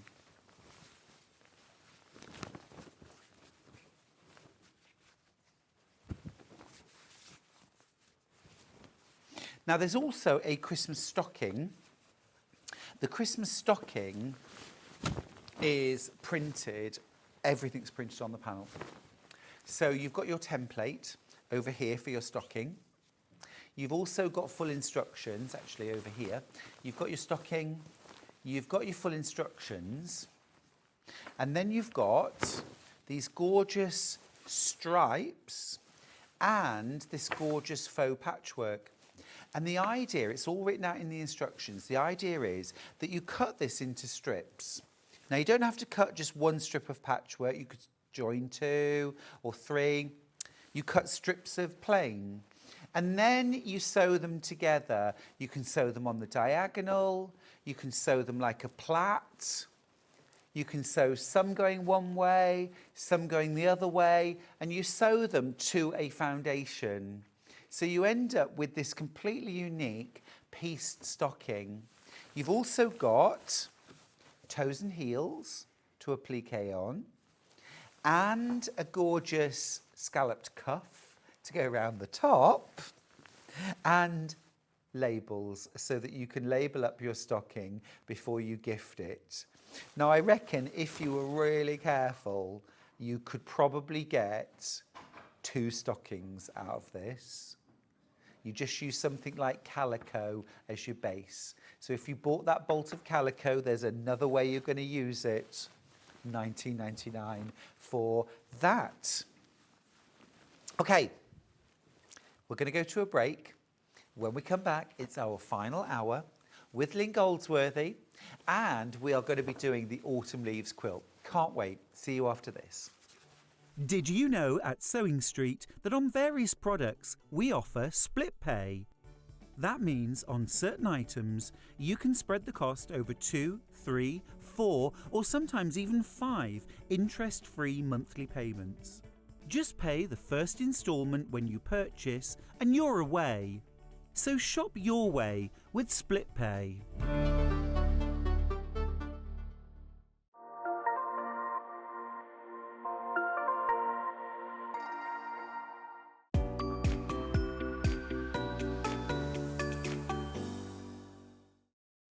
It's Search for a Star finalist week here on Sewing Street. Tune in from Wednesday the 20th through to Sunday the 24th of November to meet our talented finalists and vote for your favourite sewist to win. The voting lines will open from 1 p.m. on Sunday the 24th of November. So stay tuned to find out more about our finalists and get ready to help us choose the next Sewing Street star. You won't want to miss the Search for a Star finalist week on Sewing Street.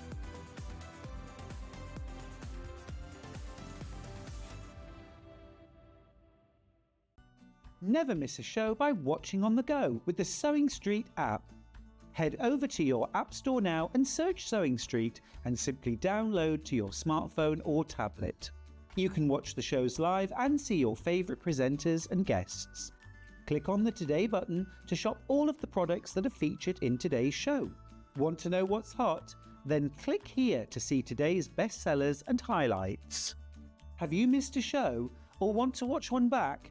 Then click the schedule button and you can go back 7 days to watch and shop, and you can also see what's coming up over the next 7 days.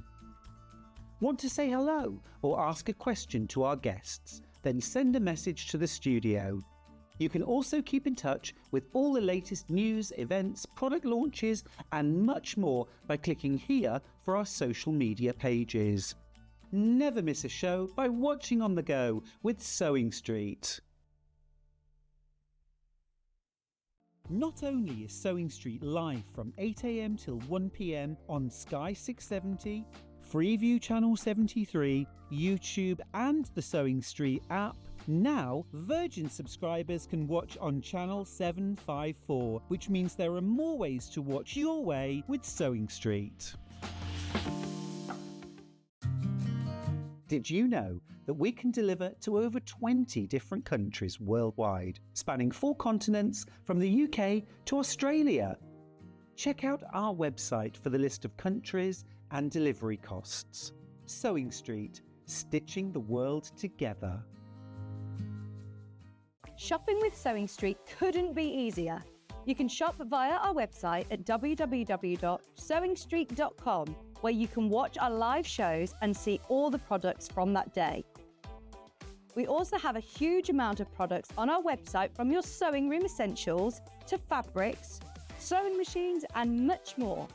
You can download and shop on the go with our Sewing Street app. Simply head over to your app store and search Sewing Street. Alternatively, you can contact our UK-based call centre 24 hours a day on 0800 001 4433. Shopping made easy at Sewing Street. Our UK-based call centre is always on hand to assist you 24 hours a day, 7 days a week.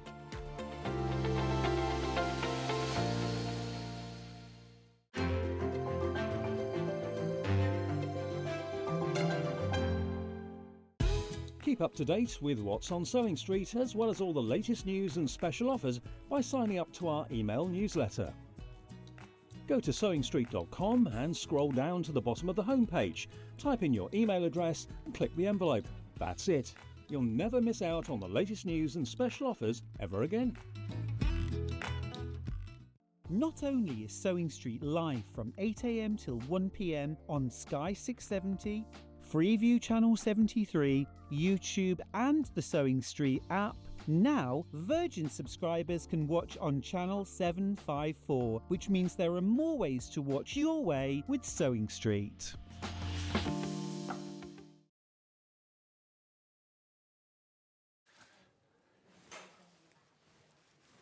We're back. This hour, welcome back. This hour, we have got this magnificent quilt and this magnificent quilter. It's Lynne Goldsworthy, everyone. Stuart. This is gorgeous. And nothing's going to go wrong this hour. Nothing. Famous last words. Lynne, beautiful. Yeah, so it's... Oh, Lynne, your mic's on mute. Is it? Come Oh, damn, how did I do that? This is embarrassing. You said nothing's going to go wrong. Is that better? Can you Say hear me something. now? Can you hear me now? Yeah, brilliant. Okay. Oh, that's my fault, Dan. Sorry. User error. I can't use a This sewing is machine and I absolutely can't use a lovely. mic pack. What can you do? Not that much, honestly. Yeah, so this is lots of autumn leaves, and we've got a few different learning points here. So we're going to have some bias tape going on here. Got a little bit of very, very, very simple foundation paper piecing. We've got some half square triangles, which we make on paper. We've got some quarter square triangles, which we make on paper. And then we've got this really gorgeous this ribbon border's border. I do amazing. love a ribbon border, and it's another one of those where you have to concentrate on where you've got to. It's not complicated piecing. It's just you almost have to assemble it step by step by step so that the fabrics link in each time you join a quarter square triangle. So I've got a sort of a, if you go back a page, I've got a diagram there of this, and you want to follow that sort of step by step so that the whole thing runs around the whole quilt and meets up at the corners and so on. Again, you've got absolutely fantastic, really detailed instructions for how to put this beautiful quilt together. Yeah, once again, I put a lot more into this one following your example because I just thought more is more. It's absolutely amazing. This quilt is 58 inches square. So again, it's our kind of perfect lap size, throw size, lovely on the back of a sofa. Details on screen are for the pattern only. Okay, that's physical printed pattern for £9.99. Now, if you want to get the digital download, we've also got that available. It's a different code. This is the code. Now, this is something new for all of us here. So this is a different code, ZB4L60. Same price, £9.99, but this time a digital download. And that's going to come into your inbox midnight tonight or thereabouts at the latest. It may come before. And then you'll be able to print the pattern off. You can print foundations off, as many as you like. I mean, it's a good one if storage is a problem. If you're somewhere, maybe you're abroad, and you don't have to pay postage. There's no postage charge. If this is all you buy, then £9.99 is what you pay. But these patterns are non-refundable. If you buy a digital download, it is non-refundable. Okay, now we've also got some kits to make the beautiful quilt. Now, right here, I have got, so this one is, Now, neither of them, I've got to be honest, neither of them are exactly the same as what Lynne's made, okay? Because, let me show you. So what you get in here is you get, wow, that's a lot. 10 fat quarters. Look at these beautiful fabric. 9, okay, is it 9? We'll count them. Oh, it's 9. It's Apologies, 9. it is 9. It's 9. Okay, these are absolutely magnificent. So beautiful. Gosh, look at that one with pumpkins. I love it.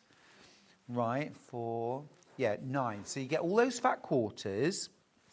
Then you get 4 fat eighths. Again, absolutely gorgeous fabric. Oh, those are stunning. Then you also get this border print, 1/2 metre. I'm just going to show you this. Okay, that's your, what do we use this for, Lynne? So that I've used in the binding. So Yep. the binding sort of, if you can run a narrow, imagine a narrow strip of it going that way. Yes. So you get the sort of edges and then some leaves and then the edges and then some leaves. So it made a lovely binding. Absolutely gorgeous, absolutely gorgeous. Does that do the whole quilt? Yes. Yeah, That brilliant. does the whole quilt, yes. Although, yes. can I just say, if I was buying this kit, I would use something else for the binding. I would cut this straight down the middle and I would make 2 cushions to go with my quilt. I didn't think of that. What a great Because idea. Well, I think that fabric's so beautiful. It is. It's gorgeous. You know what I mean? You can only get the fabric in the kit, by the way. Right, but you also then get, so all of these fabrics are exactly what Lynne used in her quilt, exactly. The only thing that's different is that you've got Macawa linen texture, 3 metres, and this is a lighter shade. It's very slightly Very paler, slight. but really hardly at all. The difference is kind of, I'll show you the difference. I would have used those, one or the other, both would have worked well. Yeah. So that is the slightly warm. This is the one that Lynne used. This is the one that's actually you're getting in the kit. Now, you've also got 3-way split pay on this quilt. That's amazing. So you're only paying today, not £98.99, you're paying £32.99. £32.99. That'll get it home. Fab. So that's the first quilt kit that I've got available. So exactly the fabrics, exactly the binding, the linen texture. It's still linen texture like Lynne used, but it's basically a shade lighter. a shade lighter, which will actually give it a really lovely kind of sparkle and glow. Both of those work really well with these colours, these rich autumnal colours, and they're both they're both just creams, really, cream linen textures, and that Macawa linen texture just gives it a bit more, rather than just a solid, it gives it a bit more texture into the quilt. Absolutely. Now, of course, you also get the physical pattern. Right, the second option that I've got, so that's $98.99. The second option that I've got is exactly the same, okay, as Lynne has done. Yep. Okay, so you've got all of the same fat quarters. You've got all of the same fat eighths. You've actually got the exact same linen texture that Lynne used. Yep. So that slightly warmer cream. Yeah. The difference with this kit is you have got this gorgeous corn yellow blender fabric for your binding.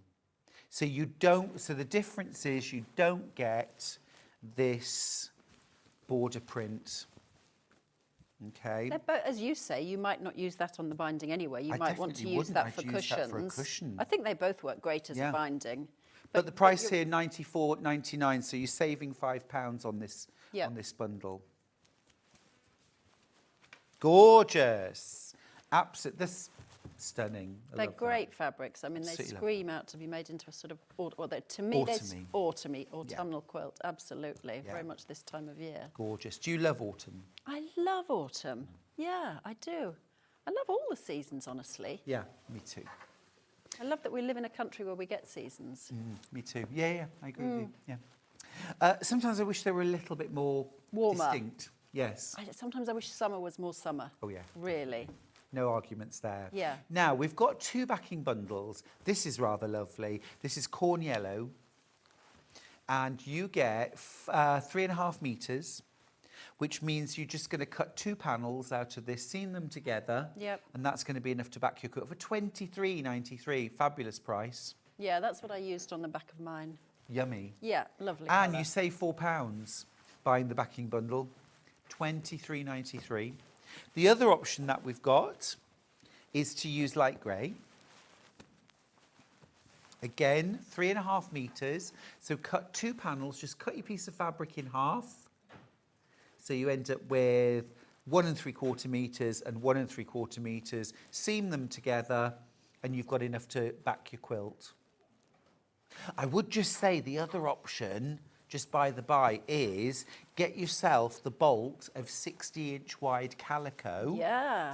Because this quilt is 58 inches square. If you're quilting this yourself at home, 1 inch margin all the way round is just enough. Just about doable. Just enough. Probably with the selvages, you probably get a tiny bit more to work with. Yeah. So yeah, you could quilt it in back your one. quilt. Yeah. Yeah. And that, you'd only use 1 3/4 metres. Yeah, that's a great idea. Okay, right.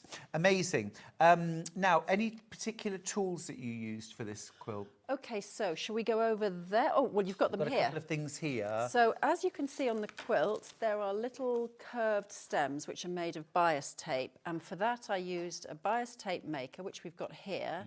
And then also you get these, so they're made to work with each other. So this is a 9mm bias tape maker, which will That's make 3/8 of an inch, right? Exactly, 3/8 of an inch. And they make a 5mm tape to go with it, which is a fusible tape. So what it does is it leaves a little strip of fusible web on the back of the bias tape. Yeah. So that rather than having to pin it down, you can just press it in place, which makes it much easier to sew when you're not trying to sort of navigate pins. Yeah, so it's like thin fusible web. It's a tiny little strip of fusible web. There goes some water.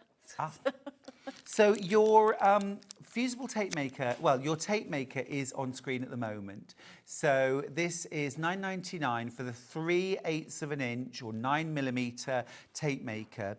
Now, it's called a fusible tape maker because it has a little slot, you can just see it, can't you, at the rounded end, that you pass fusible tape through. Now, you don't have to make this tape with the fusible web if you don't want to. I often use it, and I use a glue stick. Just run it on the quilt itself or the block and lay the tapes down. But you can use it with either. So $9.99 for the tape maker, and then we'll show you the details for the fusible tape for the fusible web.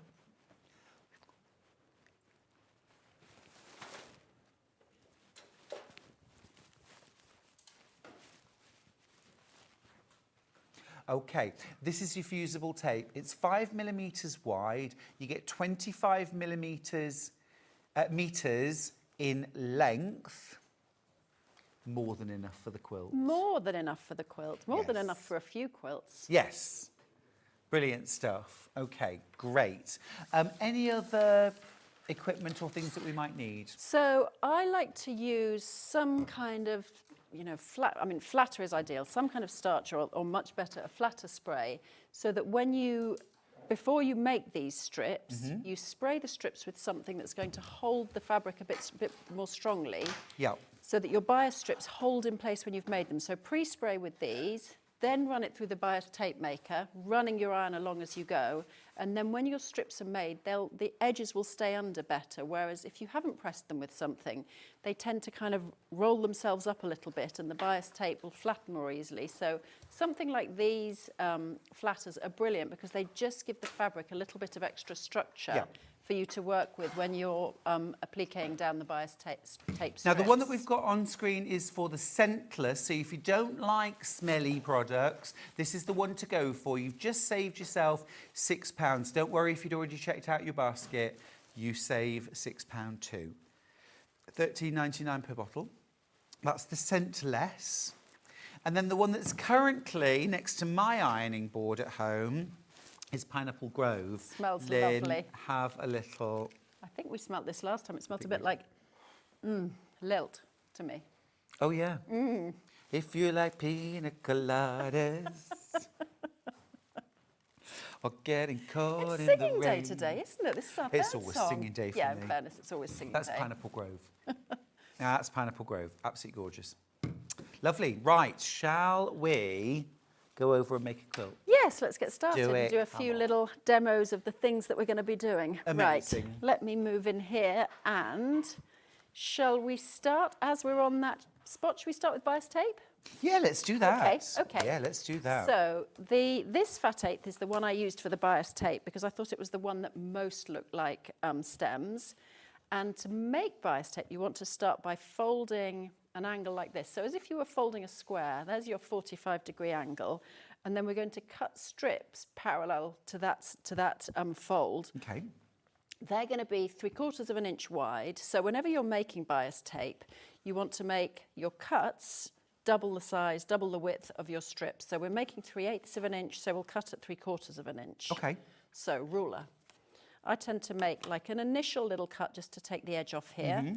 And then I like you'll how be you cutting- folded that so you can Kind do of makes longer. it a bit easier to cut it, yes. If you're doing those great long strips and your ruler gets carried away and then sometimes it swivels. So take the edge off and you can then cut a few strips. Just keep cutting along and along and along. So you cut lots of strips. And you were saying for a 3/8 of an inch bias, finished bias, Yep. you need 6/8 of an inch strip, 3/4 of Exactly, an inch strip. exactly. So double. Yes, so a little bit of fractions there.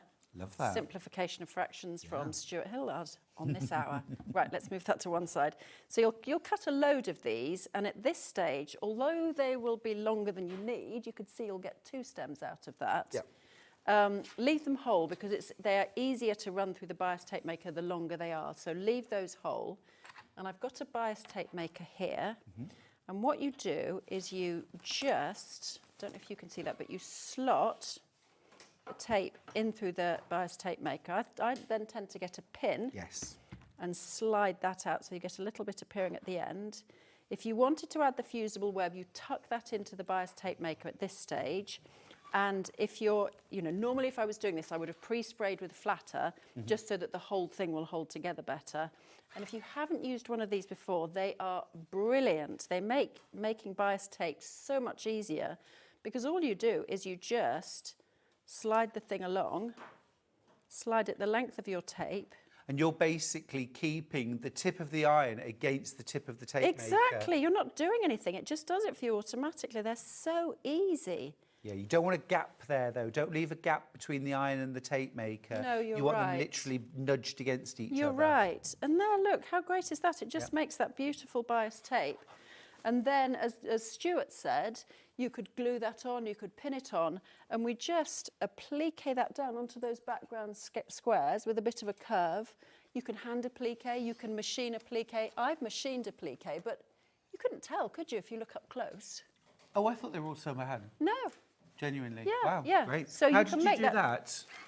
So I don't know if you remember last time, there's a machine stitch where it sort of goes 3 or 4 stitches along, then a little stitch to the right. So a blind hem. Is it right? It's like Blind a hem yes, stitch, exactly, yeah. exactly. And that just catches the edge of the fabric. And if you do it with a colour that matches your stems, it's almost invisible. You really Amazing. can't see that you've done it by machine. Love that. Yeah, so Love that's that. bias tape, Great. which is simple. First skill, ticked Yep. off. Number 2, would you like to go to half square triangles or foundation paper piecing the template?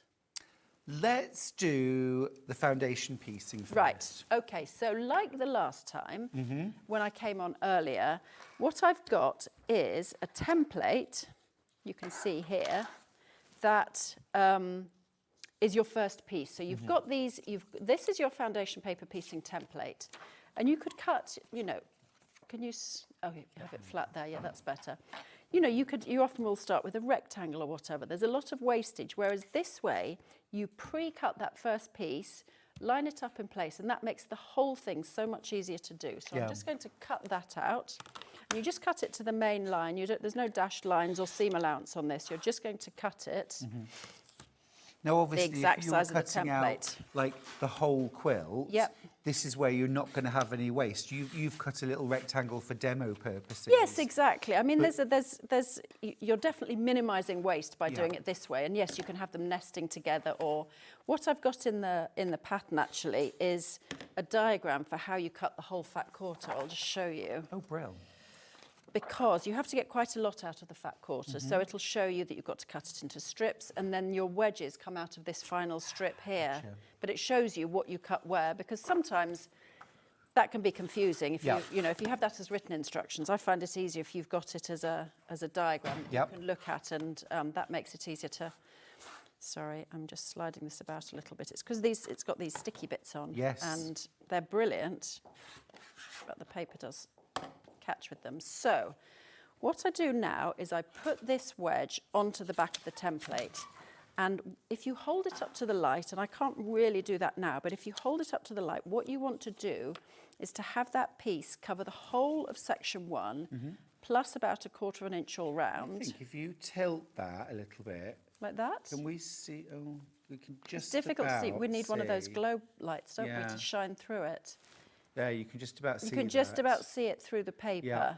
Again, if you used that Carol Doak paper, Yes. you'd see it much more clearly, because this is just regular printer paper, whereas if you use foundation paper, you can see that much more clearly, you can see through it. And I then either pin or a little bit of a sew line. So my first piece, often Totally in with foundation you. paper piecing, my first piece, I'll just stick on like that, peels off very easily at the end. And it just means that what you can do, if you feel like it, is pre-prepare a big stack of these. And then when you get to the foundation paper piecing stage, you just piece them up one after the other. So that makes that easier. Lynne, you and I both have a similar approach and similar constraints when we're making quilts. Yeah. We have a lot of quilt to make in quite a short Yes. amount of time. Yes. So we use every trick in the book. It's all about speed for us, because we have to, we make quilts fast, don't we? We do, Yes. we do. But this is a tip that everyone can use. Yeah, because It's not absolutely. just about speed. Pre-preparing these just means it's so much nicer when Yes. you come to sew the block to just pick one up and you're ready to put your next piece of fabric on. And you can just kind of switch off then. You can Yeah. just go into, maybe have something on Netflix on your laptop Yeah. by the side, or an audio book, or the Yeah. radio on, and you're not thinking Love too at much first of that. sight. Oh, Married at first sight, even.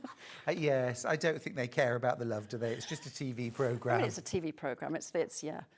So then, again, there are instructions for cutting these side pieces. We pre-cut those as well. And again, that's to avoid wastage, and so that when you come to piece these in place, you've got pieces that are the right size. So you're not doing that thing that you do sometimes with foundation paper piecing, where you piece and then the piece is too small, Yeah. and you have to take it off again. So just as we did this morning, you take a look and you say, that's where it's going to go. So I'm going to fold it over so it's right sides together. You want a bit hanging off at each end. shorten your stitch length to about 1.5 and sew along that seam line between sections 1 and 2. Where's the foot pedal gone? Oh, hello. Sorry about that, foot pedal was under the table. Right, so let's just sew along there.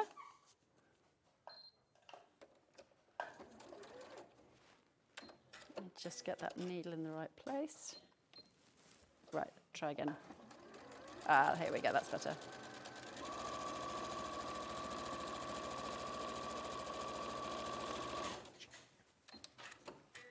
So once you've sewn that, you can then fold that piece over, and that'll cover the whole of section 2. And then you repeat for the second of those triangles. So you line it up, same way, just to check that you've got it in the right place. So that piece goes there. Right sides together with a bit hanging off at each end. And I've got diagrams for this in the pattern so that you can sort of look at what you're supposed to be doing if your brain hasn't quite sort of worked out which way up everything goes. Because I know sometimes when you're first foundation paper piecing, it can be a bit confusing. It can feel a bit back to front, can't it? Absolutely. But this is a nice, easy foundation. It's Very literally one piece in the middle and one piece either side. Yeah. Two seams and you're done. Exactly, exactly. So you just make one of those for each of the leaves, and I just made them with all different fabrics. I did 2 from each of the prints. Will I give that a little press for you? Oh, that would be fantastic, thank you. Yes, so at this stage, I tend to thumbnail press while I'm going along and then take the whole lot over to the ironing board and press them all. Yep. You do want to press before you trim them because you want the seams to lay really flat. If they're not quite flat, it's going to come out a bit bigger. Whereas if they're properly flat, it will come out at the right size. So again, concentrate and trim to the dashed lines, not the solid line. Because if you trim to the solid line, you've cut it too small. I do like how you say concentrate. That's school teacher Lynne. Concentrate now, Stuart. Concentrate, Chris. Was it Chris? Chris Price. Chris Price. Chris Price. So cut these to the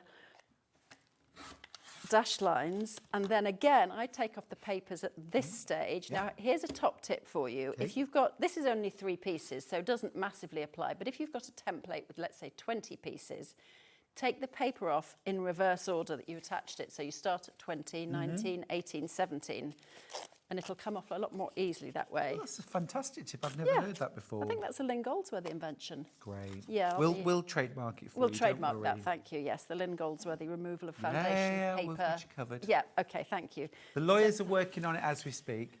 Excellent. Just those out the way. Okay, yeah, we've got a few bits of rubbish there. So that makes each of these little points on your leaves across the quilt. And I've got those, the way you'll be cutting it out, you'll make that in lots of different fabrics, so it gives lots of variety and sort of random placement across the quilt. Love that. It really does sort of sparkle, this quilt, doesn't it? It's gorgeous. I think those fabrics, they were made to be in an autumnal quilt. Yeah, for sure. 100%. And I do love a ribbon. Don't you love a ribbon Yeah, border? I love the border. It's I do. absolutely amazing. It's a classic. So we've made the point of our maple leaf. Yes. How do we make the rest of it? Okay, so we will use 2-inch squares, well, 2.5-inch squares cut. And then each maple leaf you need has... this all? No, I don't need that, thank you. Each maple leaf has 4 half-square triangles. So we need to make the ones that go across the whole quilt top. And we make these in sets of 8 using paper templates and 2 pieces of fabric which we've cut to make these. And you're going to sew along the 4 lines on the template, cut the whole thing apart, press them. I'll show you this. And then they come out to size. So there's no trimming. And for me, trimming half-square triangles is just such a process, isn't it? It takes so long, and this takes the trimming out of that. So I suppose effectively your foundation piecing half-square triangles. Exactly. I don't want to say foundation piecing because some people find that a little bit scary, but they are being pieced on foundation paper. But you're not having to stitch and flip and then sew the next bit on. No, exactly. And you just sew 4 seams. Again, you want to put your stitch to quite a short stitch. I'd have it at about 1.5 or less, so that the paper tears away really easily at the end. Now, I wonder if I can flip that round. So it's just those 4 lines of stitching. Lovely Now, message for you, Lynn. Oh. It says, love watching Lynn. She gives such good hints and tips to make the process as easy to understand. Oh, thank you so Excellent much. guest. Hope to see a lot more of her. Oh, thank you. I really appreciate that. Oh, it's lovely. Now, my template is just black, but the ones in the pattern are actually blue and red. My printer doesn't print red, so I just have to have mine in black. So it'll tell you within the pattern for the quarter square triangle templates and the half square triangle templates, you know, sew along the red lines, cut along the blue lines, so that you know exactly what you're doing. Got you. And it's the same process when you come to making the quarter square triangles, that you start off in the same way with sewing these templates and sewing along the lines that are printed on the template. It's a very, very clever way. So you've only Such a sewn great way of 4 making- seams. So I've only sewn 4 seams on here. But that's going to make 8 half square triangles. Yes. And they're going to come out exact size. So watch this. Exactly. So you cut away the edges. So you're going to cut along all the blue lines. That means you're cutting round the outside of the template. Do that first. I do that first. And then sometimes I do stack them up a little bit. I mean, Okay. you kind of might lose a teensy bit of accuracy if you stack them up a little bit, but sometimes I'll stack up 3 or 4 and cut them in one go. Yeah. But if you prefer to just stick to doing one at a time, that's fine too. So there's no marking of seam lines here. No, either. none of that, none of that. You just want to cut it. You're going to cut it into 8 pieces, so along all of the blue lines. So that's around the outside, through the middle on the sort of horizontal and vertical, and then also on the diagonals. And I do tend to stack it up for the diagonals because Okay. you're really only cutting seam allowance there, so it doesn't matter if it's a bit inaccurate. Okay. Methinks a rotating cutting mat might help here. I don't know if I can do it with this. Yeah, rotating cutting mat is brilliant here. It definitely helps. And then there are little green lines for you to take off the corners. Right. Are these So our take- dog ears being cut off all in These one are our go? dog ears being cut off all in one go. Amazing. I love And this. then if you you press them at this stage. I Right. don't know if you Don't feel take like- the paper off. Don't take the paper off at this stage. And the Right. reason you leave the paper on is because it holds that. You know, sometimes if you press 2 bits of fabric on the bias, Yep. so you've got bias fabric here, you'll get a sort of bit of a bend in the Yep. seam. Whereas Yep. with these, because they've got paper to hold them straight, Yes. then if you leave the paper on until now, it holds those seams really straight. Got you. So in that, I've got 4 more as well. So we've got now, from that one little thing, we've got 8 half square triangles. And that means that although it looks like you've got a lot of work to do piecing all of these, actually you can do it very quickly. You just have a little stack of those templates, stack of fabric squares, Yep. sew them all, cut them up, press them. And then you just take the paper off. And then you just take the paper off, which again, I'll keep a stack of these and do it in the evening when I'm watching telly. So It's that you're not literally even... that quick. Yes, they come away It's really actually easily. really quick and easy, isn't it? And no trimming. I mean, I don't know, the thing of trimming half square triangles, when I first learnt to make them, I just thought, I avoided making them because Yeah. it's so much, Just think it's life's so annoying. Life's too short. Yeah. Whereas yeah. this is much quicker. It is a brilliant method. And you get those foundation sheets in your pattern. Exactly. So in here, for the half square triangles, you've got the template and you print those out. And then for the quarter square triangles, you've got another template which does look slightly different. It's a little bit more complicated, but I do talk you through how you do that. And you'll go through the same process to start with. And then there's an extra step afterwards where you cut them apart and then you need to add the next fabric. So, for example, for these, you would make half square triangles with a print and background. And then when you come to the next stage, you're going to make a pair of quarter square triangles by using a square of background fabric. So you do that for these sections. And you also are doing a similar thing for the whole of the ribbon border. So the whole of the ribbon border, except for the corners, which are made up of a few half square triangles, but all of this is quarter square triangles. So done in this bulk way with these templates. Brilliant. Yes, Really it cool. saves a lot of time. So yes, that's those. Amazing. So we've now got half square triangles, we've got our foundation piece unit, and there's some squares. And that makes our leaf. Exactly, and that makes the leaf, yes. And other than that, we've got the quarter square triangles in the border. We have little economy squares here in these bits, in these sort of as cornerstones, Yeah. really. So there's an explanation within the pattern as to how to make those. So you do those with the stitch and flip method. Just for interest, can you tell us why they're called economy blocks? No, I've no idea. Oh. Do you know? Yeah, well, I think so.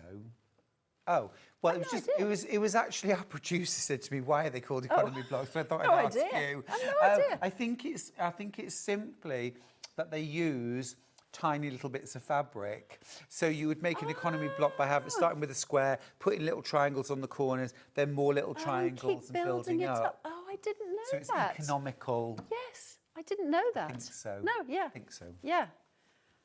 So that's that. Is there anything else we want to go through on here? Is there anything else you can show us? I mean, I could show you the quarter square Yes, triangles, please. which I'd is like that. yeah. Okay, so I'd like that. We've got about let 20 me- minutes, Lynn. Oh, fantastic! loads of I time. suppose we had so little time with the power cuts earlier I that I'm know. feeling like we've got less time. But Yeah. we've got so this. I think this is a Lynne Goldsworthy invention. I may not be the only one who's thought of this, but I haven't come across them elsewhere. So this is your template for making quarter square triangles, and you'll see that there are 6 squares. For parts of it, the pattern will tell you to use the whole template. For parts of it, the pattern will tell you to use this square here, and for parts of it, you'll use half a template, so these 3 squares here. So depending on where you are in the pattern and what you're making and which fabrics you're using, you'll use this template, but you'll cut it up into smaller pieces.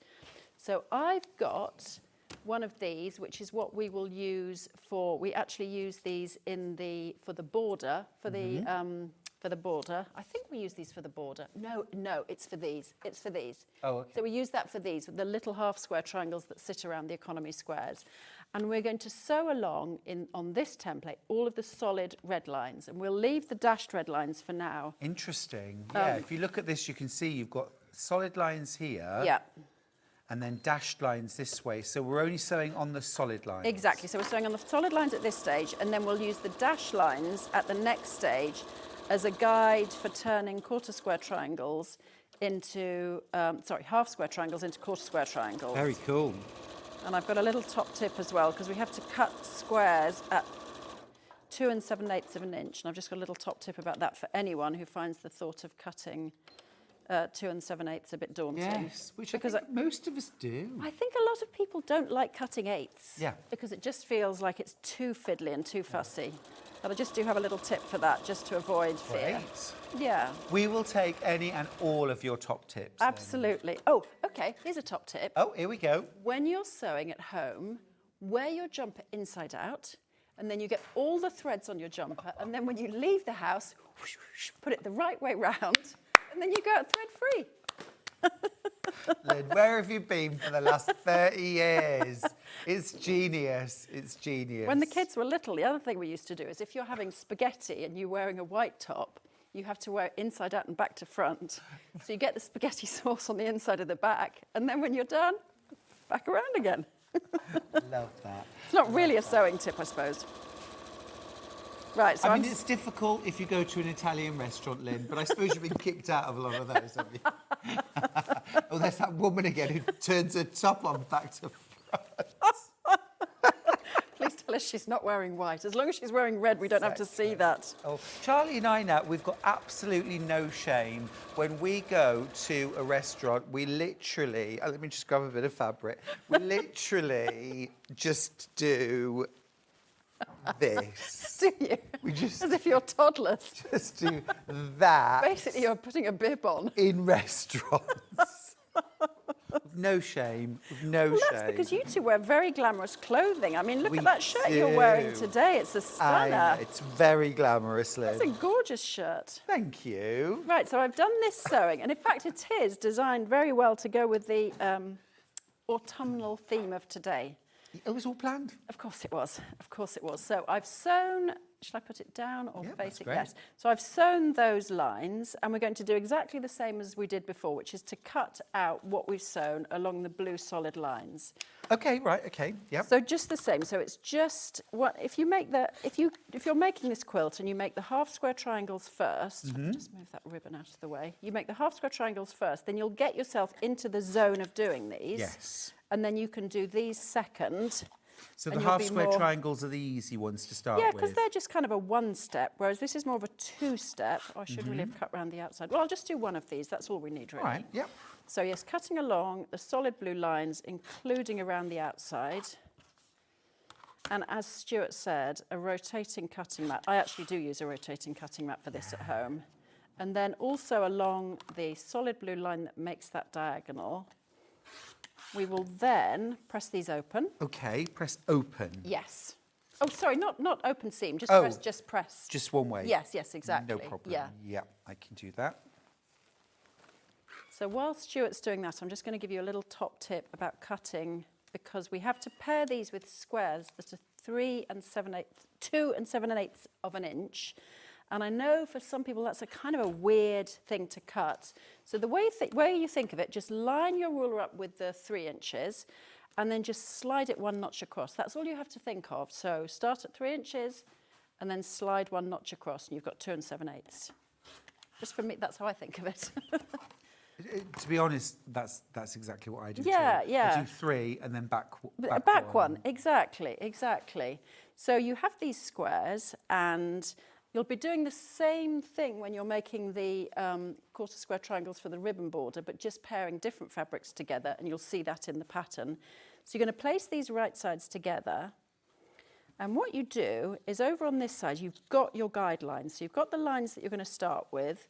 You can either carry on and eyeball those, or you could get some kind of a pen or pencil and just continue that line all the way down. So for the purposes of now, I'm just going to eyeball it. So What do you do at home? eyeball it. So basically, if that's your centre line, you sort of run your guide, keep an eye on where your sewing machine foot lies in relation to that line, and then kind of continue that aiming for the edge. Yeah. So yes, it's quicker and easier. Yep, definitely. And again, I'm keeping my stitch short because we've got paper to remove. So as long as we've got paper to remove, I will keep my stitch at that short length. Yep.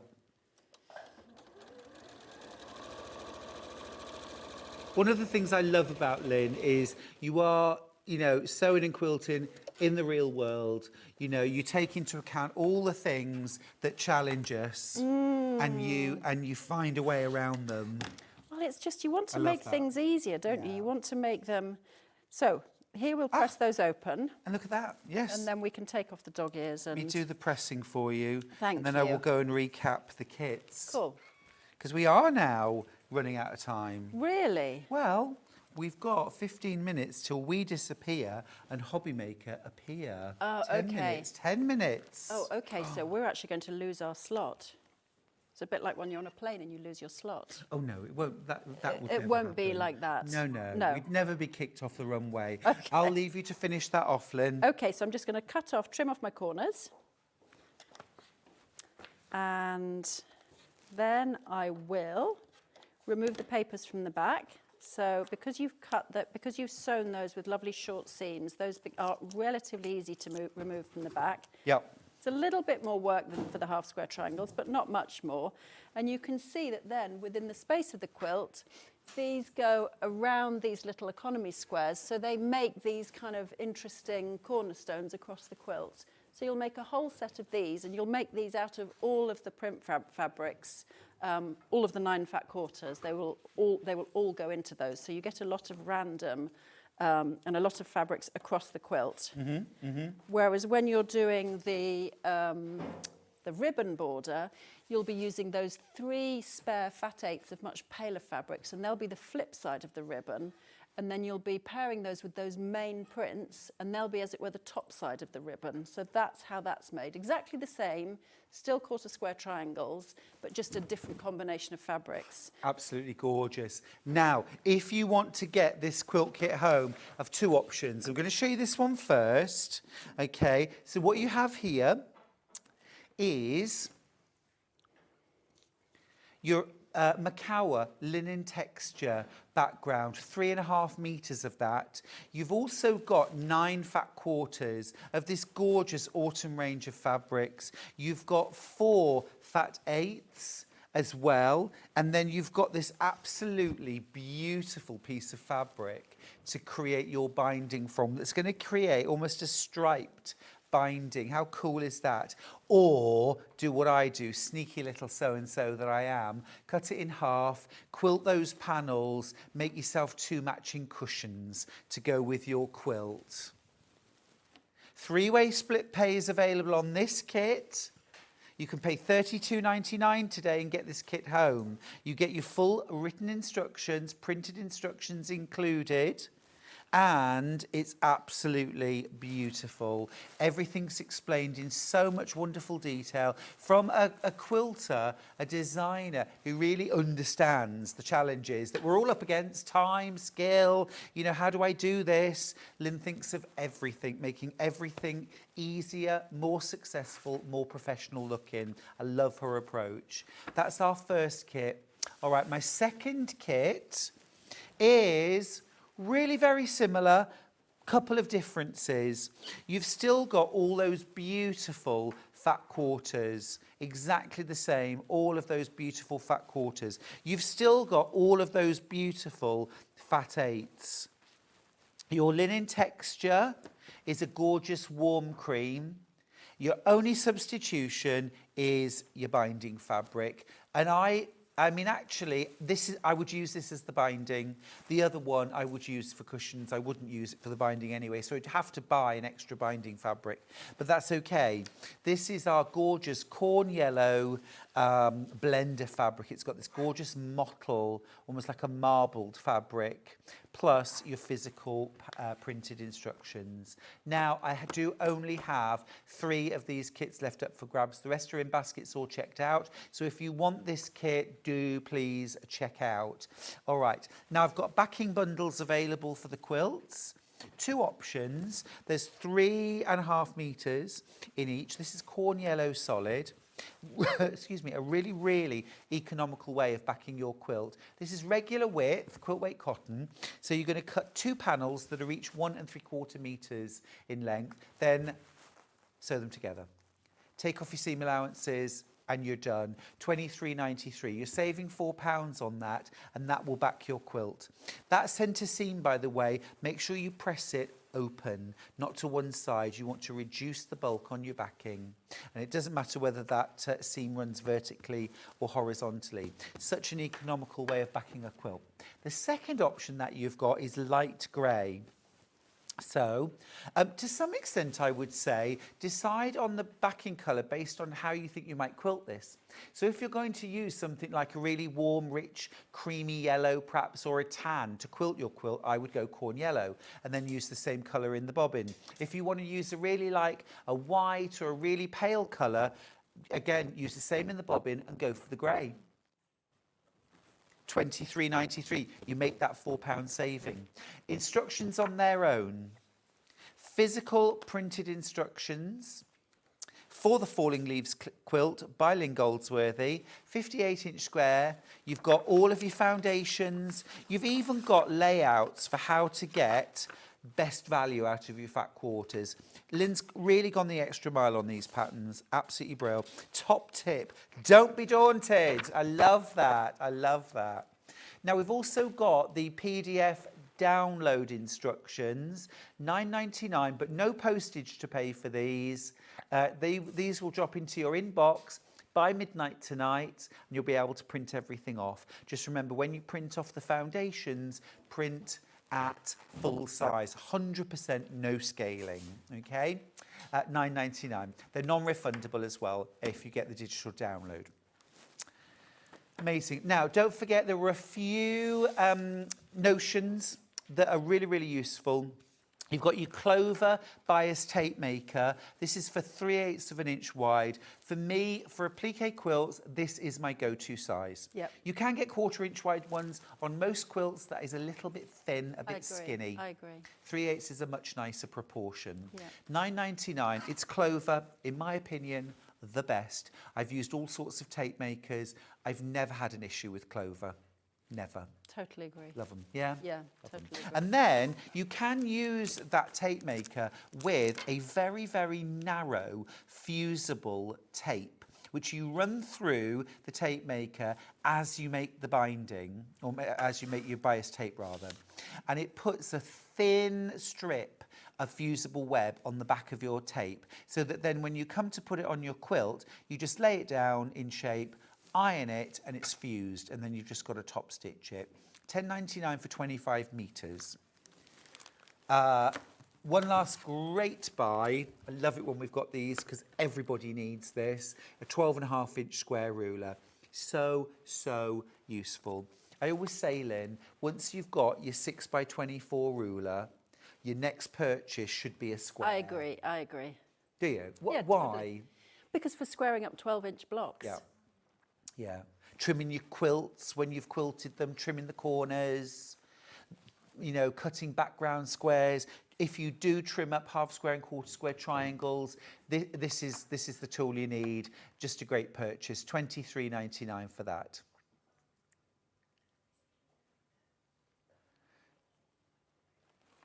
Yeah, did mention your absolute go-to ruler. Now, it always used to be a 6x24 ruler. Yeah. And then I managed to find a brand that did a 6.5-inch by 24, and that was a game changer for me, because suddenly my extra half inch is being put on for me, which I love. And then Creative Grids came up with the great idea of actually making the ruler 24.5 inches in length. So again, whichever way you use the ruler, and actually on one side of the ruler you've got your 1.5 mark, so 6.5, 7.5, 8.5. And then on the other side of the ruler, you've got your whole inches. So if you just want a 7-inch strip or a 9-inch strip, you twist the ruler around. They're absolutely brilliant. £28.99. Even if you've got one of the old 6x24s, treat yourself to an upgrade, and it is an upgrade. Get yourself the 6.5 by 24.5. Let's do the menu. Let's see what's coming up. Lynn, come and do the menu with me. Oh, I will do. This is fun. Okay, I'll read the time, you read the words. 8 a.m. So this is tomorrow. This is tomorrow. We love Kay Fassett. We do. We love Kay Fassett. That's 8 a.m. At 9 a.m. Log Cabin Quilt with Debbie Shaw. It's Debbie Shaw, quilt legend. At 10 a.m. Sewing Room Tools. Is this you tomorrow? It's not me tomorrow. Not you, somebody else No, tomorrow. 11 a.m. Debbie Shaw Christmas Traditions Fabrics. I think that's a brand new launch tomorrow. Oh. And then at 12 o'clock, we've got sewing machines. Excellent. Absolutely fantastic day. You have a safe journey home. I will do, thank you. We'll be travelling same road, same time. Same road, same time, yeah. I've got a box full of fabrics to take home with me. I've got a lot of sewing to do. And there are a lot of quilts of yours out there. Did you There know are that? a lot of quilts out there for me to yeah. take home too. Yeah. The weather's turning. I need those quilts for the bed. Yes, snow tonight. You're going to have snow tomorrow morning. Ooh. Yeah. Listen, you take care of yourself. Take care out on the roads and the pathways as well. It is icy and cold out there. I am back on the 3rd, 4th and 5th of December. So enjoy the rest of November. I know. But if you are coming to Harrogate Knitting and Stitching Show, that starts Thursday of this week, runs through till Sunday. I will be there every day. I have my own stand. Come and say hi. Come and have a natter and a little catch up, and just have a gorgeous week, everybody. See you soon.